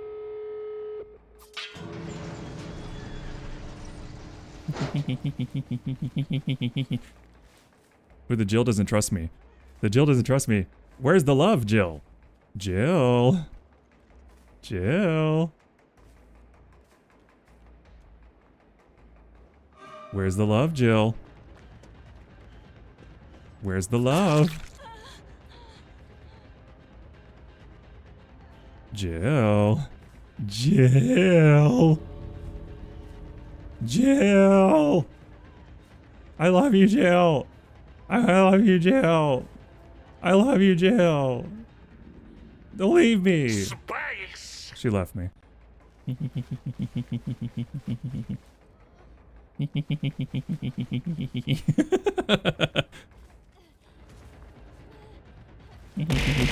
Spires. Ooh.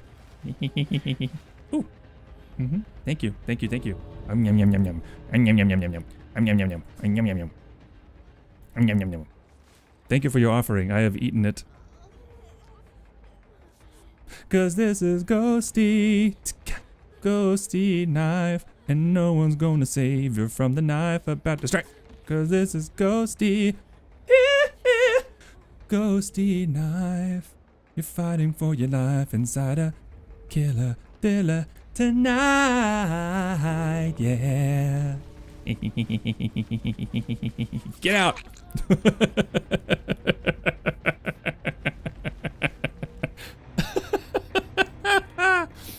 Oh, I love being crazy.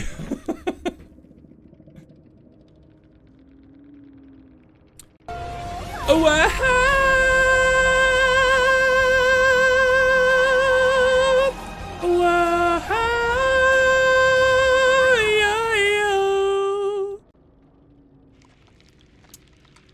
thank you for the whoa. Sharks in the water.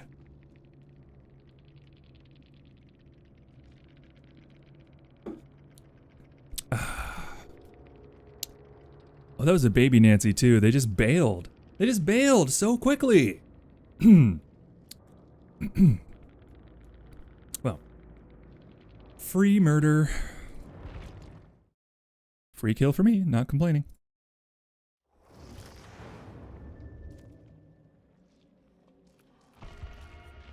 I mean, let's run it back, baby.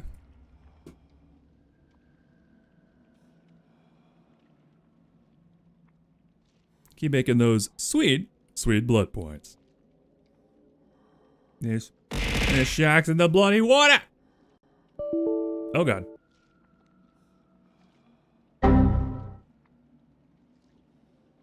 JK, and Mary, you damn near gave me a heart attack. What if that had been real? What if it had been real?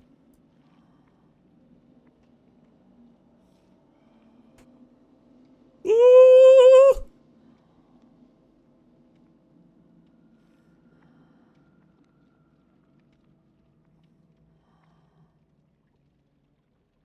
Oh, what the fuck?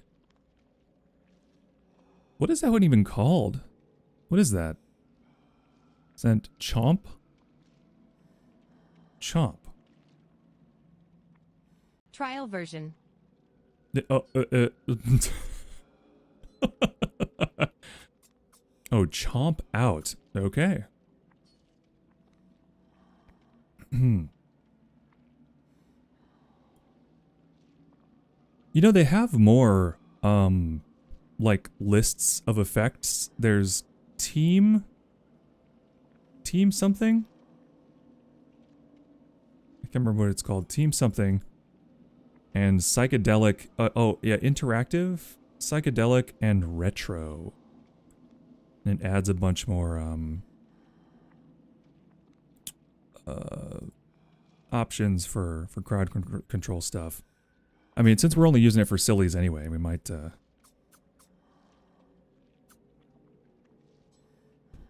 it on? I don't know. Thinking about it.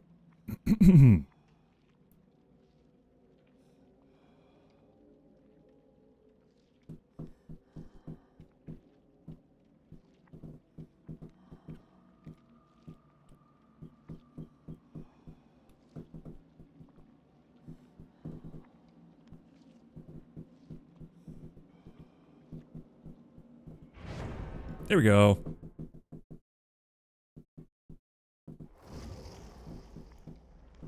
What? But these names. Oh my. Samurai Clutch, Hazel Kill, Phoenix Fire, and White Hot Sloppy. White Hot Sloppy is our Kate Denson, and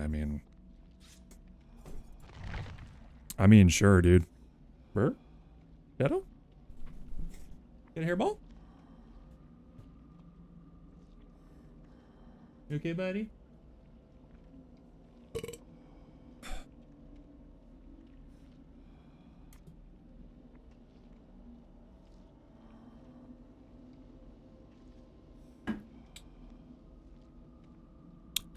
Thank you for the boy. Ooh! I got a sparkling egg. Neat.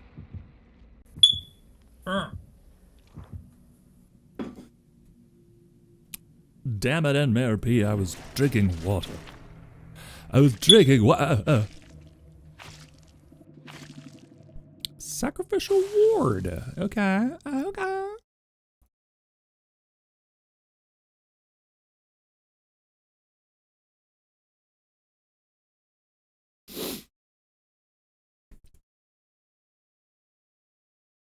All right, fighters to your corners. I want a good, clean fight. No punching in the dick. No sucking on the dick. No caressing of the neck or face. Punches only this time, okay? Stop making out with each other. Sick of it.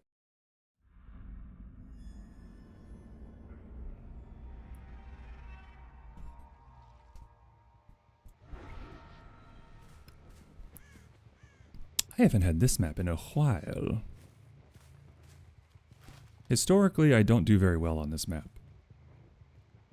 I think the last time I remember doing this map as Killer,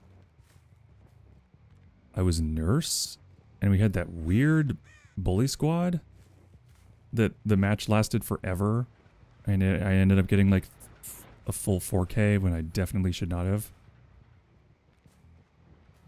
I don't think I've played this since then. So where the fuck is everybody?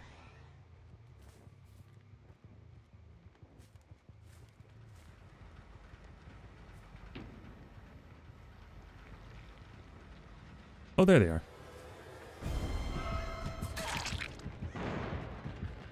Nice. Yoink! Oh, a little too focused in there, pal. Damn.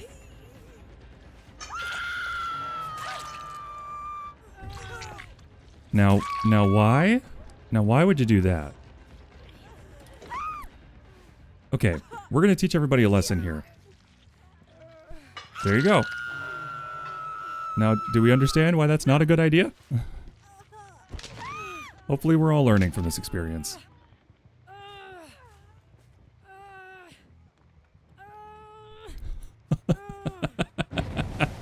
Now, was that evil? Yes. Yes, it was. I don't really have a retort. What is... What is your deal?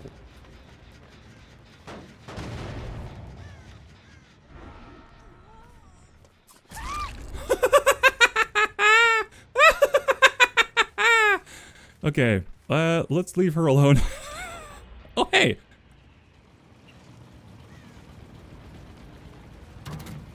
Thanks for the blood can, bruh.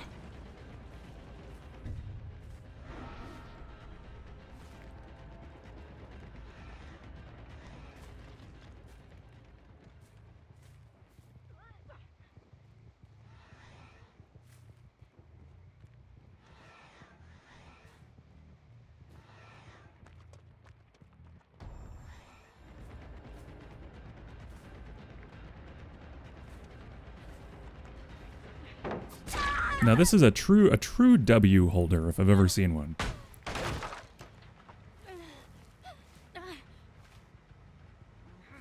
I cannot believe that one person is still down. Why haven't they healed her? Okay, there they go. Good lord.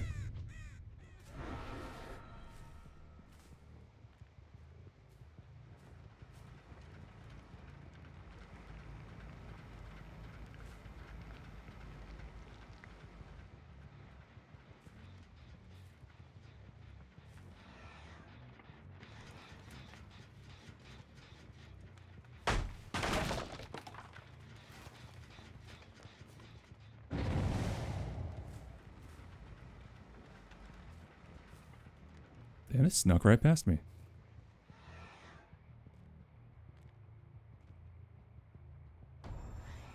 White hot sloppy, I found you.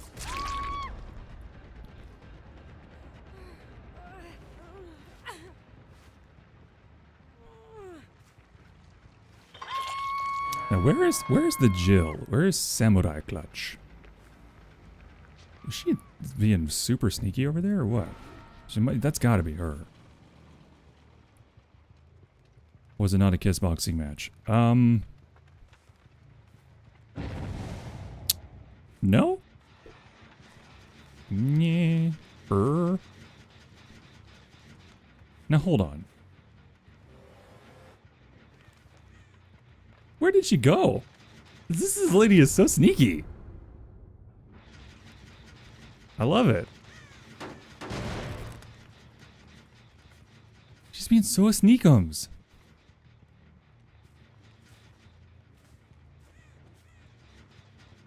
Where'd you go? Oh, there you are.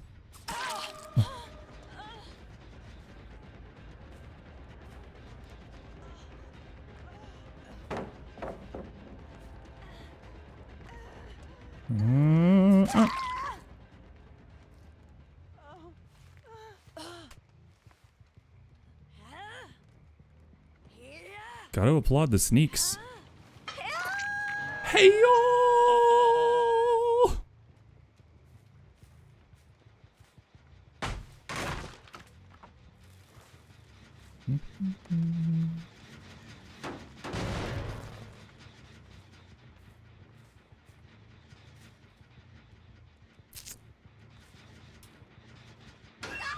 Yep.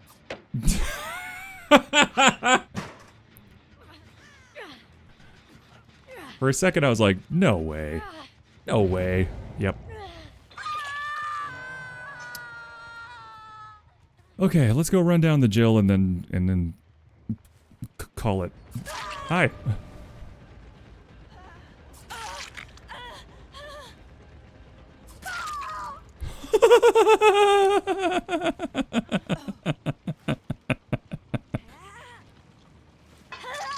Okay, there's my 8 hooks. There's my 8 hooks. Everybody, chill. Chill. Chill. Chill. Chill. Chill. Go get her. Go get her. Go get her. Go get her. Go get her. Go get her. Go get her. Go get your friend. Okay. Okay. Chill, everybody. Fucking chill. Chill your shit.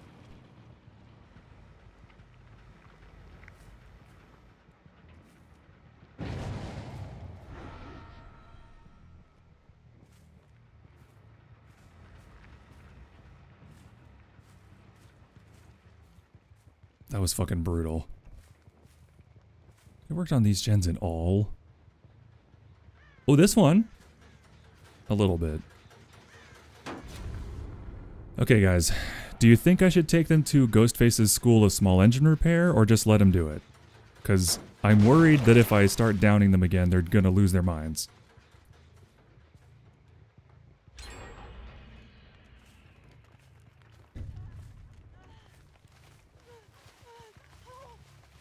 Want to give me that gas gun? Yes! Yes! Yes! Yes! Yes, my beautiful girl! Yes! Yes! Yes! Yes! You get it! Yes! Yes! Yes! Okay, where's the come on, where's the pump? Where's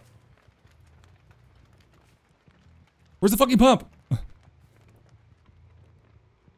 was going this way. Okay, okay.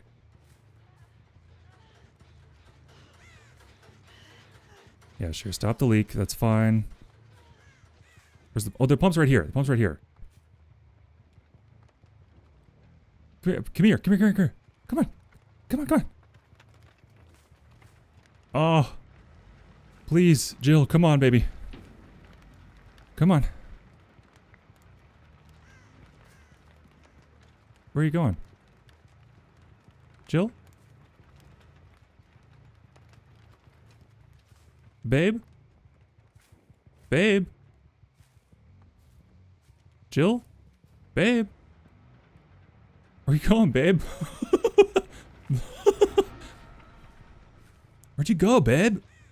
Babe? Ooh, ooh, ooh. Do you know? Here, can you set that down? Can you set that down? Kate, can you set that down? Look, look. Down.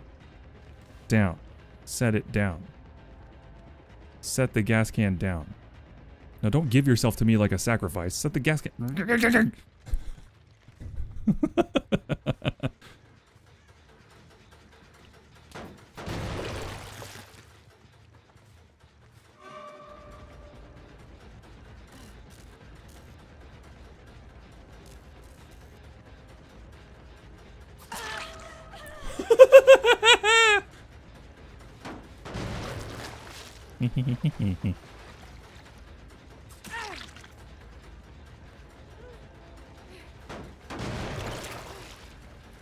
Nice. Okay, they get it. They get it to a certain extent. This'll work. Yay! This is fine.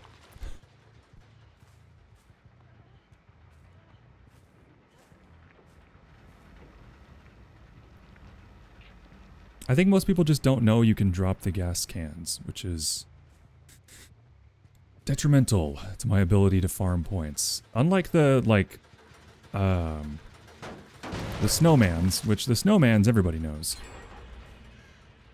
Can I kick this anymore? I can. Okay. Nice. We're doing it, we're doing it, we're doing it right. We're doing it. Doing it right. Everybody will be dancing and be doing it right. Everybody will be dancing and be doing it right. Everybody will be dancing when we're feeling alright. Everybody will be dancing when we're doing it right. Everybody will be dancing and be doing it right. Everybody will be dancing and be doing it right. Everybody will be dancing when we're feeling alright.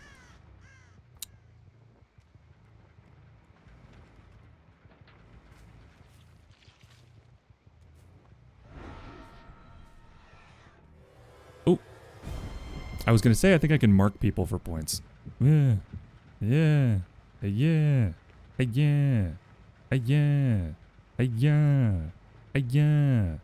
Yeah. Yeah. Yeah. I'm still gonna stab you.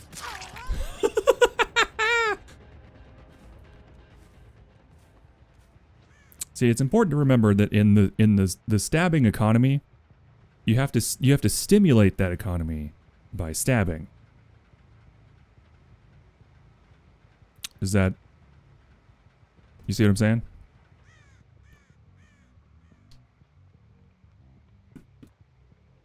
You gotta stimulate the economy by stabbing in order to facilitate more stabbing.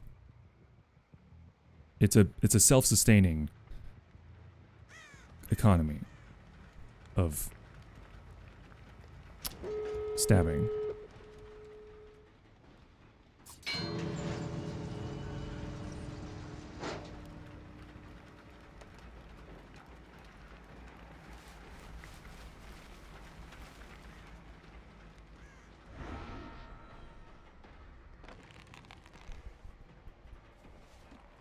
What if I just hang out right here and I'm just like, yeah.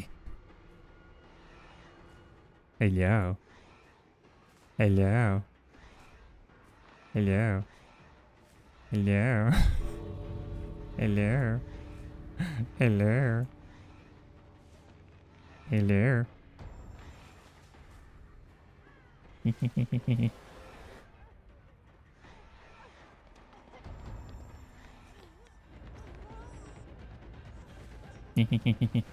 And the stabbing bus is coming, 'cause Ghosty is on a bus, and dancing is what we do, and there's a party happening, and we are at the party, and dancing is the party, and the bus is also an important part of walking culture and civilian infrastructure. A bus is something dancing, and everyone is blanching.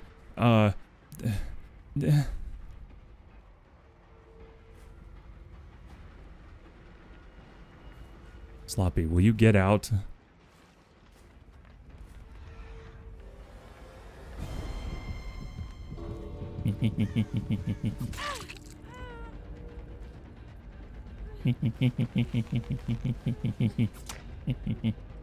Okay, bye. Stab it a lot, stabby economist. Exactly, exactly. That's my name and title, yeah.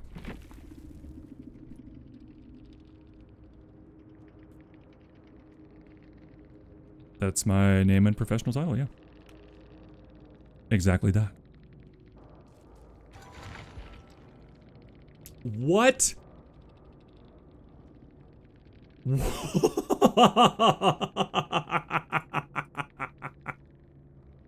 Okay. Oh no. Oh no. Hey. And Mayor, how dare you? That... I was not expecting that. That's awesome. That's fucking awesome.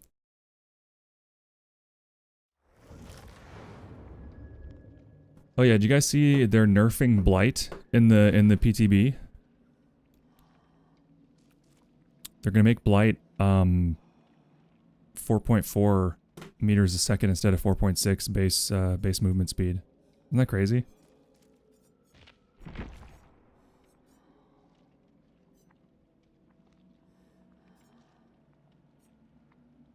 Trying to think if there's any other perks from killers I should be. I guess Surge. But that can wait. The survivors are more you know.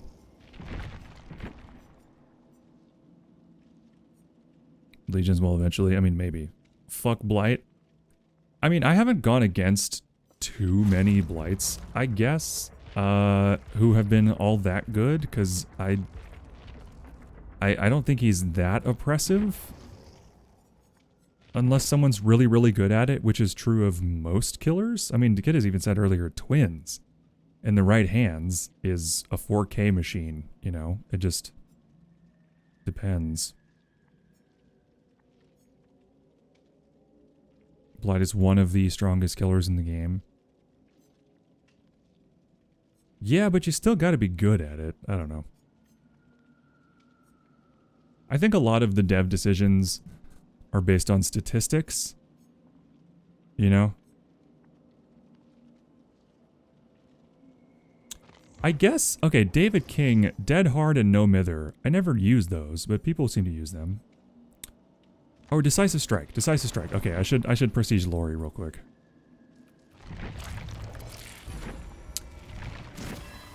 I never use her. And I never use Decisive Strike, but, you know, hey, you never know.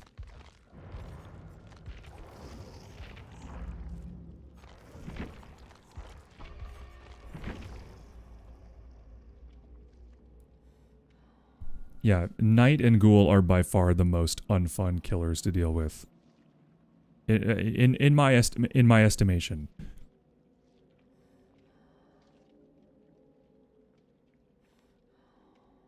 I mean, but that's not killer. That could have been any killer, like, choice. It was just an asshole person, you know? They could have been playing Ghostface and done that.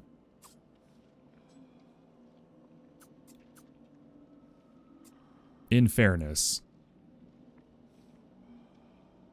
We're gonna... Oh my. We're gonna do one last round here, and then we're gonna raid out. Okay? Is that okay with everybody? Are they going with Gould and Blight? That is a hot take. That is actually a hot take, because Ghoul fucking sucks. There's ways to deal with Blight. They're just not... I mean, they're not consistent or easy to do. But there's just nothing you can do against Ghoul. I mean, in my experience, at least. He's just a fucking nightmare. An unfun nightmare.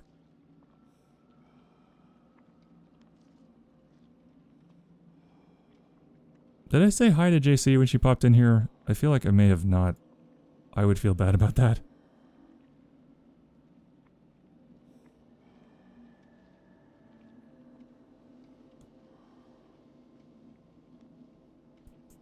Ooh. Yeah, god damn it. Twitch is fucking with shit so that you can't, at least in, like, you can't use the thing where you auto-claim, channel point rewards for watching. They're fucking with that. And it's making it so that when I have a channel point reward available, I can't use,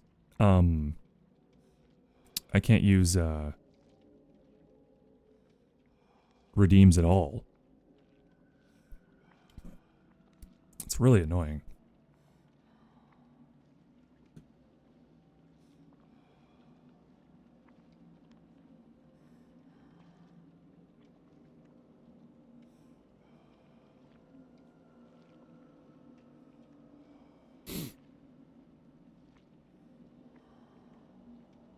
Yeah, they're fucking it up so it doesn't work in anything but Chrome. God, I fucking hate humans.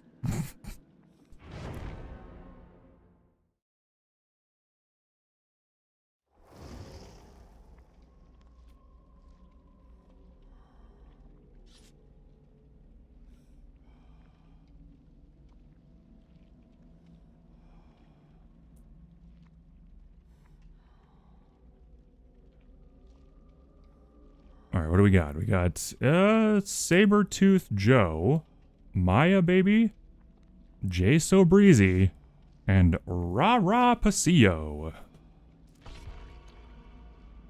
Cool, cool. Meow. What's up, Stormy? What's up? You gonna poop? Can you not do that during a round? You need food? I have to poop though. Hi, baby.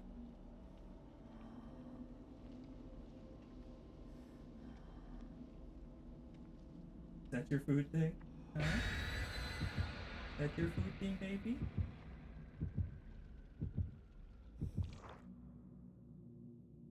So skinny. Scary. Wish you could gain a little weight. Oh.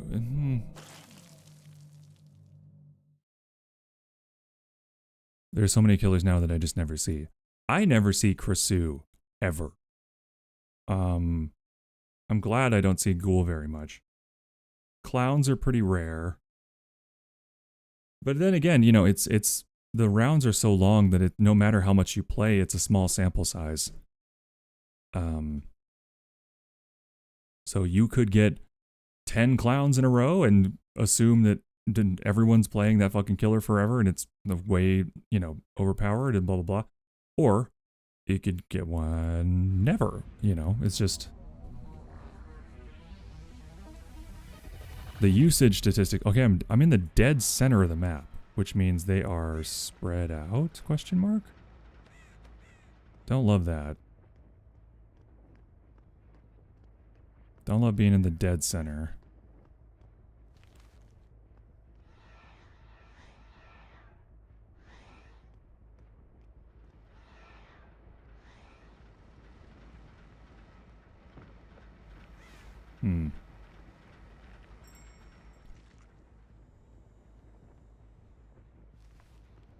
I see.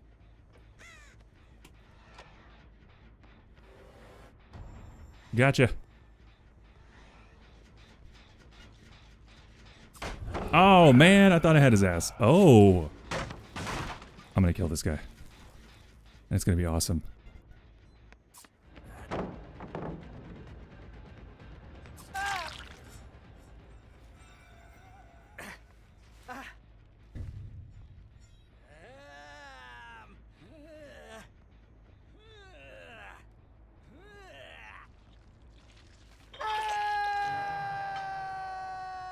Suck my balls, big hairy worm guy.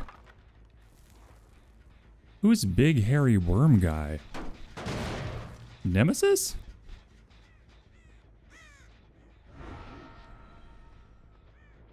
I don't know what the fuck I was talking about there. That's a very strange thing to say.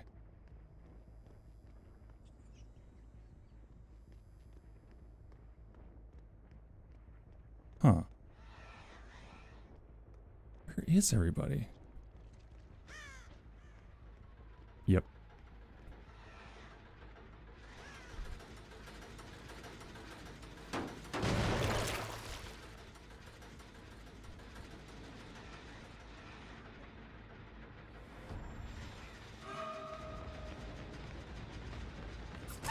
Oh, hi.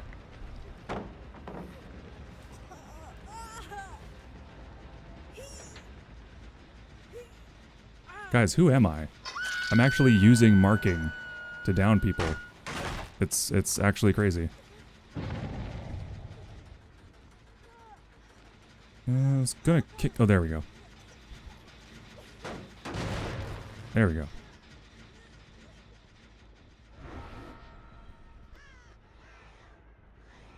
Hi, Stormy. What are you doing? What are you doing, sweetheart? Do you want pets? Oh, do you want lap? Here, I'll make lap for you. You want lap? Oh, hi, buddy. Mm-hmm.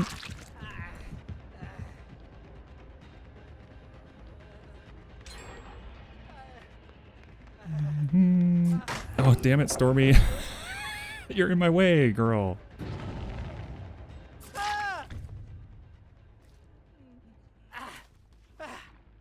You are not just person with knife. No, no, that is me. I am person with knife. I am knife man, person. Ooh. Really?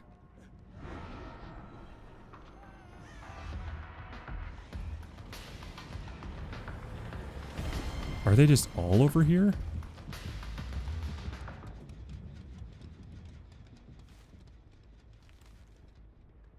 Sure, I'm down to trade.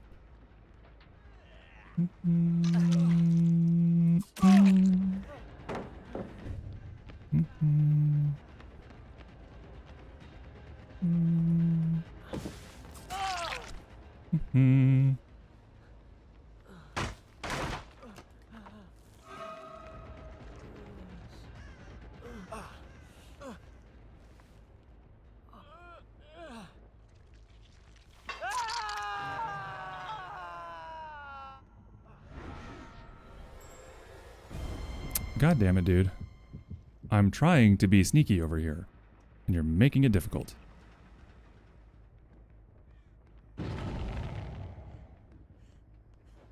What?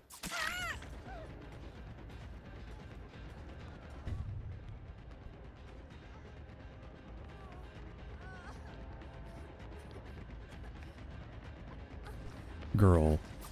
Straight to the basement with you.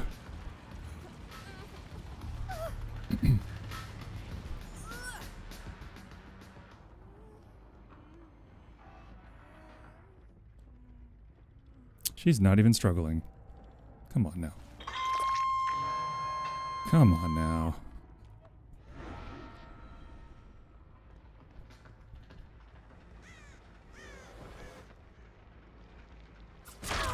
Got one of you. Girl, don't do this.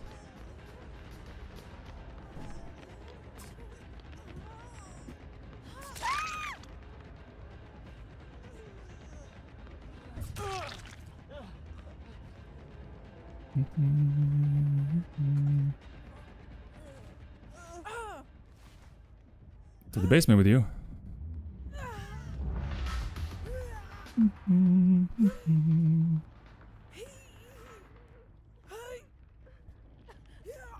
Yep. Yep.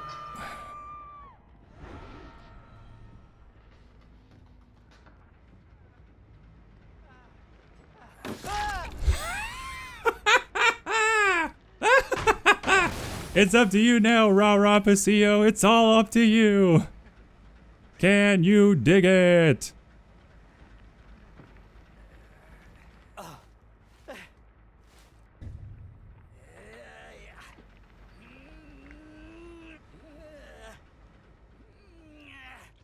Oh, he's going for it. He's going for it.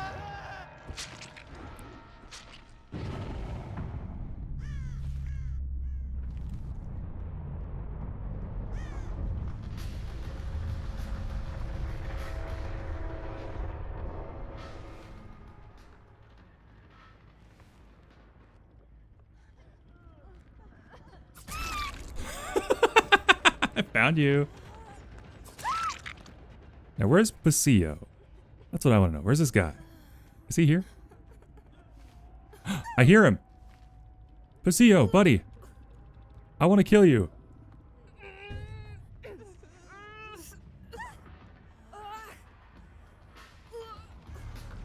Where is he? I hear him. Where is he? Oh, there he is.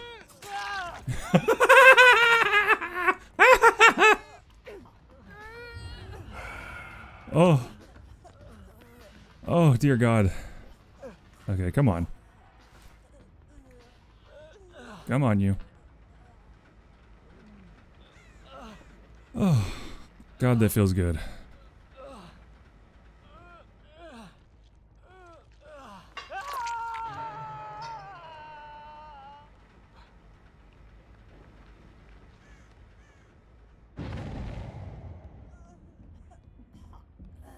Come on.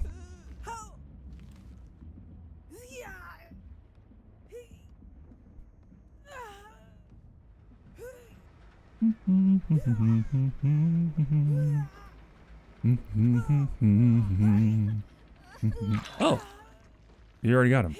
Okay. The temptation to just turn and throw her on the hook there was pretty real. I want you guys to know that. The temptation to just go, okay, splat, like, oh. That really... Girl.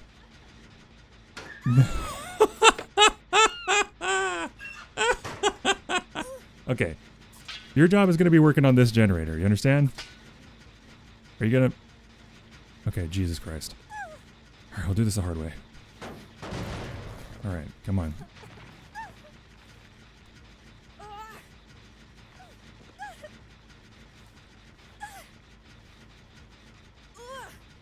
Come on. You're gonna get up whether you like it or not. There you go.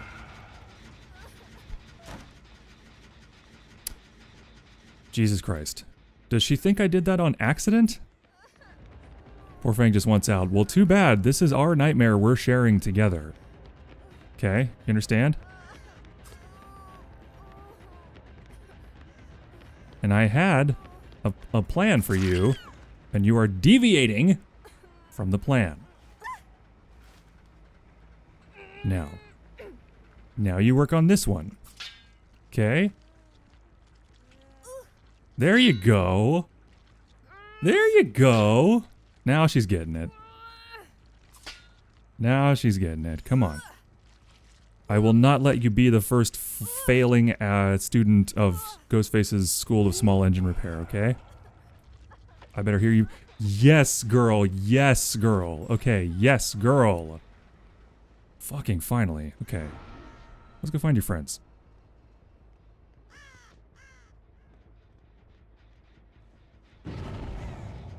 Oh, oh, you poor thing. Oh, you poor thing. I'm gonna oh, there they are. Damn it, Fung. Don't make me regret letting you live. You know? Don't make me regret that. Hey, guys.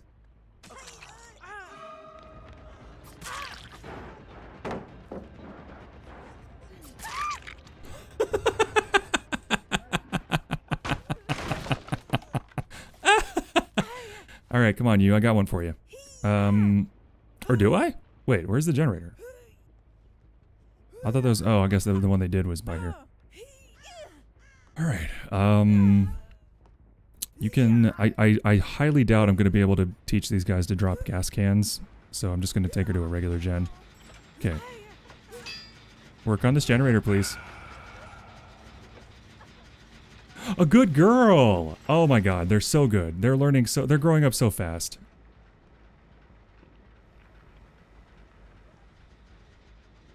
Where's that boy? Where's that silly boy?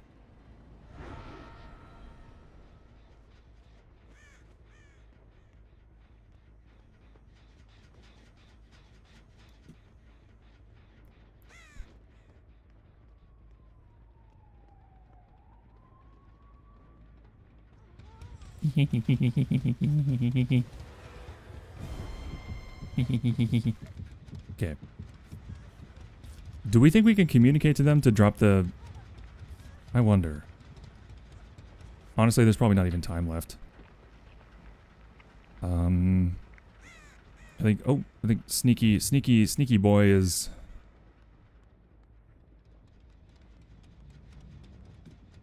probably fixing the last gen right now. Maybe, like, but maybe though, right? What if...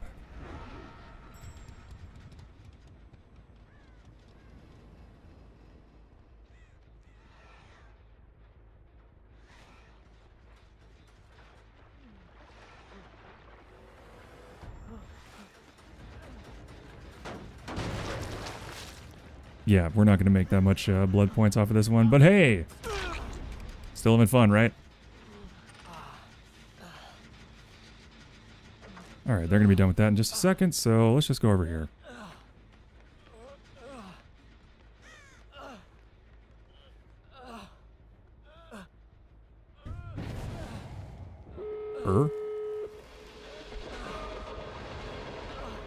Come on. There you go. Okay. What? Here, I'm just going to do it for you. Jesus Christ. Come on. Go, go, go, go. Go, go, go, go, go, go, go. Get out of here.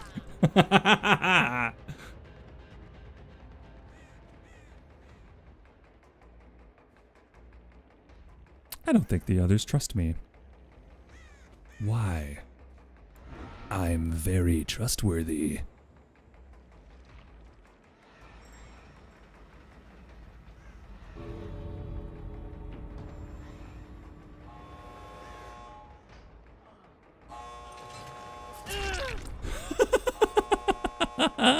Why did you 99 it, you fool?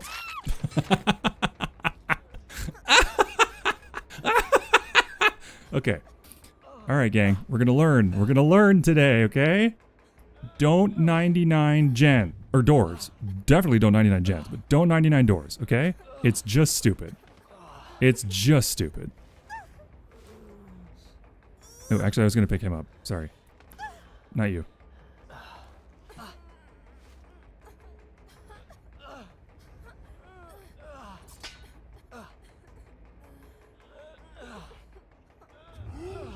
Okay, now finish the door. Nice, there you go. All right, come on, you. Over here.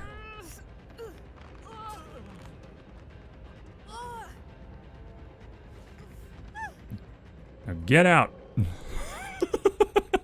Get the fuck out. Get out of my fucking map.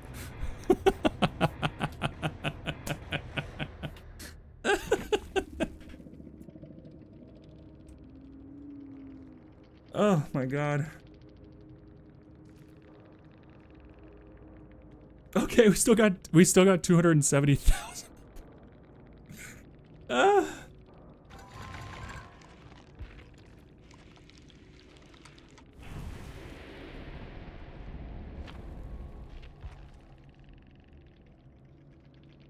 So funny.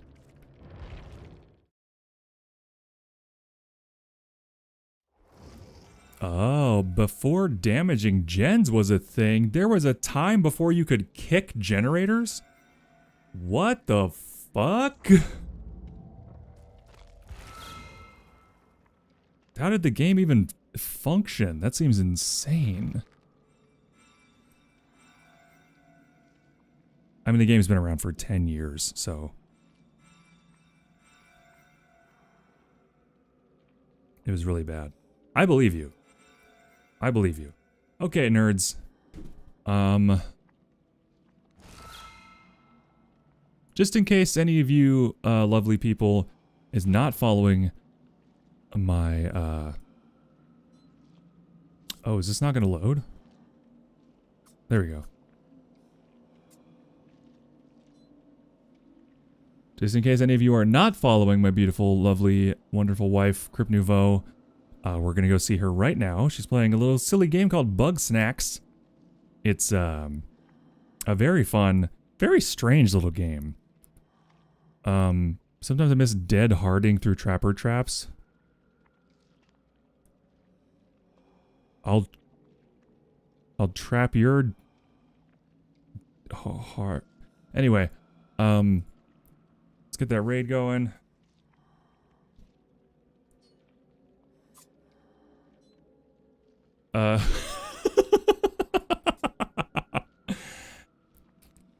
Yeah, anyway, we're just gonna go right into my beautiful wife. Let's go say hi. Please show her some love and support, or I will throw you out of a window. Okay? We're gonna show her some love and support. She deserves all the love in the world. And we're gonna go right in, and then I'll be back tomorrow. I'm hoping to hear back from Mooney and Crypt, actually, about the draft of the lore that I wrote. And if I don't, we'll just continue working on EXTANT stuff. If I do, hopefully I can just finish that darn thing tomorrow and just be done with it and move on. But either way, excuse me, I'll see you then. Have a happy rest of your Tuesday, everybody. And thank you again for hanging out. I'm glad you enjoy the silly things that I say. Thank you for the burp. And I can't wait until this writing stuff kind of gets the ball rolling. And we have a project that Crypt and I came up with just a couple nights ago that we are so excited about. And I'll say this, it involves game design. And that's all I'm going to say. So, look forward to that. And we'll see you later. Bye. Same goat time, same goat channel tomorrow. Join my fucking Discord. Bye.